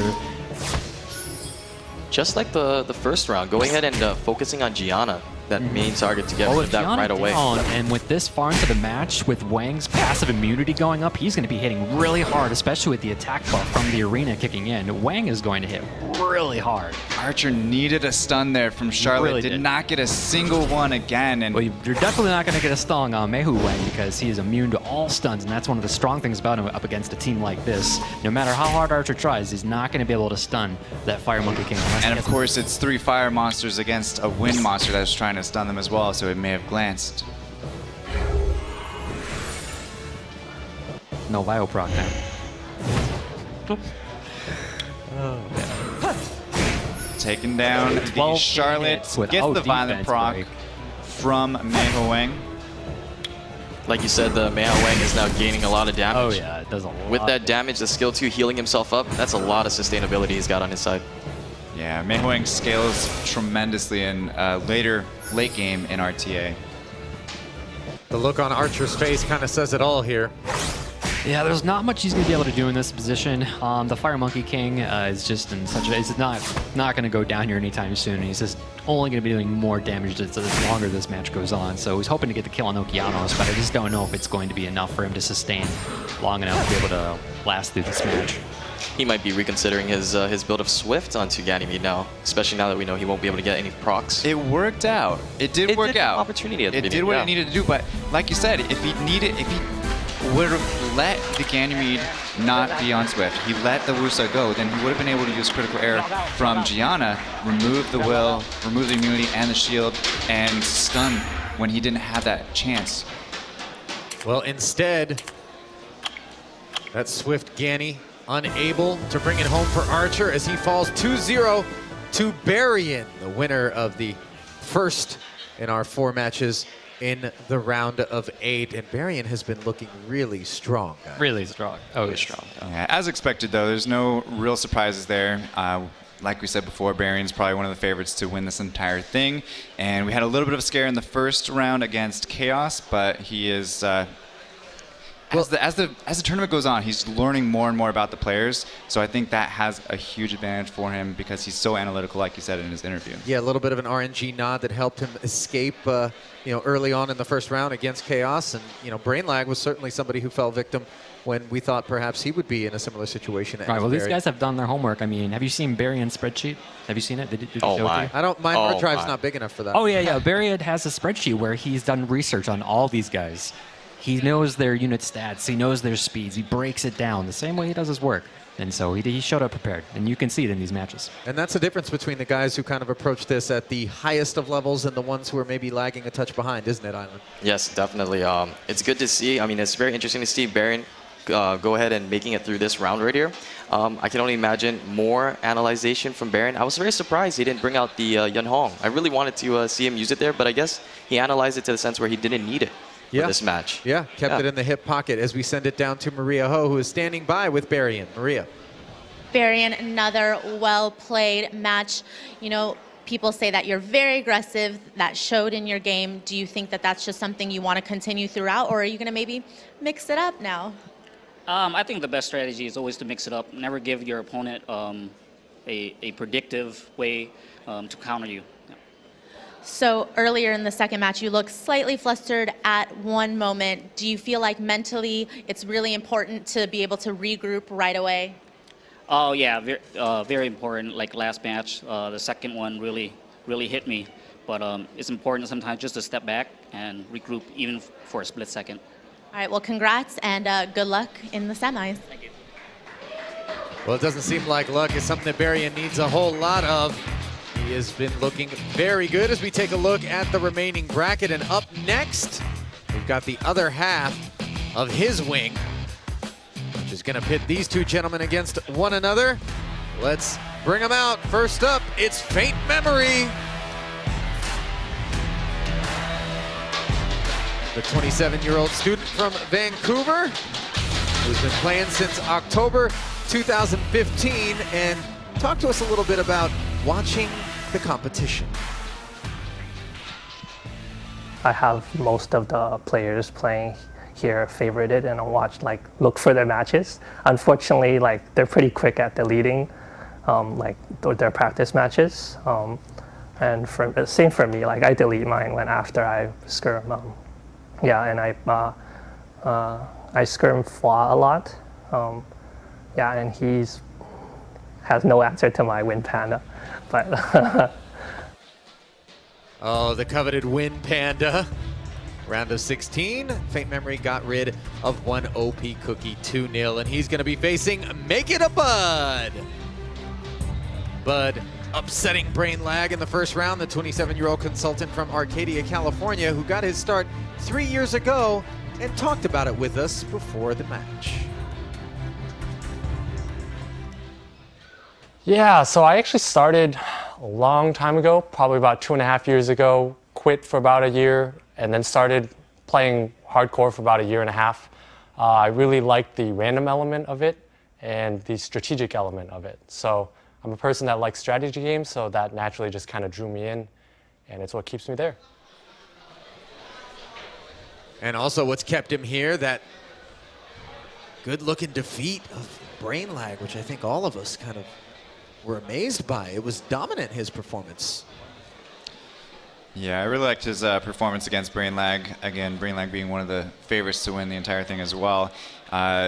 Didn't show too much nerves. He was very focused. You saw it on his face, and I can see him bringing that same focus into his fight against Faint, who is also a very strong competitor as well. In watching him, though, focus aside, it was an emotional roller coaster for Bud in that match. It was. against There Brain was a Lag. lot of back and forth in that match, and it honestly could have gone either way. If those guys had played again, let's say it was like the best of 5, you know, they could have gone a different story. Yeah, but I guess- unfortunately, in this tournament, you lose twice, you're out. Yeah, describing it as dominance is not fair. I'm looking at it from a perspective of the fact that he won 2-0, which I Right, think we right. couldn't have anticipated. No. But certainly it's not as though Brain just got owned, you know, in both of those matches, as the two players are logging into their tablets and just moments away. And that's one of the things with these tournaments, is that you're going to see a lot more strategy in these final 8 matches, because now these other players, they've seen what kind of units they're running with. Well, what are their first picks? What are their second picks? How are they counter drafting? Who are they banning? Do they have like maybe a really fast unit that's not, let's say, traditional that you would maybe see? So these matches, there's a lot more thought that goes into it, whereas before, it was kind of just for everyone's first time seeing, you know, what they had, what were they working with. You've kind of tipped your hand at this point. The curtain has been peeled back. You know, Exactly. people have gotten a look at your box. They kind of Can't know hold it with 2 hands. what I you usually lean do toward follows and what so your fast. approach is to certain drafting in your opponents. Yeah, and I would say in this match, particularly, both have only seen 2 rounds of their opponent, because they won pretty dominantly in both their matches. And Faint actually had the same type of composition in both of his rounds. It was a very speed central type of composition, and he may go completely different against Make It a Bud here. Well, that's the other thing. You're aware that your opponent has gotten that glimpse and has that insight and is perhaps addressing that under the expectation that you're going to come with the same stuff that worked before. And it's a little bit risky to go away from that because it did work indeed, but this time you've got somebody who's better equipped. So what do you do? That's the decisions moment. Find out. Yep, I guess it kind of goes right from the get-go when you find out who picks first. Yeah, there's That's where it always really that begins. element. Especially if their strategies rely on the same unit. Where you run the interference, you kind of block by virtue of drafting what you know the other guy's going to want. But we've seen baiting as well, and Faint Memory is We have that. It was certainly a guy mentioned capable of that. That's one of his things that he likes to do. And like he said in his interview, he's done his homework. He knows what kind of units that these players are playing with. Just kind of like makes you think those like how deep are you thinking? Are you overthinking it? Are you underthinking it? You know, like reverse psychology, does that kick in? And there's Faint Memory with the Wind Fairy King pick right away. Make It a Bud already having a hard time picking his first two units. And that's just one of those units that a lot of these players that will use just because Ventilate is such a strong ability, being able to reset a cooldown to full duration, as well as his other skill, being able to control cooldowns, reset attack bar, and then strip on his first skill. He has so much to offer for one unit. Yeah, I definitely like the Raccoon pick into Ganymede. However, the Molong pick may or may not be a good choice, especially seeing Faint Memory's last compositions being very quick. It might leave that Molong vulnerable to a Ganymede reset, and from that point, after Molong gets reset, he's not really as effective as he would be against a different type of composition, but he might be planning on banning the Ganymede if that is the situation. Is that a Wusa Tesorian answer from That is Faint a Memory? Chiwu. That is the Fire Pioneer. He is a little bit different. He's more of like an offensive unit. He can strip immunity. He can block beneficial effects. He can still sleep on his first skill. But one of the nice things about Chiwu is that he has a speed lead as well, which makes him a popular unit for those that have him, especially if you're a player like Faint Memory where you're trying to get that first turn to start that momentum. And here we see a Gani Hathor combination. If those two get rolling, there is very, very little that you'll be able to do. I can't watch. From Make It a Bud situation, quick. he either needs to figure out how he's going to counter those two or plan on banning one or the other. Otherwise, it's just going to be a long match for Make It a Bud where he's not even going to get a turn. One more pick from Make It a Bud, down to 5 seconds. And he does actually have the Raccoon in there, which is a pretty good counter to those two. So we'll see what he does, though. Here comes the ban This stage. is actually a really big ban. These two have so many different types of units that they can work with on their team. And looks like they chose, they got the ban on Wusa for Make It a Bud and the Tessarian ban on Faint Memory. Yeah, so it's interesting to see the Wusa ban, even though he has Chiwu. Right. Maybe Faint Memory was actually thinking that Make It a Bud was going to be banning his Chiwu because It's just a of the lot of speed leader. sustain with Arconi, Wind Panda, and Wusa. That's a lot of sustain right there. is a So I lot feel of like they should choose one of the three. And he was maybe hoping that his Tessarian wouldn't have been banned, and that would have unenabled the Wind Panda and the Raccoon had the Tessarian not been banned. So a smart choice, I think, on Make It a Bud to ban the Tessarian. Right, so in this match right here, I would say that just by pick ban stage, I would give this to Make It a Bud right now. He's in a good position. However, if those Ganymede Hathor get going, they have a couple monsters that they have to deal with. The one is the Raccoon there on the right-hand side of your screen. But aside from that, once that's down, you're not going to have any buff strips or harmful effect strips, rather, from the Raccoon, and you can pretty much lock them down for the rest of the way. 3 out of 4 of Bud's units in Dreamland right now. Stop.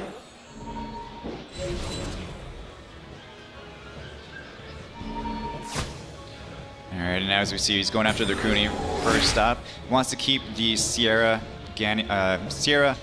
Molong, and Feng Yan slept there as much as he possibly can, and then keep the Raccoon down at lower HP than all of them. Second match of our round of 8. Can Bud follow up the upset of Brain Lag by getting through Faint Memory here? You guys like the comp. Well, we can already see that the Raccoon is not taking a whole lot of damage. It's going to be tough for Faint Memory to break through that Raccoon because he doesn't have any damage dealing monsters on his team. We saw the Chiwu though does actually, it's generally built as a support monster. However, Faint Memory was doing a lot of damage on or with his Chiwu in his previous match against. And that was one of the things when Chiwu was in and Nisgani, we were able to tee up on that team, is when Bastet was able to play the AoE defense break. But now that he has Thor on the team, he can't necessarily play Bastet in such a way to AoE defense break like that. It's a little bit more of a slowing match. You know, he has to kind of eliminate these units by process of elimination. And right now, to be able to kind of like just take Rakuni out of the game, he's keeping that HP lower while keeping the rest of the units slept, which is really smart. And it's actually really tricky to do too. And we can see though how just dominating Ganymede and Hathor are together. It's like you can see it on Make It a Bud's face. He's already breathing heavy, he's just waiting. There's nothing he can really do because all of his monsters are slept, and Ganymede is just resetting Hathor every single time, and that attack bar reduction, the sleep, comes in, and he's able to just work away and wither away at that Rakuni. There's nothing he can do. Bud didn't have to put himself in this situation. He didn't ban that Gany Hathor combo, and that's why he finds himself in the situation he's in. I think part of him was hoping for stuns with his Molong, since Molong was actually really fast. It's just he didn't necessarily get the stuns the way that he wanted it to, and then Faint Memory was able to get his units to start going. And then Faint Memory just eventually got him into this endless loop that he's in right now, and now that was the end. Reason why he ended up losing is Rakuni. And then the fact that now he awakens the Sierra, but was able to do it at the same exact time as he's resetting Sierra's skills, and it's just a matter of time before Sierra's down, and there's nothing that she can really do while she's awake. You believe the sleep from Chiwu, and of course the sleep. Thor from wasn't Chiwu. enough. Not enough sleep. I've never seen so many sleeps from Pioneers than I have. These guys are before in this stacking a lot of accuracy. These guys, it's a big part. Like a lot of resist, a lot of accuracy. I think that's a big mistake that a lot of players that don't have the experience or aren't as high as, like, let's say G3 is, that they don't value resist and accuracy enough. Faint Memory is like an ambient dealer. Feng Yan actually getting a couple turns off before he is put right back to sleep by the Hathor. He resists it, which is giving Make It a Bud life in this round here. So look at the Chiwu. Another sleep by Chiwu. Sleep by Ciara. It's tough to watch. Not allowing the Feng Yan to use his second skill and get the revenge buff up. And putting it right back to sleep, actually taking a huge chunk of HP out of that Feng Yan, and then able to, again, re-ventilate the Hathor, and it's just working away. Again, like I said, it's just a long match for Make It a Bud, just trying to figure out something he can do to hope and pray for a Violent Proc or two. Well, after the change in Season 2, limiting the amount of Violent procs a unit can take to one turn, it kind of affects a unit like Ciara in this position where her cooldowns are down. The team doesn't have immunity, but you can't proc Violent as many times as you used to be able to in Season 1. So we saw Faint Memory think there just for a second as far as who he wanted to wake up between Molong or... Was that a sleep by Hathor? That was a sleep from Hathor, yeah. Okay. Skill 2. Yeah.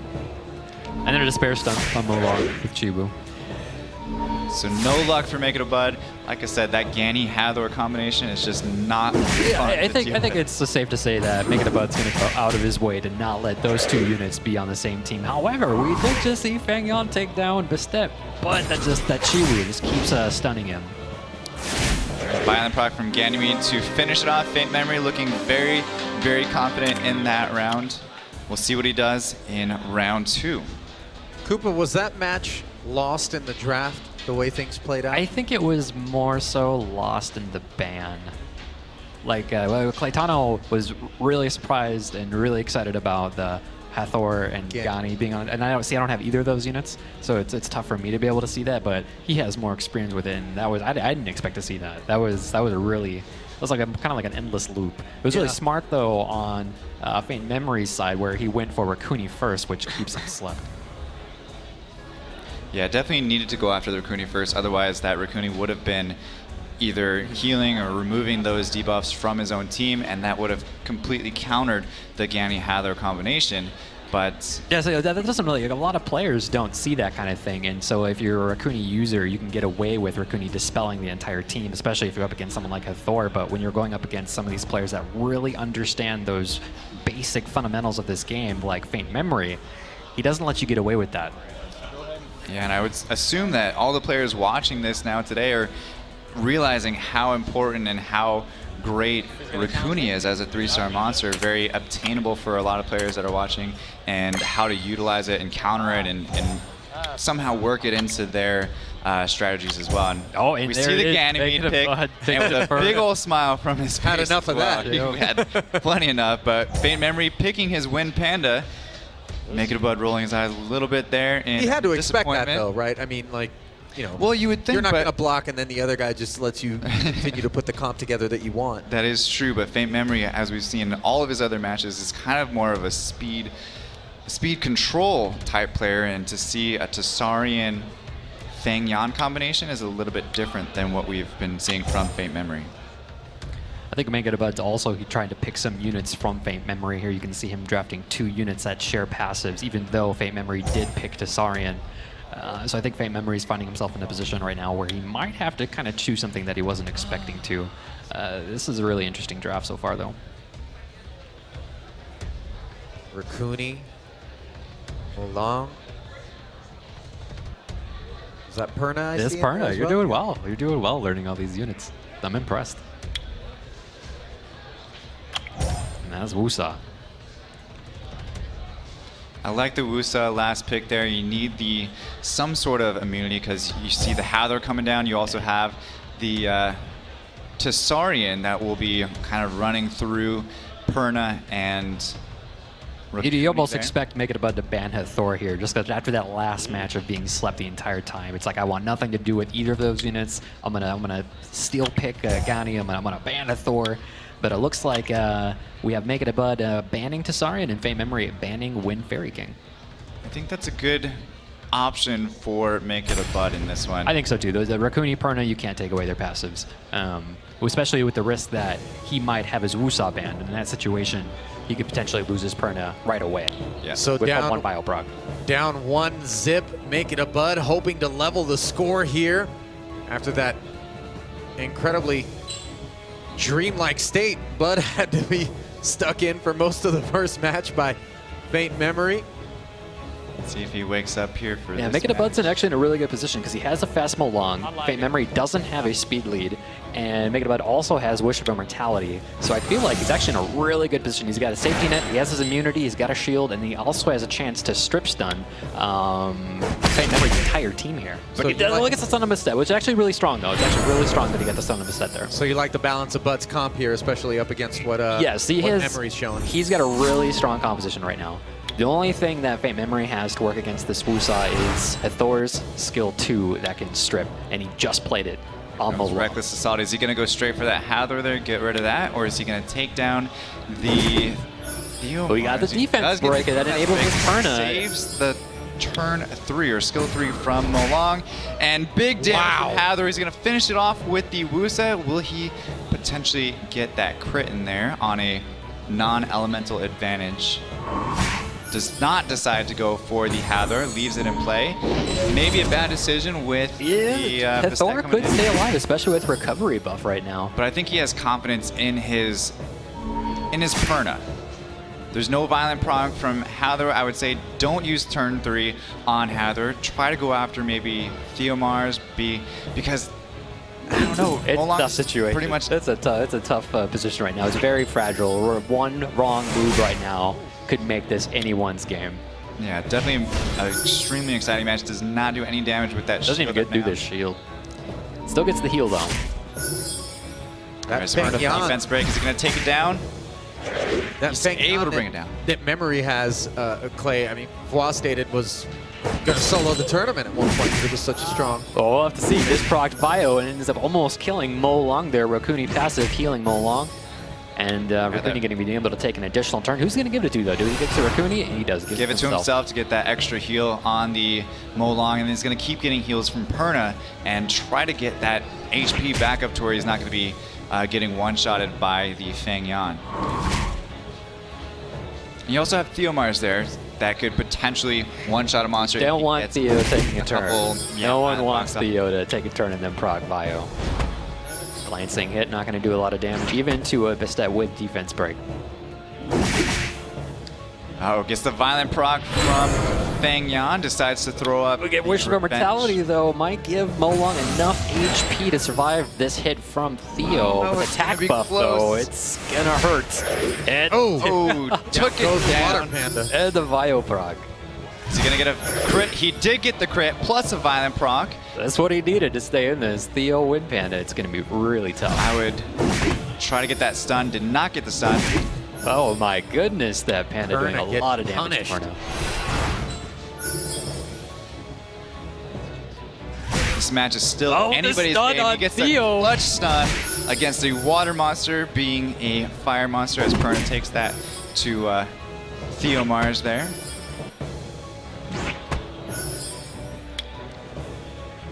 Hope for a glancing hit. Flame Nova takes it down. One more hit, and Theo Mars is dead. And then we have Perna, Perna coming back. Raccoon, No Vioproc out of and Theo. Wusa going after the Fangyon. Another violent proc. That Fangyon is doing a lot of damage to the Perna. Make It a Bud's got to be really careful here and how he's playing. Gotta hope for a stun out of Perna onto that Panda. Now he's 3-on-1. Just Gonna get it? to get He rid got of it. Panda. That's exactly what he needed. And it might have just been enough to propel him to the next match. You can see how anxious he is. He's just hoping for the right proc. However, he's going to be able to get the revenge and recovery here, and there it is. He has to be very careful against this Panda. And all the sleeps we've been seeing from the Pioneers, he ended up going after the heal instead Oh, of the the sleep. stun again. Very smart decision because he had a choice to do more damage with the second skill, and he ended up using the first skill there just to try and get the stun, and ends up setting him up to be able to get the kill safely with the second skill. Very nice play and well done by Make It a Bud to make the necessary adjustments going into round 2. Yeah, that was after the Hathor Gani, he just was not going to let that happen. Shut again, that down so, real quick. Yeah, he blocked it right off the top after. Right, giving and then the that's why first these pick. guys are G3. They learn from their mistakes. You know, once they lose, they don't lose that often. So it worked out really well for them. Both the players right now just shaking off some nerves. Both all smiles. Yeah, though, they're very when it's excited. round 3. Very excited. And it's excited to watch them. There's a lot of positive energy from this community that has come from all over the world to be here for these regionals. And we've got more regionals that are going to be in New York next week. And you're going to see a lot of the same players that are traveling from wherever they are to be able to go there and see that. So you get a lot of smiles from a lot of people, even the competitors, which is good to see. Just good to see them having fun and fighting hard and clean as well. It's just a game. It's just a game. It's just a game. Oh, keep saying that. It's only $50,000 for World Finals. Damn it.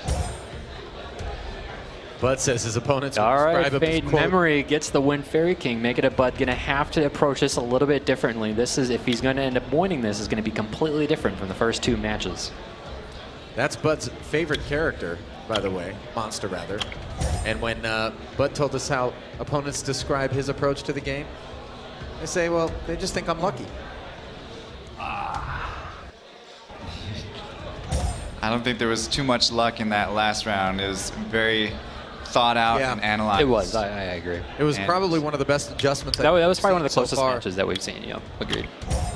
Able to take his Fangyon back. So there's a couple different comps that you can run, and it looks like Make It a Bud's doing the more bruiser approach, not really a control or a speed or a support approach. It's kind of all tanky monsters and trying to beat them down as best as possible. The Annabelle. We've not seen this yet from Faint Memory.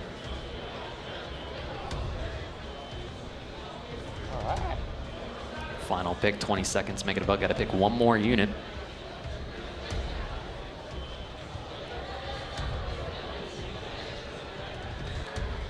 I think the big decision for him right now is between the Molong and the Wusa. And let's go with Molong.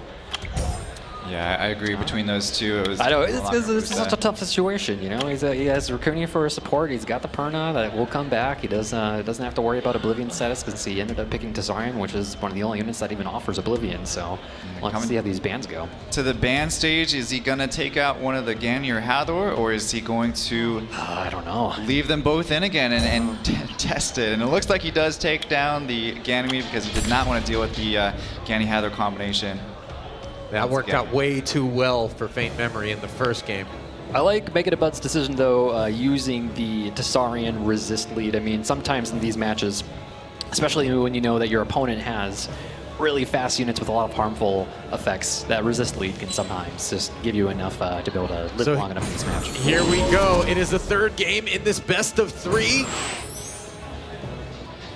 Molong with the immunity. There it is, the and resist will. from Tessarian. Yep, did get resisted for Tessarian. He stays alive, but I think having that Molong still alive is going to be able to give him a lot of playback here.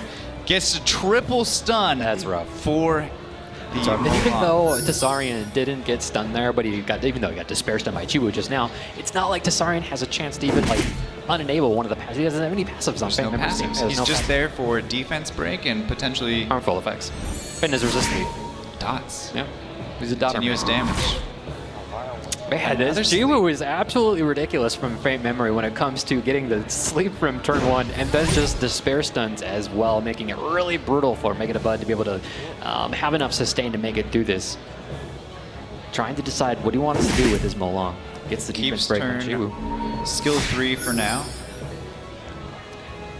I think he's trying to set up his Perna to get like a really solid hit, and that attack break from Bastet really makes it tough for him to be able to do that. Attack break makes it so hard to be able to get a kill with Perna.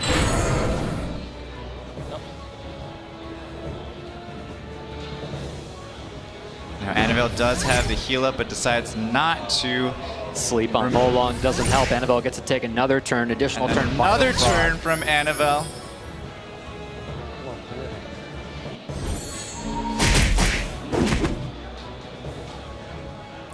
Fate Memory has choices on what he wants to do against this team. No Despair stuns from the Chiwu this time. Somewhat surprising. Yeah, Make It a Bud definitely needed that luck. Yes, he did. For that one. That would have been it if he would have gotten a quad stun. Missed the defense break though on Hathor, not setting up his Perna. Also with the attack break and glancing debuff on Perna, he's not doing a whole lot of damage. Did get the violent proc, and is he going to go for a stun? Or He was hoping for a stun. I think he's going to try again. He's debating it right now. He's almost running out of time. Really needs a stun. He does get it. Making just a little bit closer. Girl's Prayer there, dispelling her Thor. And I think he kind of knew that. That's why he's got the second stun to follow up. Unable to get the stun on the Thor in round 2. And he did get the Annabelle to use her second skill to remove that stun, and it led up to Molong having a great time to use the Dragon Dance, was able to stun the Bastet, and this could set Annabelle. up his Perna though. If Perna lives this, he did set up the defense break on Hathor, so Perna could get the shot on Hathor and he could use Molong on something else. Molong may take down.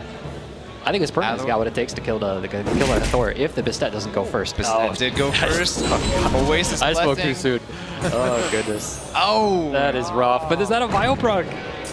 Oh no. Oh, it was not a... I thought it looked like the Perna was going to take a turn before Thor was. Those are really fast units that Fate Memory has ruined. It did. That's one of those things where you kind of just have to gamble at that point and either go for it and take down that Hathor with your Molong and use your Perna against something else. But that could have been a mistake that cost him the game in this end. But is he going to just go for it now and kill it? Or is he going to mess around a little bit again? And it is a tough decision. It's going to basically put your Molong out of the game for the rest of the match.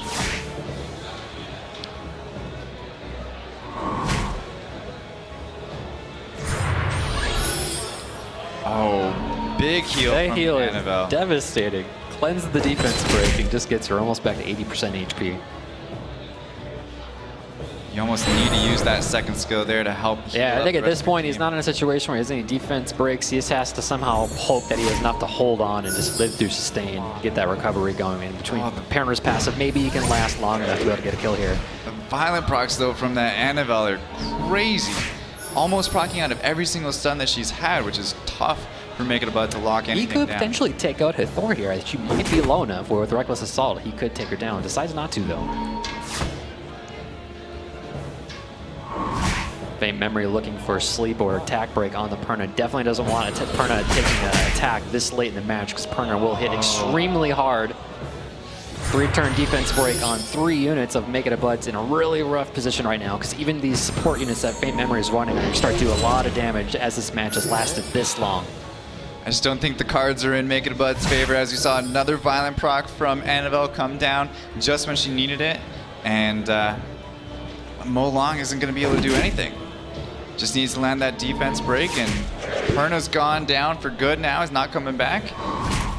Tsarian slept again from Chiwoo. Just can't get a turn. However, he has Wind Panda, though. Wind Panda could... It's going to scale. Maybe, yeah, Chiwoo's been doing really good, though. I think it's Chiwoo who's going to end up countering the Panda, but we'll see. Down goes the Water Panda as Bud is down to just 2 units. I mean, look at that. Look at it. Despair Stun, Chiwoo. Make just one. Slept. So you can... Nope. All right, do you put up the second skill, or do you kill the yeah, Adel? I think you go get for the it. violent proc. He does get the violent proc. It's exactly what he needed, and he is going to live to fight another day. Unfortunately, gets defense broken, but is able to still keep the revenge up. Is he going to go for the... He does, almost one-shotting the Annabelle as she gets lower and lower, but that Chiwoo, like we talked about earlier, doing so much damage. Super close, man. Faint Memory moving on to face Barian. Noble effort, no doubt, from Make It a Bud, and indeed, as you said, Claytano, Faint Memory will be moving on to the semifinals. Hits so hard. He is going to be facing off against Barian as the first half of the semifinal bracket is complete, and so is my life now that Fwa has joined us here at the desk. You were soaking that in with us there, Fwa. We thank Island Grown for his time over here as we welcome you in. What was your takeaway from that particular match? Faint Memory was always one of those scariest guys that I've ever fought. Like, I probably have like a 10% win rate against him. He's actually the guy that I was rooting for in this tournament. He's just as good as when I played him. And yeah, I think he's one of the most unseen or like unnoticed best players that's up here. Not for long, though, after we've taken a look at him in 2 separate matchups, and he's going to be, as we said, facing off with Barry, and I can't wait to see that match. But first, let's head down to Maria Ho, who's standing by with Faint Memory. Maria. Make It a Bud made you earn it there. Were you getting a little bit nervous after he took the second game? Yeah, very nervous. But I think like the second game he got more procs, or otherwise I had a good chance at it. Yeah. So looking ahead, you're going to face Barian in the semifinals. Are you feeling pretty confident? What would you say? Honestly, I have no clue right now because the last time I fought him was like a month ago. Yeah. All right, well, you have a little time to prepare, so good luck. And prepare he will as we look down to the bottom half of the remaining bracket. Up next, it's the 2 guys that need only 3 letters to explain to the world who they are. Standing by right now, let's bring them onto the stage. First up, it's Hwa. 36-year-old from Minnesota, Koopa's favorite, who explain to us exactly how he came up with that handle. So I've loved Korean language and culture for a long time, and probably about 15 years ago playing World of Warcraft, came up with a pyromancer name, and Hwa meaning fire, Hwasong meaning Mars or God of War. So I decided to use that, and I've been using it as my screen name ever since. Well, Hwa's gonna have his work cut out for him. He may love Korean culture, but he's not gonna love the Korean that's looking to send him home in this single elimination tournament. Let's welcome Sai, 28-year-old student who talked about his style of play before the tourney began. I think my style is very aggressive because I don't like the violent probe. So I just try to minimize the possibility of the violent probe. And to do that, I try to outspeed the enemies and try to claim them. So don't try to give them any chance to proking. So yes, super aggressive. You ready for this, we'll see exactly how he approaches the draft in the interest of preventing himself from being faced with that violent proc. What do you guys expect to see, given what he just told us about his style of play? That's actually my favorite play. I figured way to play too, but some players just don't have that chance because they don't have those runes that he has. So he's He's set up well to execute that vision. Oh, yeah. With his monster box. Monster box and room quality and luck. He's got the whole package there. Right, and that's what we go back now. Let's digress. Hua has said that he's got that more of like aggressive blitzkrieg mentality. Yeah. You think up against someone like Sai here, that's what you need to do. You have to try and come out. You have to kind of do something that's maybe not as traditional, and maybe you just get lucky. Maybe like Hua had said. Well, is it a beat him at his own game kind of thing and just see? It's tough when you have the rune quality that Sai has to even beat him at his own game. You have to kind of do something that's a little bit different, maybe non-traditional. You surprise him with a different unit. To beat him at his own game when he has so many different types of units that do the same thing, it's even tough to pick his units because he can still manage to kind of have the same type of like strategy. So Clay, I'm going to put you into the hot seat right now and say you're sitting on Hua's box here and you have to figure out how to combat all that rune quality that Sai brings to the table. Which way are you going if I give you the first pick? Well, it looks like he's going with Bastet right now, but I would have probably picked Ganymede and tried to take out a little bit more of a control or survivability type thing. Maybe give him the first turn and then figure out how I want to come back from it and hope for maybe a violent proc into a Velodual or something where you're cleansing yourself and, from there. But it looks like Sai he's not doing like a super speed comp, although that Molong and the Ganymede are probably extremely fast, more than especially faster the than frigate. we probably Now that think. he has a speed lead on the table with the Yara pick. Hua is definitely going more YOLO and, like you said, Blitzkrieg style, as he said in his interviews. Right, and I like that he's kind of saving his last two picks with like what type of like a bruiser damage dealer is going to bring. He kind of just puts Sai into a spot where he doesn't exactly know what he's drafting against. He's got Bastet Frigate, 2 attack bar boosters, attack buffer. Ciara has a lot of different ways she can be played, so he needs big picks from Hua right now. So I see Hua going more aggressive than Sai is. However, Sai still has one more pick left, and we'll see what he uses. Desarian, that's a good pickup against units like Ragdoll and Iris, which leads us to believe maybe he's not going to ban those. And he ends up banning the Ciara. He does not want to try and give Hua even a chance to take the first turn. Sai's Molong and Gani might be faster than the Bastet of the Frigate. We'll have to wait and see. We'll see without the speed lead. I know, it might be faster. close. It's going to come down to every little bit of speed that these players have been grinding out in the dungeons and in the raids over the last, just years worth of time.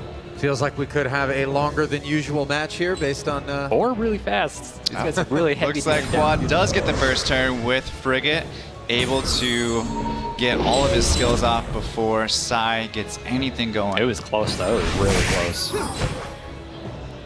Lands the silence on Ganymede, which is exactly what he needed, and already doing massive damage to the Ganymede, stunning the Molong. Yep, That's exactly what Hua needed. He is in a really good spot for this first couple turns. The Frigate here. was able to move twice before Molong was even able to go once because of the Bastet attack bar boost. After Frigate attack bar boosted himself, it's a lot of boosting, a lot of tick advantage there. Yeah, the 50% boost from Frigate is just amazing. And then also now, anytime that Sai is attacking him, he has that Ragdoll there. If he lands a couple crits, it'll boost him even more. The decision. He just chooses not to play Molong second or the third there. Super interesting choice there, not to go with the second skill and at least remove some of those attack. Oh, the Violet proc from Gani. You knew it was coming. Steel Magic. Who do you pick? Now Sai's got a decision to make to potentially win him this match now, coming back from the YOLO composition that Hua is running to basically essentially do what I was saying that Hua should have done against Sai if he were to build a faster comp. Right, this is exactly where Hua doesn't want to be. He does not want to give Ganymede a chance to get control. He doesn't want Molong to potentially strip his buffs from Bastet or get any stuns. And Iris here with a one-turn defense break with Xing Zi about to take a turn. That's not looking good. That Wind Monkey King doing a lot of proccing there and a lot of damage. Turn one, that's a lot. However, Hua's answering right back. Could potentially get rid of the Ganymede, does not. Decides to ventilate. Beta, which is a smart choice to keep like immunity that going. choice You don't as have the well. option to res in cases Wind Fairy King does die. He's thinking the long game. Ragdoll could hit really hard here. But Sai's got a lot of stats, whether it's speed, HP, and defense, which is a lot of effective life. And not even Ragdoll can get a kill shot on that Wind Fairy King. So Hua, in this position, if you were Hua, what would you be doing?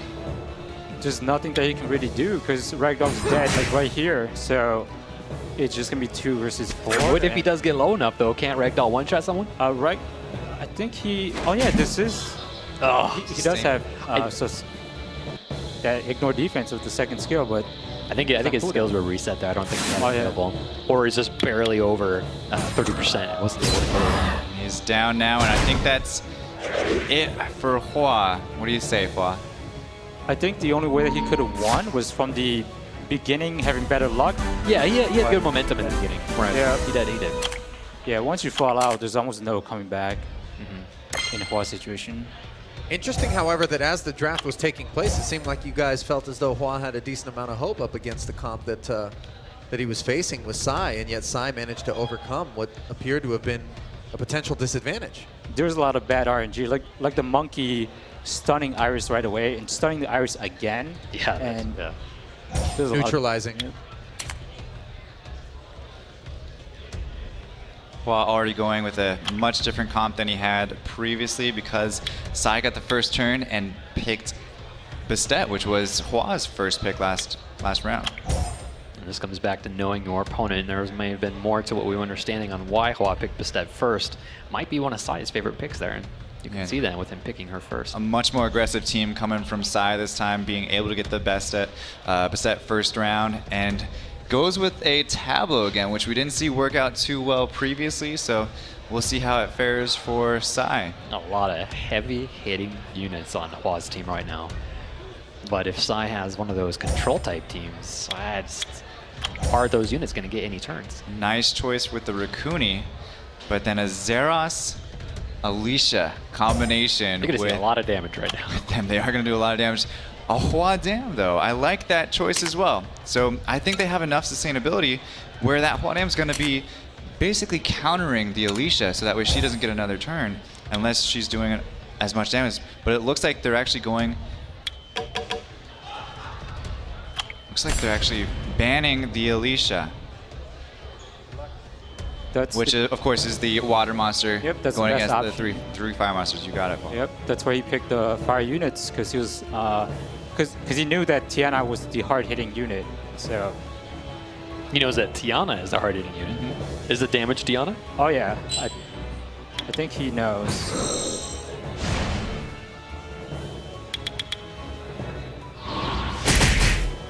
Defense breaks on everybody. That is a rough position to be in. Zeros, it's like, what do? Do you go for the stun or do you go for the attack? Wow, that is a lot of damage. And now you could potentially one-shot him with Fiery Breath on this second time. Oh, this is over. This is over. Yeah. Just like that. That's done. Sai showing us why he's one of the top players and how he finished seconds in the first season. Insane. That was a really smart play by Sai there to not use the third skill from Bastet, but use the second skill to get those defense breaks, and then huge damage coming from Zeros, which was crazy to see without an attack boost. Yeah, sometimes when you find yourself in those drafts, you get too deep into the draft, and based on what type of drafts that they have, sometimes it's tough to get out of those positions. And unfortunately, that's where Hua found himself. It was a tough enough prospect for Hua to get through Sai, but then once that second game draft was complete, you guys saw a little bit of the writing on the wall. Some RNG favorability, of course. Hua, you felt like that's as fast as it was going to go in that second game? Was there no will runes on Hua's team? No. Okay. Well, he used the Tiana, right? Mm-hmm. No, Tiana moved.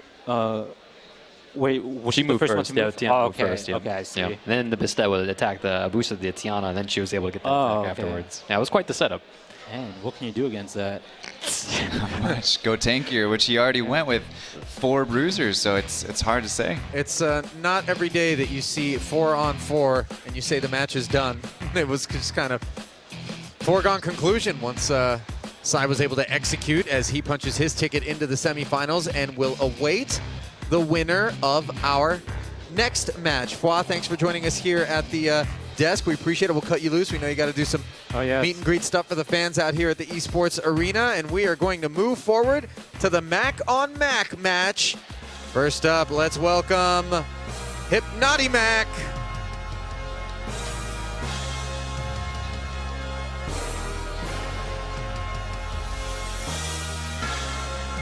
Hypnoti from Honolulu, Hawaii, 26-year-old student who talked to us about how he got his start in Summoner's War. So my friend, one of my best friends, he actually told me to start playing the game, and I saw him playing on the phone, and I thought it was kind of dumb. So he told me, no, I'm gonna buy you a $100 pack, and you're gonna play the game. And then I summoned the Nat 5 from that, and then I ended up getting hooked from there, and then I ended up getting stuck playing for the next 2.5 years. That was in May 2015. Don't you guys hate it when you get stuck doing something for 2.5 years? That sounds like my experience. Start playing the game, you get Teor, Water, Chimera, a really cool unit, and the next thing you know, 2 years later, you're playing the same game. And it's time for J-Mac to come to the stage. J-Mac, 26 years of age as well, hails from Vancouver, and he talked to us about his favorite monster. My favorite monster was probably Zyros. It has changed for utility-wise or whatnot now, but Zyros has a soft spot in my heart just because during the time when I first started playing, it was a red dragon that looked super cool. You can't go wrong with something like that, and at the time it was a very powerful monster. It still is, but the meta has changed where we don't use him as much anymore. And it's interesting that J-Mac kind of talks about the meta. Trends come and go. I mean, from the time we were out in Mobile Masters to now, things have changed. Certain characters have gained and lost abilities, and players respond accordingly. New monsters get introduced. And that's what keeps it fun, though. It wouldn't be fun and enjoyable for a game where you're playing for years if it's always the same.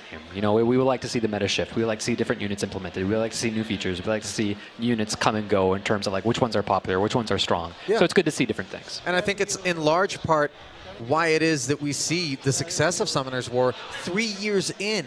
I mean, this is a pretty fickle community of gamers. You know, you always want something new, a different challenge.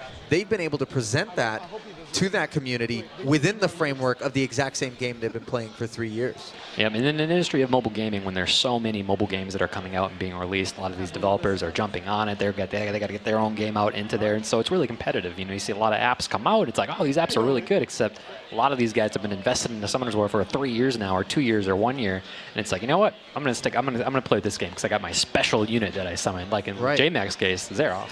Yeah, and he talked about it not being in meta, but we just saw Sai completely dominate Hua with the Zeros, which is his favorite monster, and it's actually one of my favorite monsters as well. It was my first Nat 5 that I got, and I've loved it ever since. And by the way, Hypnoti Mac had a front row seat to that match just like J-Mac did, so perhaps with the knowledge that that is one of J-Mac's favorite monsters, could he look to both ban and potentially draft to block? Potentially, but I believe that with his mindset coming into it, having Zeros not really being on the forefront of what he's planning on doing, it might have been tough for him to switch things around and say, hey, that worked for Sai. Let me see 2 minutes later if I can work that into my composition. Right, because what Sai had done to Hua there, I mean, he had such an he had the first win, so he had a safety net, where if he would have lost, it would have been fine. And he just went so aggressive in that draft, and it just caught Hua off guard. And then he just couldn't come back after it once he had drafted certain units. So here we go. Hypnoti Mac answering to Ciara's pick. J-Mac starting with Ciara. Hypnoti Mac starting with Perna Wusa. We'll see if we find some more interesting picks from I'm Hypnoti waiting Mac for Wind Fairy King. Wind Fairy King. It's like if you have him, odds are you're going to find yourself either going with him or against him. And as we can see again, both players in the same guild, so most likely practice against each other. Yeah, these bounce guys ideas off each other. Seen what they do in terms of like what they do to other opponents. You know, these guys have been doing guild wars with each other for a really long time, and so that's also kind of like this like reverse psychology. You know, are they going to go with that traditional build that we talked about last night, or are they going to change it up and go with something different?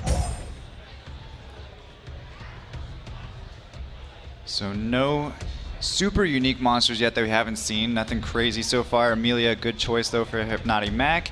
I would say going against Sierra, that's a really solid choice to have not only the immunity from Amelia, but also the immunity from Wusa as well. And then having two immunity buffing monsters into an Okeanos, I would say that's extremely, extremely powerful. You just gotta decide which one you want to take down. In this situation, the only sustainability on JMac's team is that Raccoony. And Hypnotimac has the Tessarion to potentially Oblivion him altogether, and we saw what Faint Memory was able to do to make it Bud, where he just eliminated the Raccoony first and just manipulated the way that his passive works in terms of cleansing the lowest HP target. So we'll see if Hypnotimac can do the same. So do you think he's going to be banning the Raccoony, or is he going to let the situation? through? Man, they are currently at the ban stage. You know, Hypnotimac drafted that Tessarion because he does not want his own Perna and Water Unicorn to potentially have Oblivion status. So this is going to be a tricky one. And looks like JMac ended up banning the Water Unicorn, and Hypnotimac ended up banning the Okeanos altogether. Speed lead for JMac, and Hypnotimac is taking the time to figure out if he wants to go with the accuracy lead from Wusa, but he chooses Resist, which is really smart. I think that Leica for Hypnotimac is going to be super hard for JMac to deal with. Yeah, it's going to be tough. These guys know each other's units. They've been playing with each other for a long time, not only competitively, but also, you know, in their spare time. Hypnotimac looks so good against Kazutomac on his way into this match against JMac. That guild familiarity creates a different angle. Gets all the buffs removed off of Tessarion there. Able to now use Sanctuary from Bellajoul to heal up his team, or give his team immunity, rather. Yep, going for the Tessarion first. He does not want to give Hypnotimac a chance to get Oblivion status on Raccoony. He's got the immunity from Bella. He was unable to get the bomb, though, on Tessarion. Tessarion with the resist, so we'll see if he's going to be able to last long enough to keep Raccoony alive up against his team, because Perna and Leica, they're going to be taking turns very shortly. Was able to get a violent proc, and then a nice utilization of the Raccoony to, again, refill up the attack bar of Sierra to put a bomb on the Tessarion. However, with Tessarion now hoping to defense break the Sierra and set it up for Leica to one-shot it, but it's a pretty tanky Sierra. I don't know. Leica might not be able to one-shot. Maybe Perna and Leica both take a turn. Yeah, Just barely surviving. Now I'm going to have to use Justice from Leica's skill 2, just skill 1 going to be enough to take down Ciara.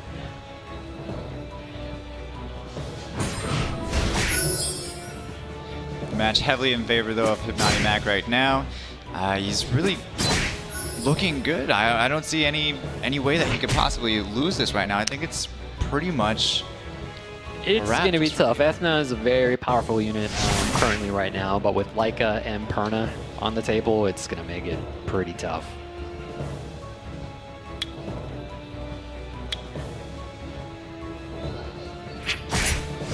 Somehow it takes down. I feel like he should have used Shatter in that, because by the time the immunity wears off with the other monsters, he'll have it up again where he can use it once more, but decided to not go with Shatter in that situation, so now Punishment might not kill the Tessarion, which it didn't.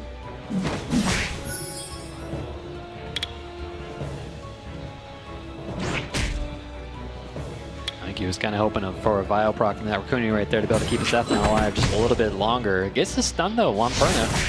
The Tessarion takes down Ethna. 2 units left, what do you do? There's not much you can do. Think about the next match.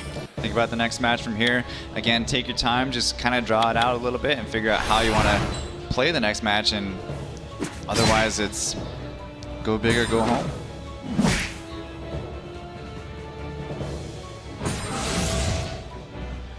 Even keeping that Tessarion alive by using the 3rd skill from Wusa.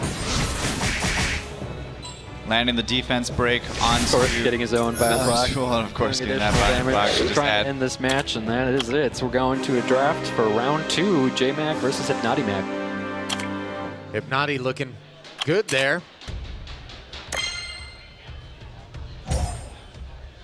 Oh, this is nothing for him. Do you see how much he benches?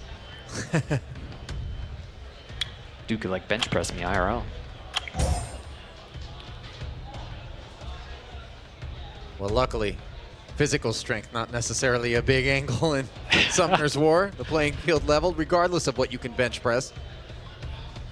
I've been impressed, guys, with Hypnoti so far. Granted, he has been playing against other guild members to this point. We haven't seen him up against outside competition, but he certainly understands how to take a knowledge base with respect to an opponent and apply it effectively. Oh yeah, he's a really strong competitor. I know he said it in his interview where he felt like he was kind of an underdog, just wanted to come here and hang out and have fun. But for me, he's a top 100 player.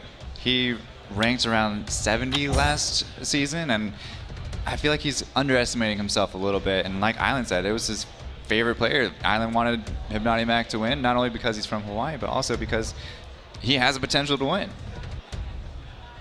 So you see here, J-Mac taking that Tessarian away from him, hoping to maybe get Rakuni without having to worry about Tessarian with Oblivion status. Different draft from both players, seeing Water Fairy King as well as Orion. Gonna be a really fast team from Hibnati Mac.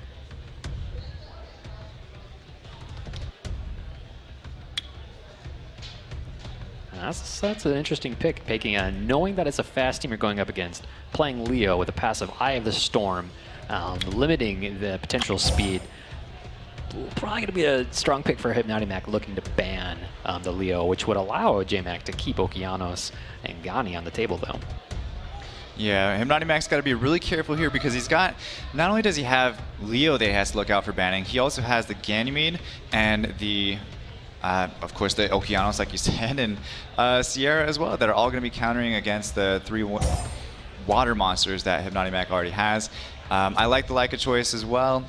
Again, having the Perna and Leica against a lot of wind monsters, it makes it much You got to throw Leica up against his brother, man. Yeah, we'll see how they do. When Leo throws a 60k torrent into Leica, it's still not going to do more than 33% of his HP. So we're into the ban stage, and let's see what they decide to do. Last second bans from both members. Hibnati Mac losing his Orion and J-Mac losing his Okeanos.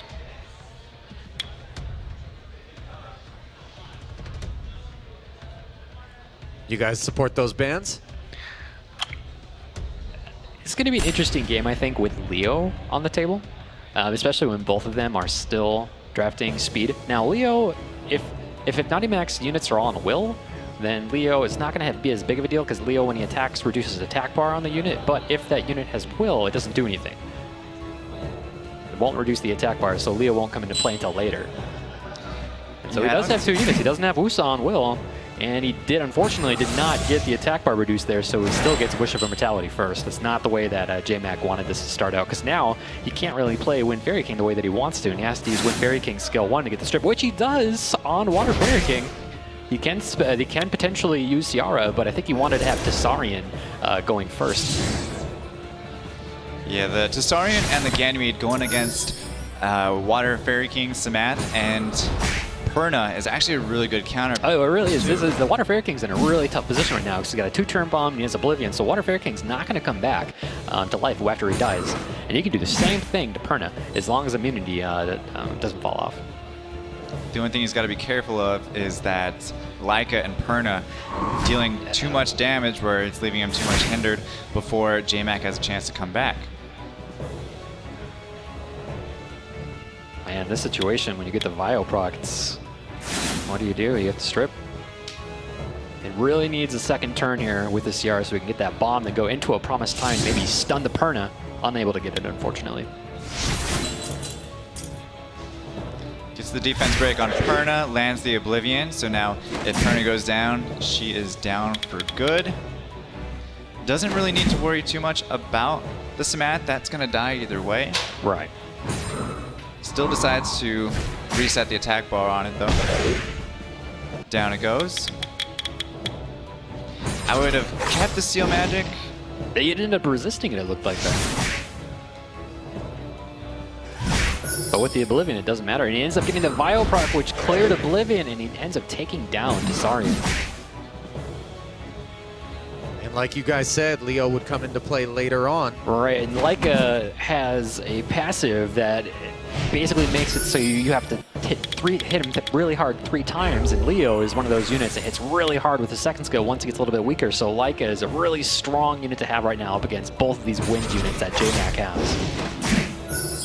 Decided to Seal Magic on Leica instead of going after Wusa, so that leaves Wusa now with the 3rd skill up for this next turn, and that could potentially kind of put the nail in the coffin for J-Mac.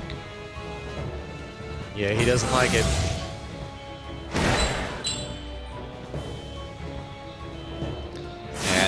again, like you said, Koopa, having Leo against Laika, it's not a good situation. No, definitely not. Not in this situation. And to be fair, Hypnoti Mac recognized that with the Leo up there, if he was going to let it play and not ban, then Laika was the right last pick for him. Very strategic pick for Hypnoti Mac, and it definitely worked out for him, and he'll be moving on to face Psy in the semifinals. There it is. Laika with the killing blow. Hypnoti Mac taking out one of his old guild members, moving forward, and will be up against Psy later on in the semifinals. Jay wishing his man well, as Hypnoti will have his first taste of non-guild competition in the form of the formidable Psy, and not until the semifinals that ends up happening. So I'm interested to see how that ends up playing out between the two of them, as the stage is somewhat set here. It's going to be tough. Psy putting on a dominating performance against Hua last round, and actually Hypnoti Mac also having two pretty dominating rounds against his guild members, Kazuto and J-Mac now. And I don't know, I would say that the favor slightly lies on Psy, but again, Hypnoti Mac playing very strong lately, so we'll see what happens. Yeah, I've been pretty impressed with him so far. Let's send it down to our Maria Ho, who is standing by with the man himself.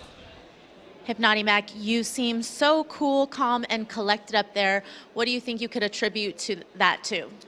I work as a team, so I know a lot of people within my team's runes and builds and stuff, so I know I was one of the ones who helped J-Mac and mentored him, so when I saw him, whatever I taught him was a type of mindset that I kind of sent him on, and I knew that his mind is only going to be on that one path. So I needed to do something different, and we discussed it if people are doing a whole bunch of CC teams to do something a little more bruisery. So I went ahead and did that, and it worked. So, Without giving too much away about how you plan on facing your next match, how do you feel about Psy? I don't feel as scared as I was to face my own guildmates or Barian. I feel like if I have enough time right now, I can whip something up. All right, well, go do that. Thanks, Maria, as we take a look at the remaining 4 hopefuls out of the original 16. Barian and Faint Memory will face off on one side of the semis, and on the other, as Hypnoti mentioned, he's going to be taking on Psy. So the action has been fierce thus far. We have seen dominating performances, some upsets as well. The emotional roller coaster will continue from Santa Ana, California, as the 2017 Summoners War Championship Series rolls on after the break. Welcome back to sunny Southern California, where it is time for the semifinals here at the Esports Arena. The 2017 Summoners War World Championship Series. Los Angeles Regionals, Ali Najad, Claytano, Koopa have been privy to some amazing battles to this point, and we have whittled the field of 16 down to 4 guys. Win in this round, and you are guaranteed a spot at Worlds next month in November for the $50,000 first place prize. But the money now, guaranteed $400 per head. $1,000 will go to second, $2,000 to first place. Not bad for an afternoon. Not bad. Plus, I get some in-game currency, so that helps too. Of course, we cannot ever sell short the in-game currency. Right. And I think for this though, for some of these guys especially, it's not about the money. You know, they've been playing this game for 3 years. The friendships and the amount of positive energy here. They're doing it just for, you know, it's that title. You know, they're proud to be here. The prestige, the love of the game, no doubt, is what these guys are all playing for. And the first 2 to do battle in the semis are Faint Memory and Barian. What do you guys expect to see out of these guys? I don't know. I still feel like Barian's going to bring back that light Skydancer, and it's going to be interesting to see how Faint is actually going to counter Barian. I think Barian's, again, the favorite to win this one, but Faint looking really, really strong in all of his matches so far today, and I can imagine that he's going to bring that same confidence into his fight with Barian as well, and potentially knock out one of the main favorites here today. No doubt about it. So let's waste no further time getting these guys down to the set. First up, it is Barian.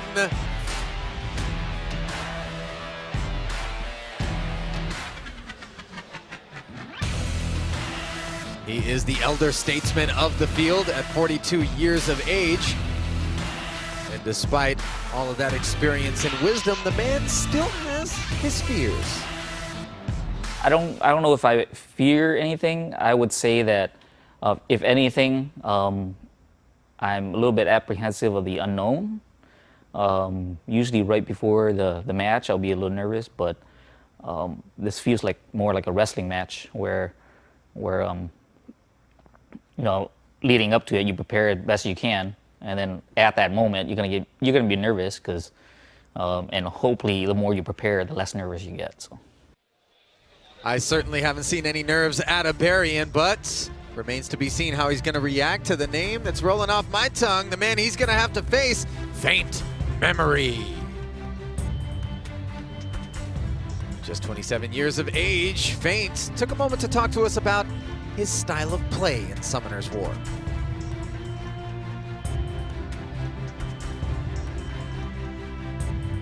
My style of play is very aggressive. I think the best, like, right now the meta is CC, right? Crowd control. I think the best crowd control is to like just kill off a unit, pick off a unit early. So I aim to take turn 1 and then bring lots of damage. But sometimes it's not possible with like how your opponent, like their rune quality. But it's always possible to cut in because nobody really has like really fast runes on everybody. So there's always a loophole somewhere there, and then you can take advantage of that, cut in, and then maybe capitalize, pick off a unit. Faint said that his dream right now is to just pull an LD Nat 5. That's I share that really dream wants with to him. do. I share that Well, dream. we know that. Yeah. You haven't stopped talking about it since we Well, got going. later tonight, Faint Memory and I, we're going to do some scrolls later. Maybe we can change that. I'll do some with you. I need another LD Nat 5. I need to get that master pack. I have not done that yet. It's not about you guys. That's true. You're right. No, it's about them. But Faint Memory, Barian, these guys battled each other about a month prior. Barian had said that, you know, this is one of the guys that he'd want to go up against, and it's been a while since they've gone head-to-head. So here we are, 30 days later. And how did it end regionals. a month back? I think Faint Memory ended up actually beating Barian. So Barian looking for a measure of revenge. Interesting storyline. Barian says he plays 10 to 18 hours per day, while day. Faint says that he plays 15 to 20 per week. So kind of opposite sides of the time investments. All right, spectrum. we'll have to see. We got first pick from Faint Memory going with Ganami. Barian responding with Wusa. Molong looking for his second 2. Faint Memory also getting his speed lead Chiwu with Rakuni. Barian trying to decide what he wants to do. Is he going to throw Tessarian? Is he going to go with Ciara? He does throw Ciara. We've actually seen Chiwu on all of Faint's Yes, he loved that matches. unit. We talked about every this single last time. night. That was one of his favorite units to draft. And didn't he just pull it too? I'm not sure too about long that, ago. but I know he's got a really fast despair set on his Shiwu and loves using it. I mean, we've seen how it just crushes people. How many times he gets to sleep with skill 1, and then the despair stuns, and then being able to remove immunity effects with how popular immunity buffers are in this game right now, especially with units like Wusa. So this is going to be an interesting draft. Fate Memory throwing Water Fairy King along with Ji Wusa's got 2 speed lead options. Barian maybe seeing that, you know, his CR might get banned. We just saw an interview, Fate Memory likes taking turn 1. So if Barian doesn't choose a speed lead, he might take second turn. And if Fate Memory gets enough momentum, that might be all it takes for Fate Memory to get the way. He does pick Fate. This is what he needed to do. Absolutely. You just talked about that because you see that Faint's going for that Ganymede Hathor combination once again. How completely dominant it was against Make It a Bud. And Barian's letting him have it. Barian is letting him have it, but his strategy is that he's going to be outspeeding him. Well, we don't and know. then Water taking Fairy down King, one. 33% speed over 24% speed. Fate Memory might go first. There is a very good possibility that he might go first, and we will see right now. He doesn't. Wusa gets the first turn. But Wusa's not really the problem. Here comes the problem. You would think that his There's a sleep on Ciara. Chiwu setting up for the Despair strips every form of immunity. Ganami getting Seal Magic, playing it on Molong. And then what did I tell you? Violent proc. Violent proc. Guaranteed. Right into himself again, ventilating for another Steel Magic next turn. Faint Memory actually looking really good, and he starts the combo with Delayed Promise now, dropping all 4 sleeps. Right, we saw this before with Make It Bud, and this is not where Barian wants to be right now. Decreased cooldown on Sierra, and now he's just working it down until he takes down Sierra, and then he'll move on to his next victim after that. And it's just up to Barian now to hope that he can get out of it at some point. But we've seen this Ganny-Hathor combination just so... Yeah, he just loves sleeping at Barian's units right now, and the Venonat being able to decide who you want to reset and being able to reset a Thor like we saw in the previous match. Those two are just terrible together in a good way. Yep, able to overwhelm though, and gets the counter from Faye, but not enough to really do too much on the Samat there. Stunning as he's removing the sleep as well, and Barian's just kind of sitting back. There's not much he can really do about it.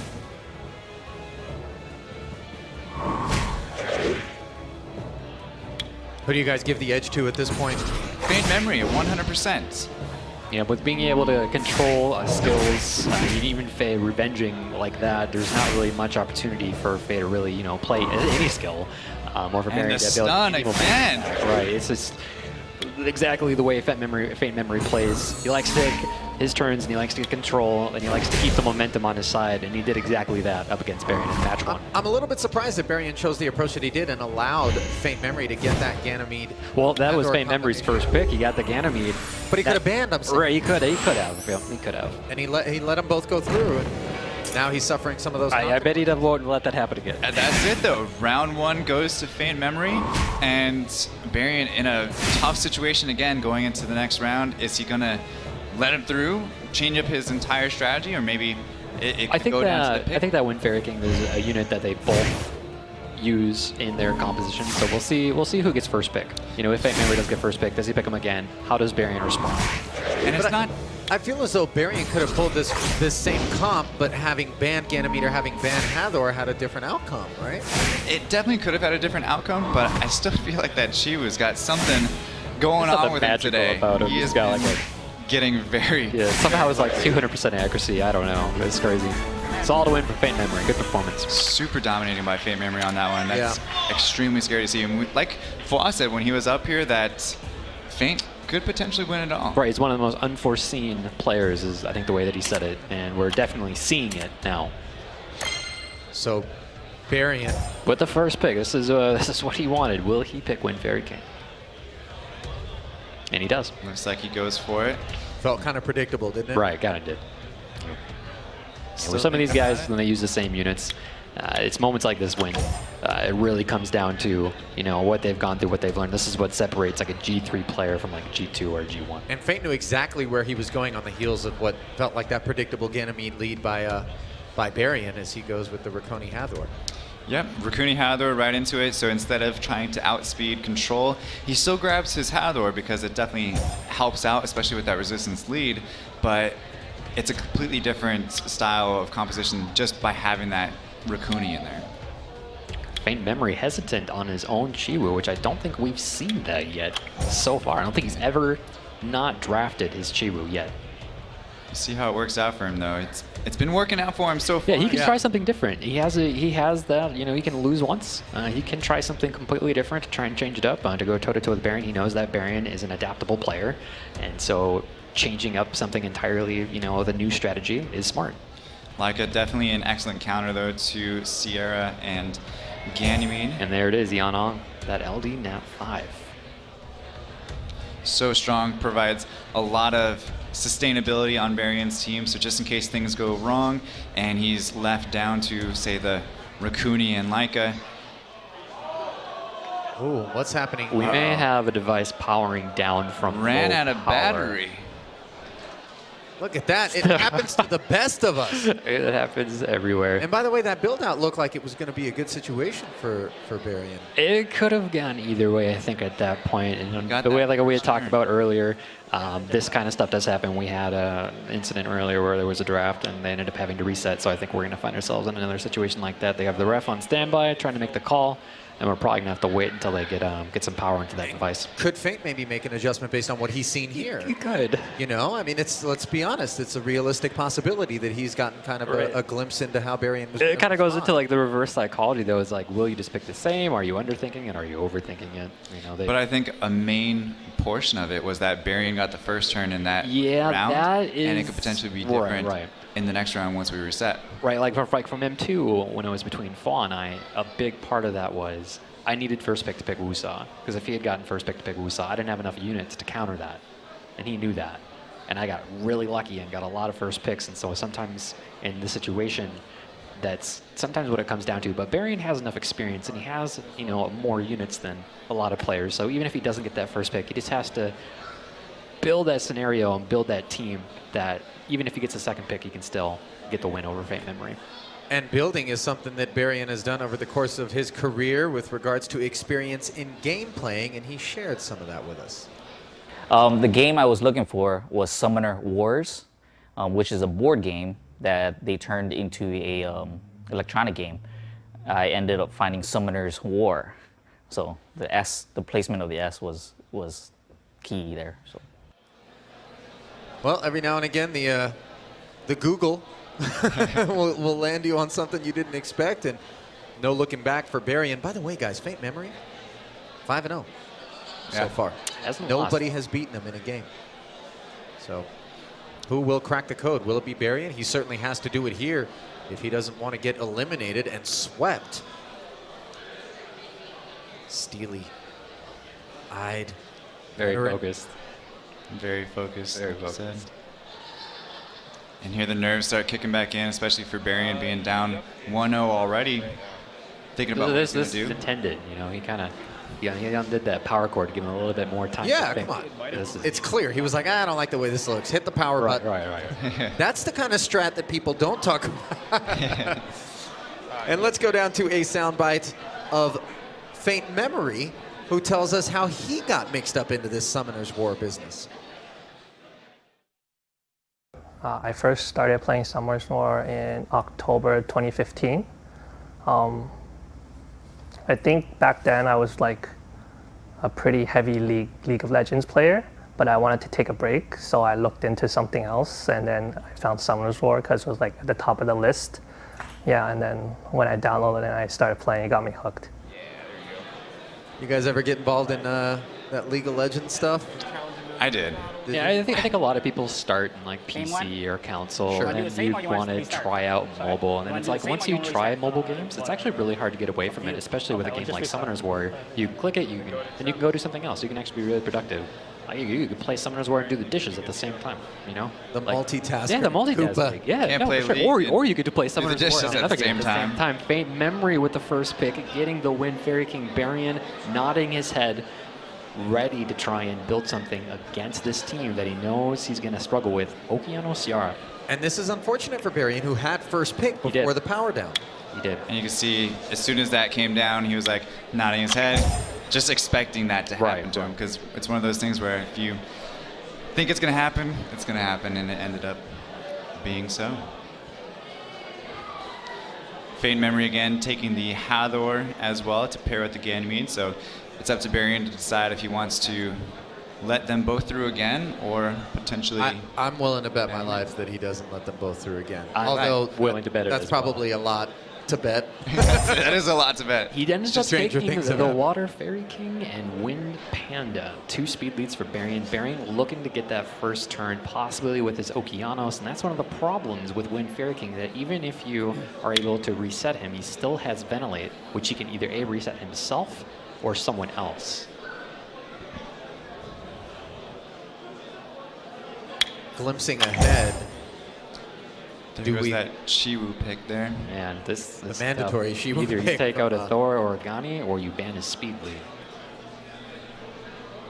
And you can tell on Barion's face is not sure. Gonna take the full 16 seconds here. I think I heard him say Hathor. Did you pick? I think, Did you pick? I think we may have an app. His app might be locked up. Oh, Another one there. So Barian might have lucked out. It's broken. This time, Feint hit the power button. No, I'm just creating controversy where it's unneeded. I'm curious, though, out of the Hathor Gani, had this played out, and it doesn't appear that it's going to, as we're going to reset.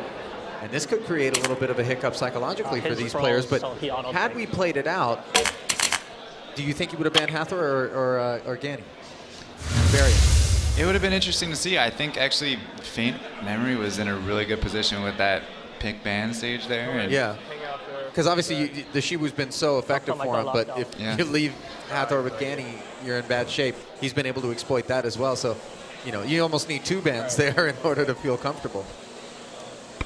And that's what's so important about first pick. So if we come back to it now and Barian gets the first pick again, it kind of at least resets it to the way it should have been at the beginning. Right. So.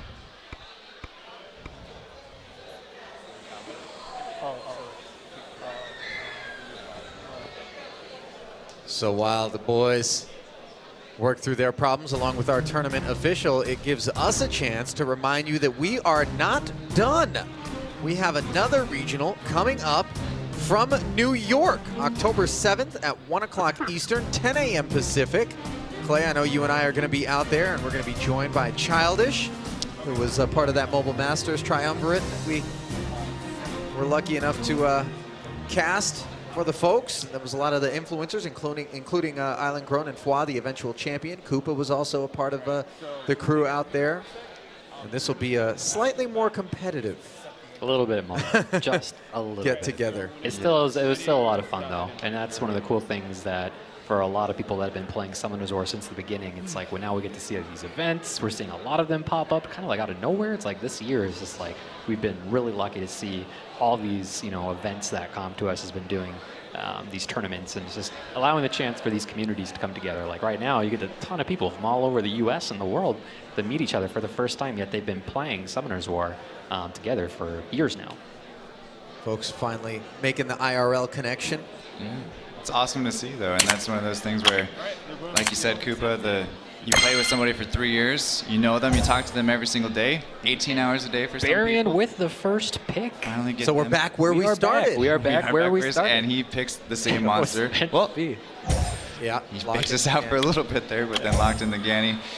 Same pick from Feint Memory as well, going with Hathor and Rakuni. And is Barian going to pick the same 2 that he had last time as well? Hard to imagine why he wouldn't, unless there's something that he saw out of the last couple of failed attempts to build out that he wants to prevent. He wasn't happy about. Yeah, these teams, the rune quality from both of these players is just so powerful that the devices just can't simply handle it. It's just too much power. These devices are just turning off. Is that what it is, That's Koopa? what it is. Absolutely The what it- efficiency of these runes. The downside are of having off all that rune power? The charts. Blowing up the servers. But you shouldn't need to charge a tablet with that much rune strength. It should just fuel the device. It should just run off of the Run on rune. rune. Run off of Yes. positive energy. Good vibes. All right, we got Yan Hong from Barian looking for his final unit to draft up against Feint Memory here in the semifinals. The Shiwu coming through again. So far, I think it's the same on Feint Memory side. Is it the It exact is. same on His Barian final as well? pick last time, I believe, was Chiwu. So we'll see if he picks that right now. He might pick Chiwu because their Wusa came down from Barian, and whether he decides to ban it or not, I'd assume that you need some sort of... He does. That Chiwu, or the Wusa is so strong. Like, if he doesn't break something to dispel the immunity that Barian has, he either A, has to do something to strip it, or he just has to ban it. But then those are really, really strong units that Barian has. There you go. So he does bring the Chiwu, but he still has... If Chiwu gets banned, if Barian decides to ban the Chiwu, he still has Hathor and Ethna that are able to deal with the Wusa if he leaves it in. Yeah, this is going to be a close match. Up, bans are down, Chiwu is out, and so is Yan Hong, and we'll see who gets the first turn. It's definitely going to be Barian in this situation, and then it's just up to Feint Memory to sustain, come back with Hathor, hopefully not get reset by Ganymede. Right, and it's a smart decision to play the resist lead too, just with Mo Long's second skill potentially stripping and stunning. You have Ciara's bombs, so the resist lead from Hathor right now is probably the best thing working for Fate Memory right now. So Varian gets the first pick, gets the first turn.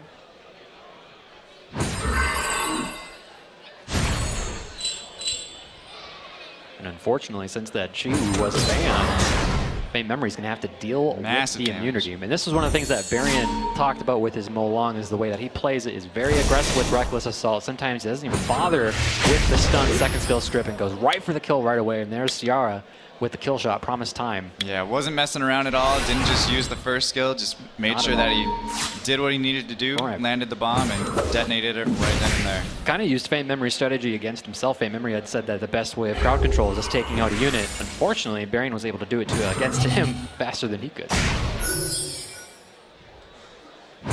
So the early advantage in Varian's corner. And Ganymede able to reset Mo Long to Reckless Assault twice. That is a lot of damage. And his Rakuni is built really well. It's actually really tanky, so the fact that it's already nearly dead is putting Fate Memory in a really tough position right now. So even with immunity on 3 of the 4 monsters, Fate decides to still use the third skill from Hathor and just sleep the Ciara alone. I don't think it's looking good too much for Fate Memory, though. I think this is heavily in favor of Varian, especially with that Mo Long doing double Reckless Assaults right at the beginning. Yeah, that's tough to fight through. All this sleep on Gani is nice. Trying to decide, does he have enough chances here with Leica and Hathor to be able to win this match? So now here we have Hathor going. Does not have her skill up, though, on a fully just free team that she can sleep everybody. And now Wusa has the third skill up to put on the immunity and shield, and I don't think that Leica's going to be able to break through the shield on Mo Long. Yeah, Ciara's just too strong here. He's able to play a bomb on Leica, and he's able to control him with stuns. Varian did a great job in the draft. You know, like we said, it kind of comes down to who does get that first pick. Who will pick Wind Fairy King here. And now let's say Varian gets first pick again in the next choice. Fate Memory is just going to have to decide, you know, what kind of a team am I going to do, because I can't let this happen again. And I think that's a big thing that's going through his head right now, is maybe thinking about maybe the next match, because right now he's going through the same cycle that he went through before. We now have Reckless Assault available on Mo Long. He could potentially one-shot Hathor. Yeah, Hathor's probably down on this next turn, and then from there it's just making work of Leica. Leica versus the world. And there it is. Mo Long with kill on Hathor. Unfortunately, Leica can't stun anymore. But he's trying, though. There's the bomb from Ciara. Round 1. Round 2 goes to Varian, 1-1. And as strong as Fate Memory looked in that first game, Varian looked equally as strong in the follow-up. Round 3 can go either way, for sure. What changes do you think we'll see, if any, Koopa? Well, honestly, I want to see who gets the first pick, and I think that this is what's going to separate set Fate Memory aside from anyone else at this competition. That if Varian gets first pick and he gets a Wind Fairy King, if Fate Memory can make an adjustment to that and come up with something to beat that team, you know, that could be our finals. Okay, so conversely, let's say that Fate Memory gets the first pick. I think it works for either player. They both have a hard time drafting against that. So I mean, you're right. That would be why they would go to the finals, is to be able to actually put together something to go up against that team, because they just both rely on that one unit. And that's been something that we've been seeing all day today, is that when you know a certain player relies on a unit so heavily, is just pick it before they can. And here it is, Fate Memory with the pick. Yep, and as you predicted, that heavily relied upon Ganymede, the lead pick for Fate. I think if anyone's going to be countering the Ganymede and figuring out how to combat against it, it's going to be Varian. And immediately picking the Hathor, so he doesn't. But even have to still, choose. look how hesitant he is. It took him 15 seconds to decide how he's going to do that. It's well, he's also thinking ahead as to what he imagines will be the response from Fate on the heels of his 2 picks here. That's right. I'm thinking ahead. I'm thinking about dinner right now. Oh man, that sounds so good. Koopa, don't fade on us now. We're in the semis. I'm not We're almost faded. home. Man, I'm ready. have the Chiwu pick from Faint Memory locked down already, and is Varian thinking about banning it again and leaving the Wusa in, or? I mean, Varian made a really smart choice taking to Hathor because he knows he does not want to have Hathor and Gani on the opposition, and so I think that him picking Hathor, even though maybe he doesn't use it that often, I think is a really smart decision for him. Varian has a lot of strong units right now, so really curious to see how the bans go. And there it is. Chiwu ends up getting the ban. Varian with the speed lead, going to be taking first turn. Faint Memory. It's gonna be a little tricky for him to actually come out ahead on this. I think Varian's gonna start with really strong momentum, and I just don't know if he's going to be able to survive that. By drafting the Hathor early, Varian was able to prevent himself from being in a situation where he had to choose between breaking up the Gani-Hathor combo or getting rid of that Chiwu, as he was able to ban the Chiwu and prevent the Gani-Hathor combo. I think the problem with Faint Memory's composition right now is that he doesn't have any sustain, he doesn't have any immunity, and he also lost first turn as well. And for him to come back from that is going to take a lot. This is the third game of the match. It's for a guaranteed trip to Worlds and $1,000 in minimum prize money. A lot on the line. And he needed that stun on the Hathor. With him not getting that stun, now he has 3 of his units left. The bomb goes down on Ganymede, so Ganymede's out for the rest of the game. He wants to possibly go for a Wind Panda second. Just want to take him out right away. Additional turn, recovery, but not going to even play the recovery. Just goes right for the defense break. Maybe hoping Theo gets the Vile proc out of the sleep.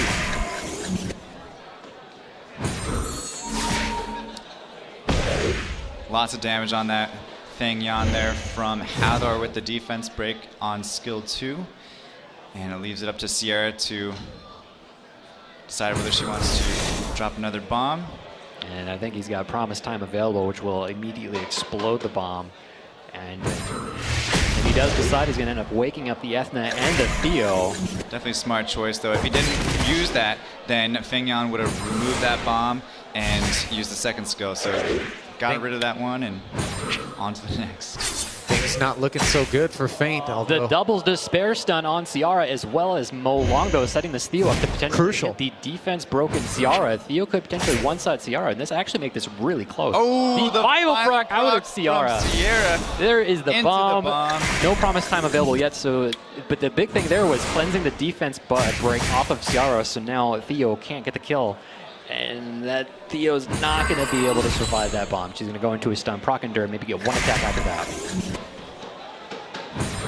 Another violent proc, and now lands the double bombs. Promise Time to finish it off. One more attack from Theo. Varian in a strong position. Very close match, probably one of the closest matches we've seen all day. Varian goes to the finals.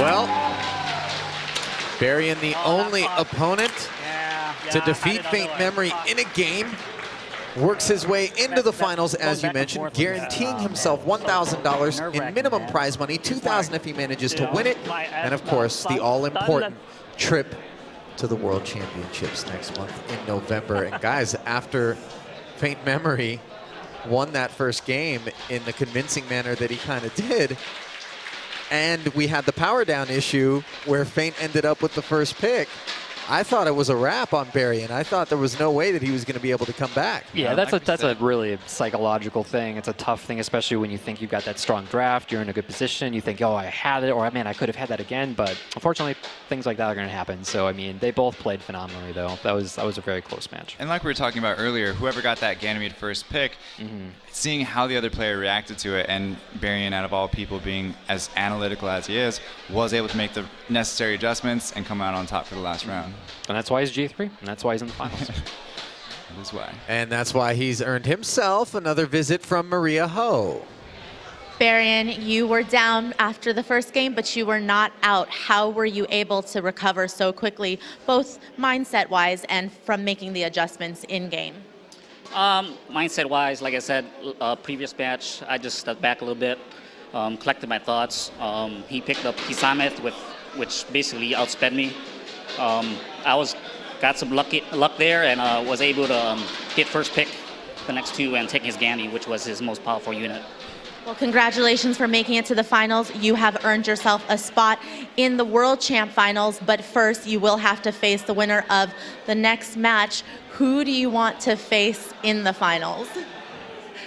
Well, you know, I've known Nick a long time, but I want to face Nick.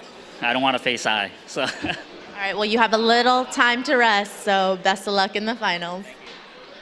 All right, so Berrien has made it clear who he wants to win in this next semifinal between Hypnotimac and Psy, and let's bring him to the stage.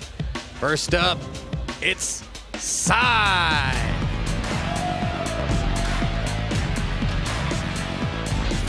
Been playing Summoner's War since 2016. Says he plays about 18 hours, although I don't know if that's per day or per week, gentlemen. It is per day. Per day. Hi, my name is Q, and my in-game name is Psy, and I'm from Korea. Do you know the Gangnam Style guy? I like his energy he have, and personally, I'm really bad at singing, so whenever I see him, I want to be that kind of person. That's the reason I decided to nickname as a Psy. Summoner's War is not just game. It became a strong connection between me and friend. Super excited to be here, honored to be here. I don't know how do I describe my feeling.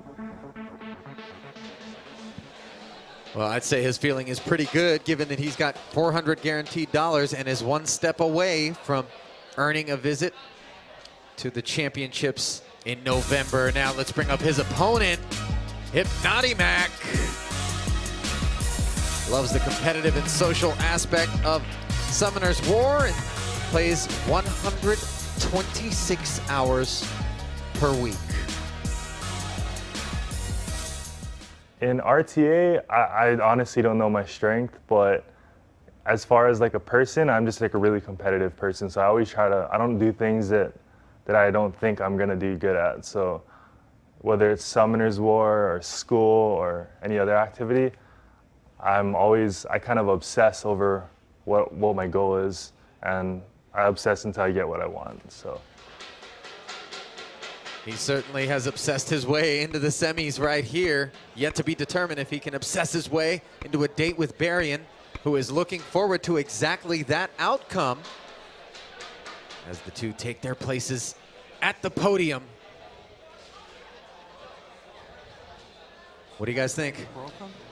I don't know. I think my favorite moment of the entire tournament so far was Psy's last match against Hua, using the Bastet-Zeros combination and just completely wrecking his opponent in less than 2 turns. That was a Cat 6 hurricane right there. Right, and that's something that Hypnotimac's gonna have to look out for. That let's say, Psy plays one of his, maybe his safe control style teams, and if he does get that win, that Hypnotimac has to try and maybe look out for something really aggressive that's not traditional. But if he catches him off guard in that draft, he could find himself in a 10-second game, and he can end up with a second loss. Clay, you think that Hypnotimac paid attention and is going to prevent Psy from putting together that same comp that devastated Hua?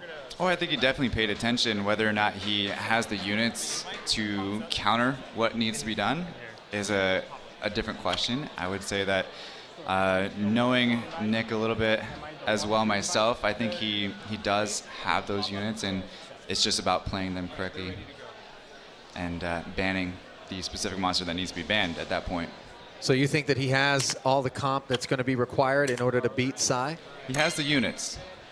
He definitely has the units, and the runes are pretty much up there as well. Whether they're on the same level as Psy or not is another question as well.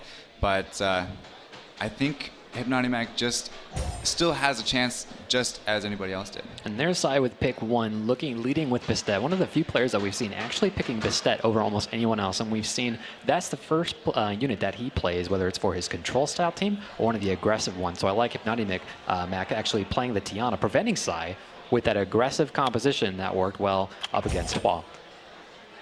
With an early Leo pick too from Hypnotimac. I feel like he picked the Leo because he knows he's going to be outsped. So just having that factor in there gives Psy something to think about, whether it's going to be banning Leo or does he? I don't know if you remember. Does he have will on his Bastet or not? That's a good question, but maybe he intends on dealing with it and just using Tessarian to use Oblivion to cancel out Eye of the Storm, which is Leo's passive. And it's surprising to see when Fairy King drafted this late, whereas, in the last match it was, a fight to see who could draft him first. It's just nice to see a different change of pace, different strategy. Just kind of shows how many different options you have in Summoner's War with what you can do at the highest level. Last pick for Naughty Mac.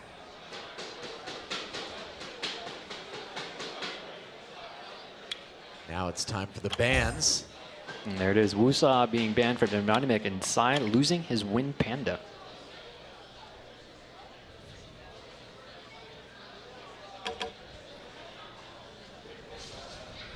Winner of this match, of course, will be headed to the World Championships in November, along with Barian, regardless of the outcome of the finals.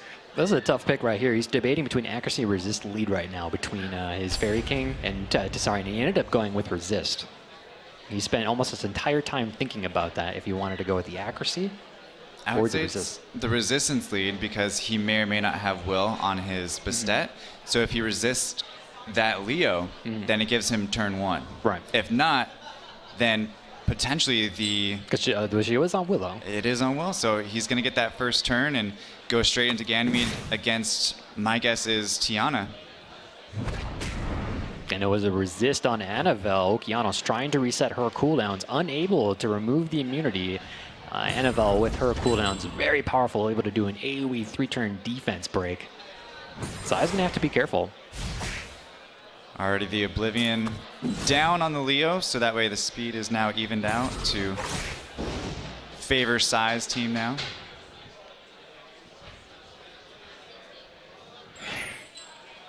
No defense break from Tiana on Gani. Man, what do you do here? Do you strip his entire team? I think just as hard as they're thinking about it, we're He doesn't thinking play about either how skill. He they're doesn't play skill 2 or skill 3. Only one 3-turn defense break on the step from them. And there it is, the triple stun from Okeanos.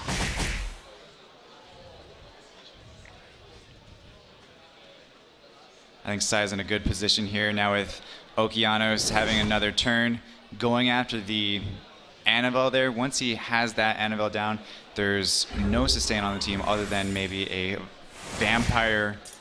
Oh, and Tessarian Leo. getting a huge hit with all those harmful effects. He wants to eliminate Anavel because he was unable to reset her cooldowns with the Okeanos from the opener. Molong proccing out of the stun. That's what he needed. Is he going to use the Dragon's Dance to land a couple stuns? He gets only one stun against Bastet. And there it is. Anavel's going to end up going down right here, I think, from Wind Fairy King. If you were to only get one stun, is Bastet the player you wanted on, though? Not in this situation, I don't think. I think I would want all 4 units to be stunned. Yeah, well, sure, Koopa, and we know you want an Yeah, LD5, a quad Map stun. 5. Why not? It'd be a quad stun. With an LD skull, actually. Be nice. I think this one's already in the bag, though, for Sai. He's going to be taking down the Tiana here. Not really a monster that really he needs to worry about so much, but it's going to be... Yeah, Tiana mid-match, I feel like, it's tough to play her because a lot of times you have your own beneficial effects, and so it's kind of hard to like use her in a sense where the match has been going on for a while. How do I play this? She's very strong on an opener, especially when you're trying to cleanse like immunity and like attack boost your team the way he did to Hua previously. But Yeah, don't get turn 1. She falls off a lot during going into the game later and later. Especially up against a team like Sai has rolling with all the control and the Oblivion. Even a unit like Leo kind of starts to fall behind too. Making sure that Leo doesn't have a chance to play Torrent, using Okeanos to control that, because Leo, if he does get low with HP, he could potentially start one-shotting these units. And if And he's the on Violent Vampire, Procs goes right back to keep full. coming from Sai as well. So not only is he controlling the game, but he's also getting those extra Violent procs to add insult to injury and give him even more of a chance to win. And again, I don't see Hypnotic coming from this one. It's pretty dominating from Sai, and at this point, again, we just take Hypnotic to figure out what he wants to do during the next match. Yeah, he's definitely got to have a lot of takeaways from this as far as what he wants to do against this next match. However, that's one of the strengths that Sai has. If we could see a completely different composition from Sai, and Hypnotic not going to have a chance to really, learn from the first match. Kind of now that Sai has the first win in play, how aggressive does he go? Does he go super aggressive like he did before, or does he try and do something along the same lines? Well, I think all tournament we've seen Sai take Bastet first turn. So if Hypnotic Mac gets first turn, first pick, is he going to take Bastet from Sai? Is that one of his key units? Does that put Sai back on his heels? That'd be something interesting to see as well. And this is going to be Hypnotic Mac's first loss thus far in the tournament, as far as games are concerned.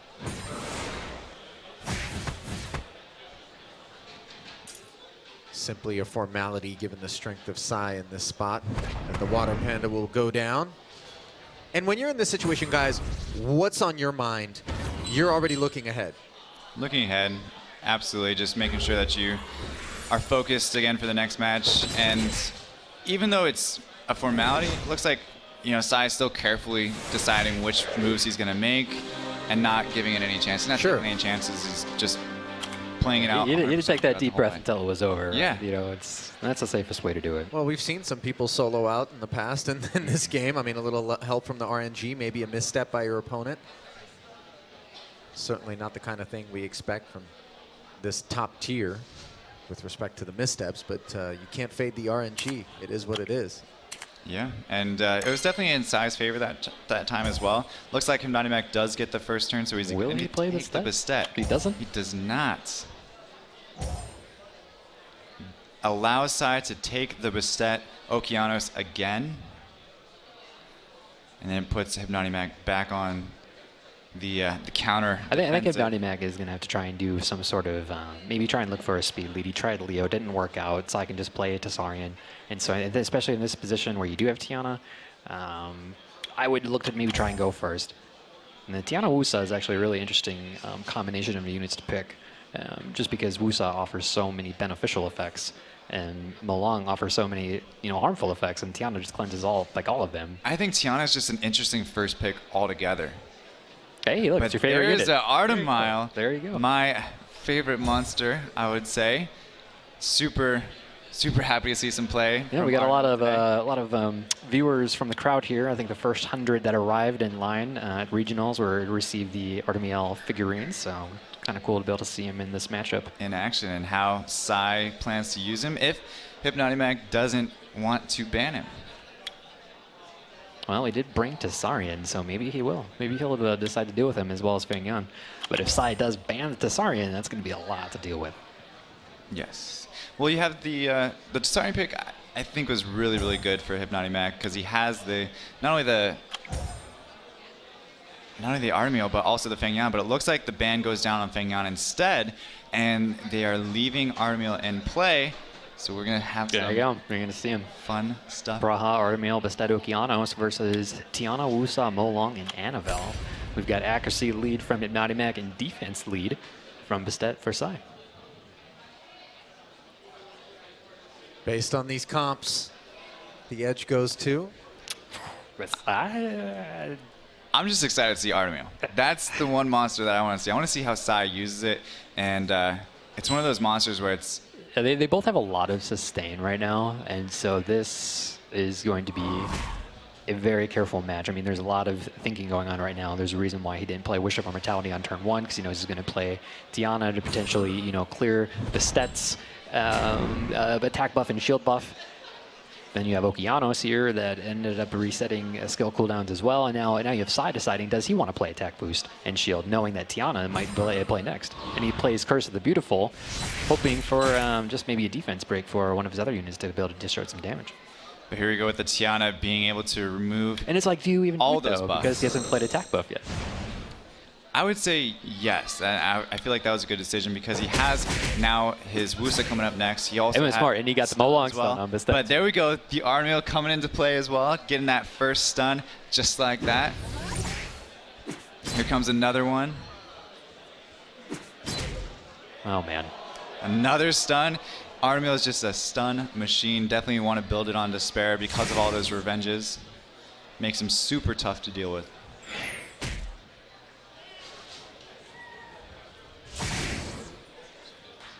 And at this point, you would almost want to get Artemiel down to a point where you can use Molong to take it out. Right. But it looks like he's actually focusing more on the Okeanos. Okeanos lands 3 out of 4 stuns, even on water monsters. Really brutal to deal with. Really brutal. Yeah, it's a good situation for Sai to be in as well right now. Artemiel with the shield and attack power buff is not easy to deal with. And then even if Wusa puts the shield and immunity on himself, well, I wish more forget mortality about would the be nice, Praha. but he still has Praha has an option to strip. He's got Artemiel's turn 1 that can strip. He also has Okeanos can potentially strip with skill 2. another stun on the Wusa, forcing Hypnotimac to use Girl's Prayer. And like you said, Koopa, this match is definitely going to go several rounds. Yeah, we're going to be going deep into the attack buffs and HP reduction. Absolutely. It felt that way once we saw the comp of each squad. Yeah, not a whole lot of damage dealers on either side. I'd say the only one on Hypnotimac's team is Molong. And Annabelle potentially, she scales Yeah, a she little could bit be more devastated. I think throughout the any rest of unit can do a decent amount of damage, especially once you have 50% HP reduction, 50% attack buff. 3-turn defense break is brutal. Yeah, it's just getting to that point though. Is it's going to take a while, but here we are, 20% now. Hypnotimac hoping for sleeps from Annabelle's skill 1, just not landing any. Another stun from Artemiel on the revenge. Annabelle almost dead, but actually lives with just a sliver of health left. And he's Hypnotimac's looking to get something to 70% so that he can use Molong to get a kill shot on. He's just not able to do it. Down goes Annabelle, and from here, Koopa, do you think that could have just sealed Sai's fate in the finals? I think it's going to be really tough for Hypnotimac to come back at this point with Okeanos having the control of being able to reset cooldowns. You've got an attack bar booster instead. You have Artemiel as a backup, potentially stun someone. Even if you had Wusa, if he were still alive, to buff them. You had Praha to strip. Sai's going to set himself up to be in a really strong position. And you know what? Hypnotimac did his best. And kind of as we predicted previously today, it would be Barian versus Sai in the finals, which is going to be a extremely exciting match to watch. And Hypnotimac, oddly enough, getting sort of a taste of what his opponents were facing when he got through to the semifinals with those 2-0, 2-0 victories. And Sai just proving that he's got a real range of versatile approaches and builds, and just understands how to really take his opponent and exploit what he's seen thus far in the event out of those guys. This really cerebral approach to the match. And that was kind of what he ended up doing. Like, he drafted an LDNet 5 that we've not seen yet at the tournament, and that's what he did earlier, is that he came up with a team that his opponents weren't prepared for, that no one has seen in earlier drafts in the matches, and that's exactly what he did to Hypnotimac, and he just didn't know how to respond to it in less than the span of 20 seconds. Clay, would you have banned the Artemiel? Me personally, having Artemiel myself, I know how broken and strong Artemiel actually is. And if you don't have certain monsters to play against it, which would be defense ignoring monsters or bomb monsters like Sierra, it's going to be really tough for you to counterplay against it because it's just a stun machine. And as you saw in that match as well, it had 4 or 5 stuns just on revenges, and that was it. And that could have potentially turned the entire match. All right, let's get down to Maria Ho. Maria. Sai, you seemed a little bit nervous after I spoke to you in the first round. Do you feel a little less nervous now that you've had a few rounds of play? Yes, I'm less nervous because of the people in here are so being nice, and that's the reason I'm kind of relaxed. And yes, so I'm okay. Well, congratulations, you made it into the finals. You are going to the World Championships. Was that your goal when you stepped foot into this arena today? Oh, yes, and actually I already achieved my goal, and now I have to face the Barian. And to be honest, I faced Barian before, and I barely beat him before, just one time with a crazy stroke, but he's tough to win. Okay, well, we're very excited to watch this finals match. Good luck. I'd say Sai is a lot better than just okay. He's accomplished some of his goals, but there is one that remains. He's going to Worlds. So 16 players began our Summoners War LA regional event here in Santa Ana, California, and we are down to the final 2. It's Sai and Barian standing by to determine who will be the champ, taking home $2,000. Runner-up takes home $1,000, and both of these players are headed to the World Championships in November. It's time to get fired up.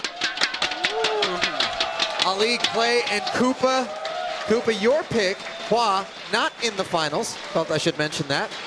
Your pick was the man who was just eliminated by Sai. No, my pick was actually Sai or Barian. Really? Yeah. So you're saying that you called this shot? I was saying that Sai, Barian, and Brainlag were the favorites, in my opinion, and I think we're going to have a super exciting match with Barian and Sai tonight. Clay, you're not allowed to be right. Don't you know the first rule of casting? You have to be wrong. Otherwise, people think you know it all. All right, these two are ready and waiting, standing by to get their draft together.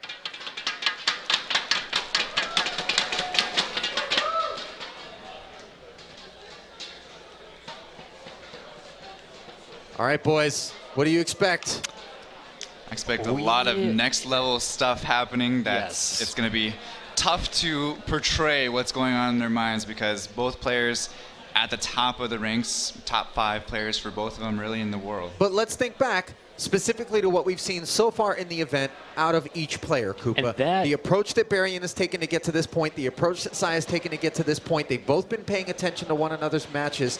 Now they know what they need to know and how they need to approach each other. And that's exactly what Sai has been doing, though, is we don't necessarily know everything. Every match that he's done, he's played some kind of wild card or some kind of different strategy. It's never been the same thing, and that's how he's taken his opponents, is he's never given the entire roster of every single person here enough time to learn what he's going to do. And so does he have another wild card that he hasn't played yet, that he's been saving in the finals if he were to go all the way to Barian? And he might have that. He might have something that we haven't seen yet. Barian gets first pick. Who's he taking? Ganymede? I don't know. It's going to be interesting because we've seen one consistent thing from Sai this entire time, and that's been Bastet first pick. And we'll see if he does it right now. But yeah, he does pick up the first pick here. I know that Barian said before the tournament even began yesterday that he was farming the R5 dungeon to get one speed grindstone to hold his Sai counter. But yep, just like we discussed, it is Bastet first pick from Sai, as he's done almost every single match that he's gotten first pick. And Barian responds with that Ganymede and Water Panda combo, yeah? Absolutely. I think it's a good combination. It's just, it's leaving Sai open to speed clear him, which is a weird thing to say against Barian. It's really tough. I mean, these guys have the difference of speed, maybe somewhere between like 1 to 3 speed on who's actually moving first. But in this match, that 1 to 3 speed is everything. And so you've got Sai here playing very fast units. He already has a 1 speed lead on the table. So Barian's gonna have to think very carefully. Does he want to get his own speed lead on the table? Does he want to go heavy sustain to be able to last long enough to be able to survive against the control that the units that Sai is going to be bringing? And what angle does it feel like Sai's bringing now? After Sai's bringing the same 3 units that he brought first against Hua in the match when he had Alicia and Zeros next afterwards, where he just completely dominated it. Barian right now, I don't think he has a specific answer to it if he doesn't ban the right monster, which is what it comes down to. We may see Zeros and Lucian, strong units. He said he plays aggressive, and we are definitely seeing aggressive play against Barian, which he may not have been ready for. And we'll who do you see if ban? he's- Who do you ban? Who do you ban on Sai's team? Who do you ban? That's really tough. I mean, Maybe- do you maybe take out the Bastet. speed I lead would with the take hopes that Bastet you're out. going to go first? I would take Bastet out and hope that my my team has enough resistance Sustain? and sustain to come back. Oh, man. 6 seconds. 6 seconds left. No bans have come down just yet.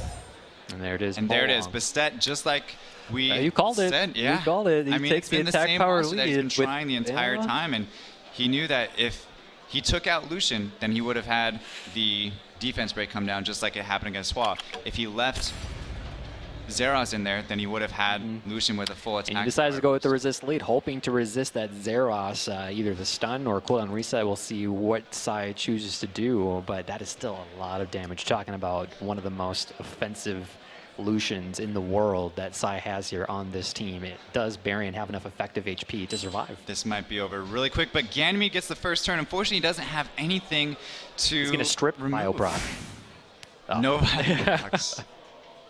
And from here, it could be over really quick. Well, this is the setup. This is what everyone wants to avoid, and this is where the resist lead really comes in. Both of them know it. Praying They're to crossing RNG their right fingers.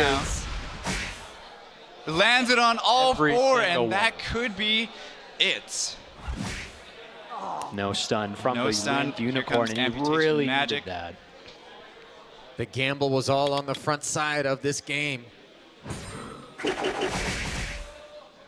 Big damage without even having an attack power boost on Now without, Lucian. and then with no cooldowns, Yan Hong, one of the best healers in the game, is unable to do anything. And then here comes Tableau, resetting everybody's attack bar, giving Zeros and Tiana more damage now. Tiana as well doing 7,000 damage on a Tiana second skill that scales off speed. A stun lands on Zeros, which is clutch. That's exactly what he needed, but I believe Lucian's going to take really tough for. It's going to take the last three monsters here. Wow. This. I can barely watch this. Oh, there's wow. the reset cooldown. Yan Hong Resets. coming in with the full heal. Wow. The Wind Unicorn. Wind Unicorn also offering sustainability shield to. Oh gosh. That's just a check-in. We got That Wind stun, Unicorn though. applying the shield to Ganymede, So able to clutch. keep him into the match. That might be enough to keep Barian in up against Sai. I think it's really cool that these guys just got the notification that we're about to find out. I know, we really are. as well. Lucian goes down with the Vile Proc out of Yan Hong. We've got a 3v3. I don't know, this is turning into Barian's favor really quick here because without having the skills up from He has the resist main lead though monsters- and didn't get any stuns.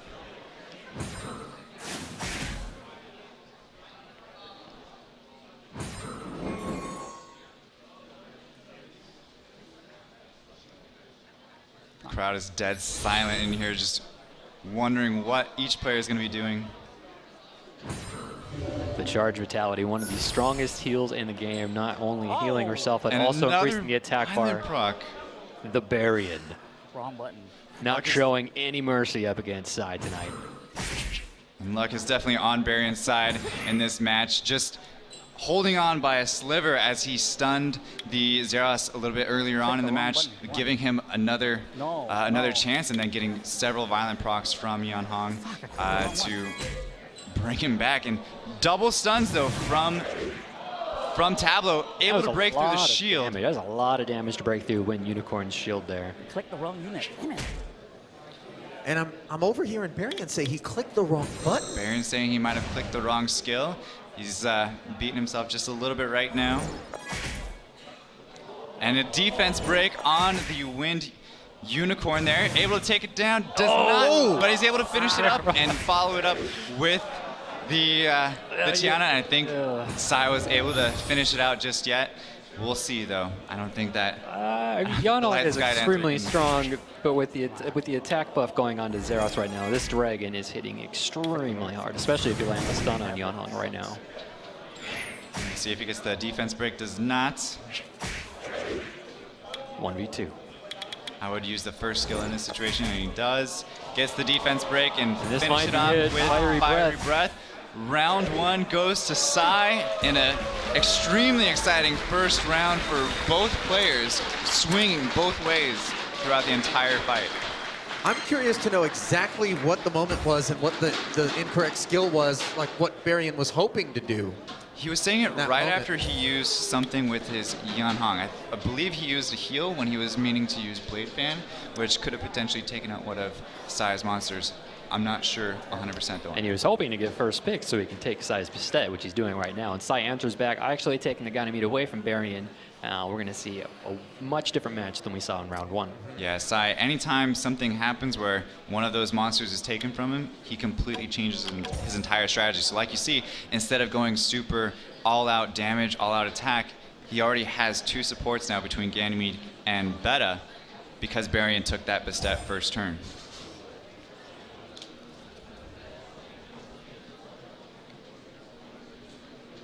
And for this final match, though, I believe it is best 3 out of 5.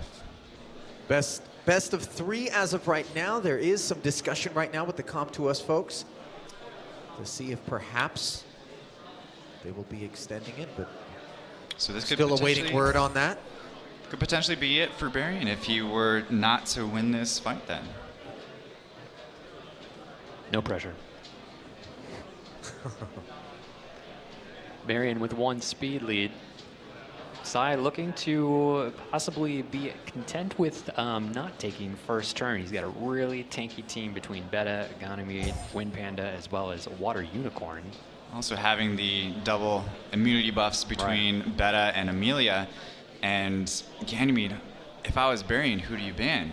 In a match like this, I think Barian's one of his strongest weapons is the Mo Long, especially up against how tanky of a team. And here we are, your favorite unit. He does pull out the Artemiel again. So if you're playing with Artemiel with that style team, who are you banning?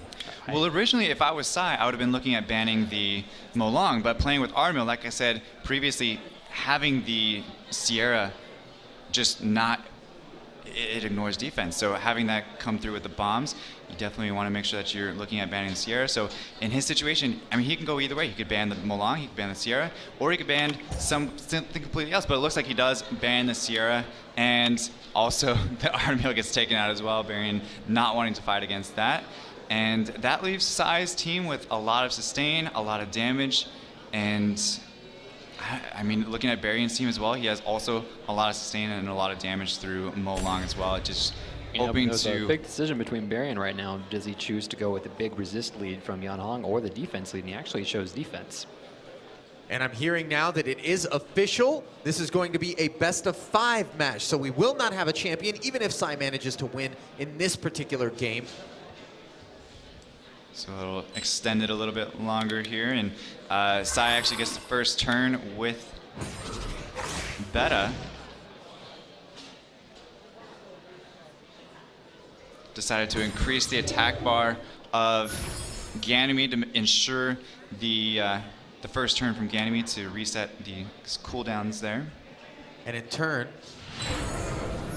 Barian responded, increasing his own attack bar, I believe, on the, was it the Water Mo Panda? Long. Yeah, it's crazy because you can use a healer, but you can also use her to boost an attack bar. And the freeze on Mo Long, and that's exactly what Barian did not want to see because he just used that attack bar boost from Yan Hong on Mo Long. So the stun from Water Unicorn right there was really strong for Sai. Amelia is just a strong unit altogether. Lots of survivability on Sai's team. It's going to be super tough for Barian. 2 different units that can provide immunity. And unfortunately, Barian, he does have Lima, which can dispel harmful effects, also provide invincibility. He just has to make sure that he times it correctly with what Sai has on the table. And it's just interesting to see on the first round between these two players, they were both pretty aggressive on both of their teams, and you saw the swings from one way to another. But with this one, both players are a little bit safer in their picks, and this one's going to go a lot longer. It's going to get into that 40% increase, that 50% increase attack power as well, and we might be here for a second on this match. I got a second. Well, when you have quality of play like this in the finals, why not enjoy it for as long as possible? And it's the only moment I get to watch an LD Nat 5. Yeah. 2 of them. 2, I know I get 2. Get over it. I can't. Koopa wants an LD Nat 5 so bad. One day. Did not hit the freeze on Yan Hong.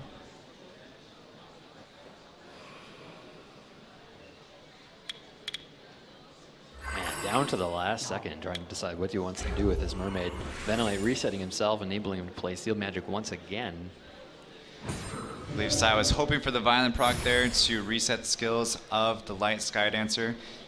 Did the same type of strategy, though, using Beta to increase the attack bar of Ganymede. Barian doing a nice job, though, slowly working down this Water Unicorn. He ended up stripping the immunity. do you think he's going to try to kill Beta first or Water Unicorn? He just got the defense break on the Beta, so I think he's actually looking to try and take down Beta first. Well, because if he's working on the Water Fairy King this entire time, or the Water Unicorn this entire time, Beta's just going to revive it. Right. He doesn't have a way to reset her cooldowns. So you got to focus on that support. Get that out of the way before shifting attention. Barion's got to be careful, though, because the Wind Panda there scales going into late game as well. This is what he's been saving. He finally was able to get Predicted Future off from Lima, and he was able to remove all those immunity. And he's setting up that Mo Long. Resets the skills, get a violent proc from Feng Yan, takes out Lima, and that could have been the deciding violent proc from Sai for Feng Yan. It's definitely not over yet, though. His Beta is in a tough position. Not low enough to where Barion's going to get the kill right here. But he needed to get that Amelia down. Did not get it down and actually proc the defense boost, but Bastet able to take down the rest of the way. Down goes the Unicorn.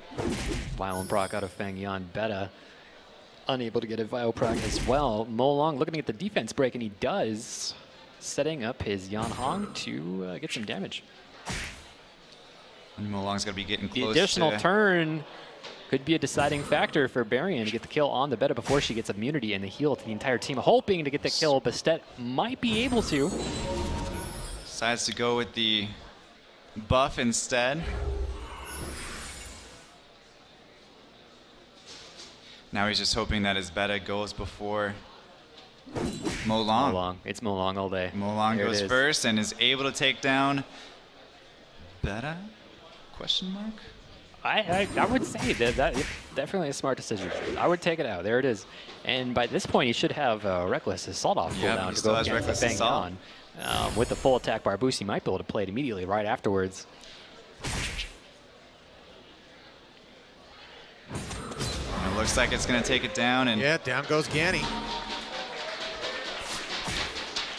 Feng Yan's left, but don't count him out just yet. This is... Yeah, Barian has to go through a lot of turns to be able to get Reckless Assault back from Mo Long, so he's not out of this yet. Well, Reckless Assault, but even if he gets a defense break and then has the damage from Light Skydancer there to finish it off, that could be another way as well. But also getting violent procs from Yan Hong as well.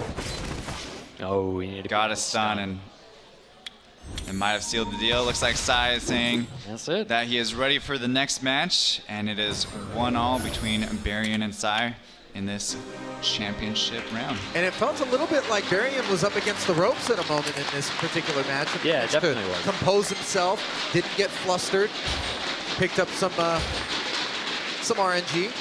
A little bit of good luck. Yeah, he definitely did. This is a really tough match for both of these guys, and unfortunately sometimes they have to adapt on the fly. You know, did their harmful effects land? Were they able to reset cooldowns? And so it's never just like, you know, black and white as far as how the match is going to go. It starts right here with this first pick, Sai getting Bastet, and now Barian with Wusa Agani. So once again, a completely different match as far as which player is going to be picking which unit. Sai going a little bit aggressive again with that Bastet. Same three trio that we've seen from Sai several times, and Barian's got to figure out if he wants to try to outspeed It's like, him. what do you draft in that situation? Do you Looks like he try to is go going to first? outspeed him. He's hovering over Frigate right now, and he's going to pick some sort of speed lead, or is he going to... He's thinking about it a little bit more. We'll see what he does. You kind of has to, just because Tableau with the speed lead as well. Like, if he wants to have a chance at going first, I feel like you pretty much have to.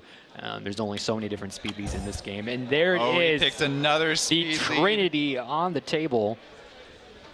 I think that's a solid choice. Now he has 2 speed And this is lead one of those monsters. cards we were talking about that we haven't seen yet. It's like, how do you plan against that until if you haven't seen it the entire tournament?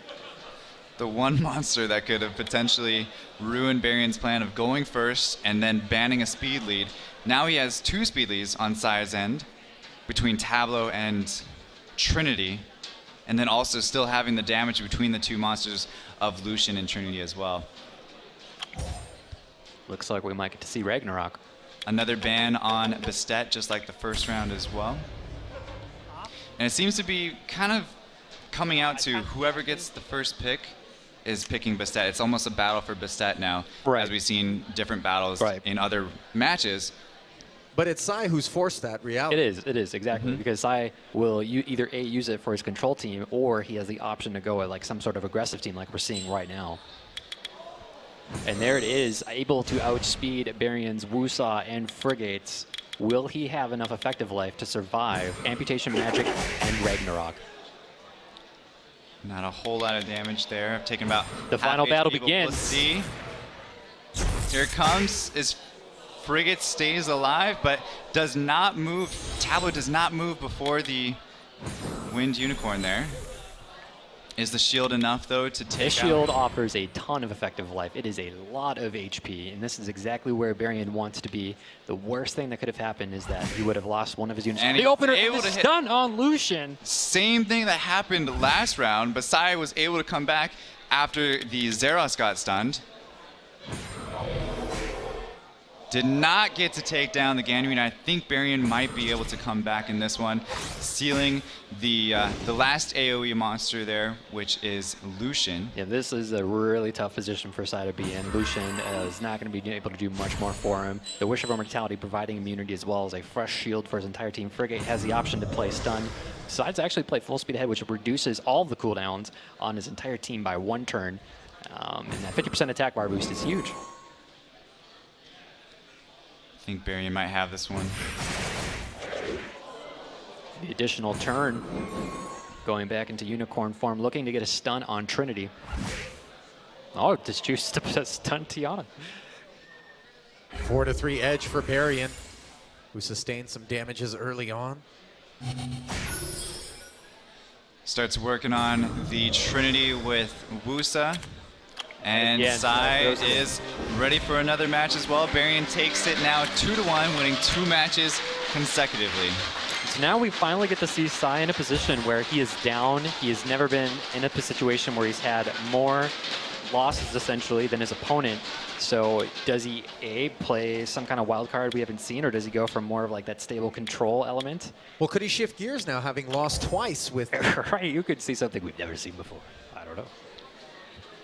Barian wins, though. He wins everything. Well, we could see Sai and Barian going at each other again in the finals in November. I mean, both of these players have an invite to the championship. So this isn't the end for these two. And I think Sai mentioned that he beat Barian, but just ever so slightly the last time they faced off, roughly 1 month ago. And that's a long time in this game. Things change, units, balance changes occur.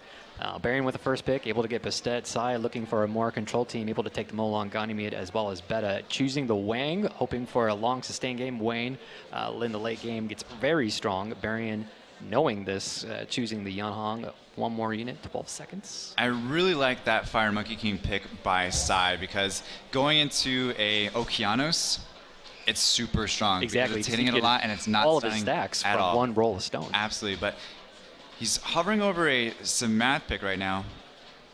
I'm not sure if he's trying to outspeed. Again, he has that super fast beta that we have to remember to re-boost one of the attack bars of one of his allies. He actually does ban the Smath, and Bastet is down for I think Barian Sai. just really wanted that first turn. He picked 2 speed leads for a reason. He took down the Water Fairy King. That way he knows he gets to go first. Faye and CR, I know his CR is really fast. I don't know if Faye is. He could use Yan Hong as an attack bar booster so that Faye can play her third skill, which if it does ignore defense, could potentially one-shot one of these tanky units that Sai has. And look here, Okeanos gets the first turn. He drops the Spear of Devastation down, and he does get the increased cool time on Beta. That's going to be putting him in a really good position for Sierra and another round from Okeanos. Trying to give Okeanos an additional turn. Yanong attack bar boosting going. Roll of Bones. Looking for some stuns. Ends up getting it on Molong as well as Beta. Seal Magic. Gotta make a decision. Ciara or Faye. And that was super, super important for Sai not to be stunned on his Ganymede. But now here comes the Fire Monkey King. Is he going to start going after... Looks Gotta like be it's Faye. Faye He now. ended up getting the cooldown reset on Ciara, so Faye right now is the one that has the threat. Now the match heavily in Sai's favor, getting a The quad 4-team stun. I told you, the quad's done. We got to see it. Faye goes down. Ventilate up from Sai, decides to go to Beta.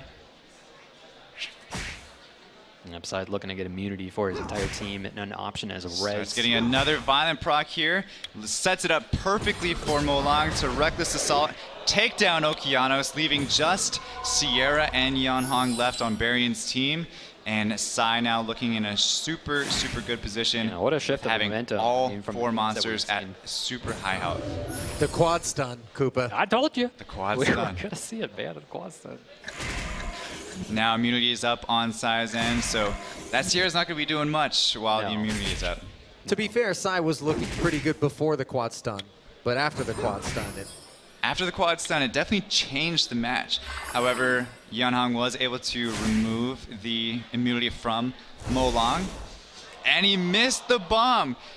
If there was one thing that could go right in Barion's favor in this match, it would have been landing the bomb on Molong. It's a tricky situation though because he has Ganymede to reset cooldowns on Beta. If Beta wasn't able to res them along, it's just such a throw in the dark. It's like you're reaching really far. So Barion, I think, just got to take away what happened in this match, and we go to the last match Round between these two. 5. That's I it. think what everybody wants to see. Yep.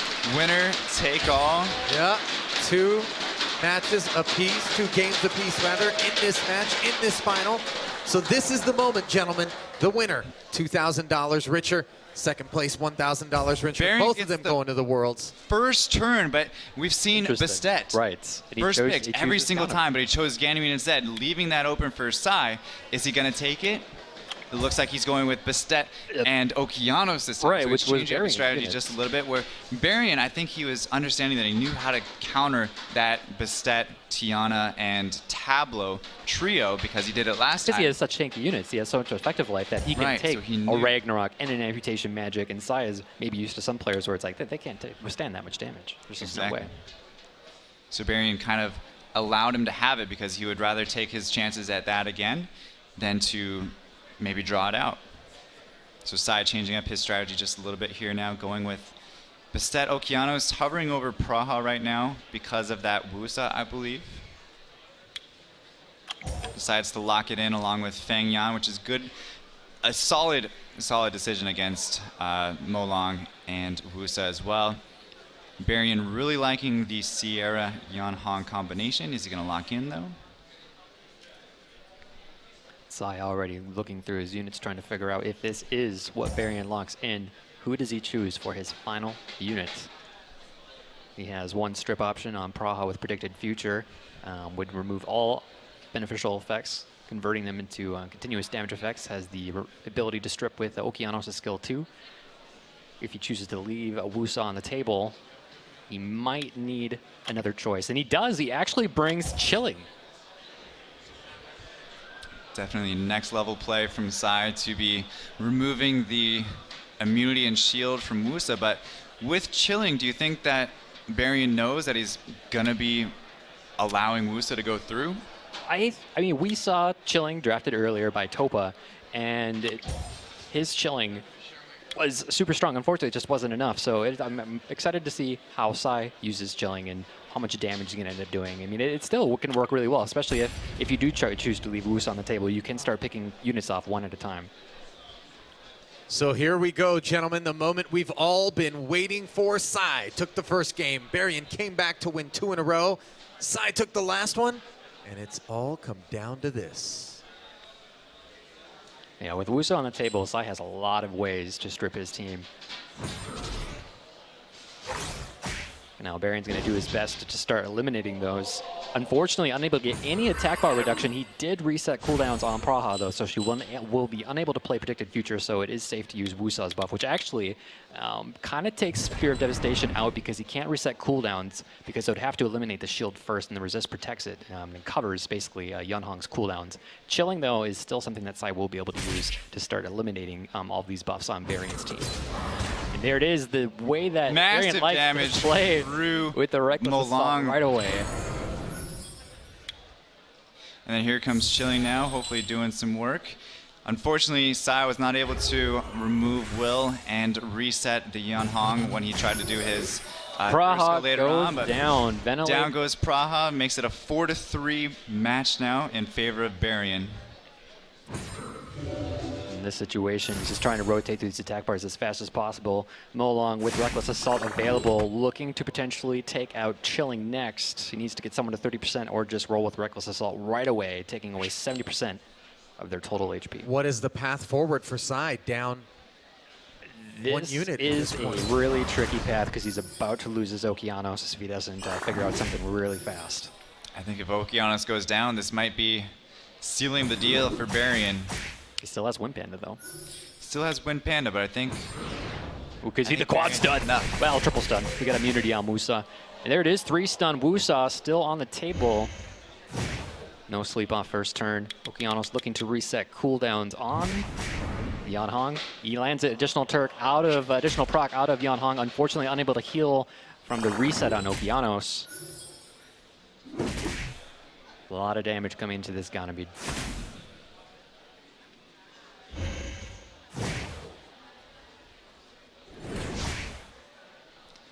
Not as much damage as Psy was hoping for on the Ganymede. Didn't really touch it too much. Wasn't able to even put a scratch on it, really. Still has a really good chance here. He didn't get the stuns from Molong. Psy still has a chance here. Did not kill it still. And Ganymede able to reset the skills on Chilling, leaving just Feng-Yon and Chilling left over from Psy. Oh, it's one of the most powerful heals in the game, taking his Fairy King back up. The Barian ventilating his Molong, getting ready for another Reckless Assault. And there it is. That is it. Barian is the champion, and Psy's been defeated. He needed to get rid of that Ganymede, was unable to do it. And the bell simply tolled on Psy, so he resigns, giving Barian the 5th and decisive game of our final match. There is your 2017 Summoners War Los Angeles Regional Champion.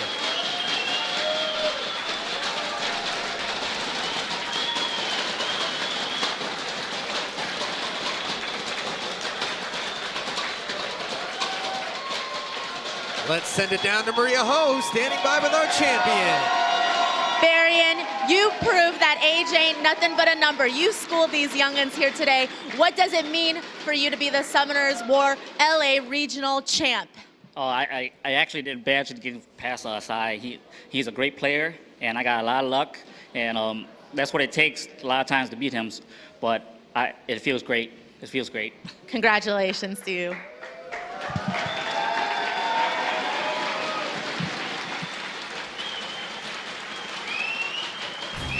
And here is a look back at exactly how we got to our champ, Barian defeating Archer, followed by Faint Memory. And then Psy, certainly no easy path to victory, a respectable 3-0. And he's going to be at Worlds next month, gentlemen. How do you like his chances there? His chances are extremely good, and even Psy as well. Both of them going to be strong competitors, and it's going to be interesting to see who comes out of the New York bracket as well to face off against them. Yeah, definitely. Right, like Barian had said, sometimes there's a lot of luck involved. So, I mean, we could see these two go head-to-head again later on in November, and we could see a different outcome. We could see the same outcome. So, really excited to see who comes from New York, who goes from LA, and as well as the rest of the world. And in the grander scheme, if we did see these two locking horns one more time, it would be the 3rd match between them of recent memory. A month ago, Psy won. Today, Barian. Who would win on the 3rd occasion if we should be so lucky as we hand out the honors?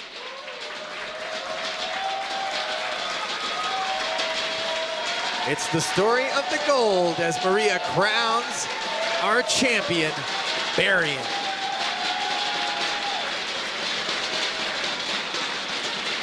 One last order of business. It's time for the money. $1,000 for second and $2,000 for first. The kids back home are going to be getting some electronics courtesy of Dad. Well, it was a great time here at the Esports Gaming Arena. We've got another regional in New York in just a week's time. But until then, I'm Ali Najad on behalf of Clay and Koopa.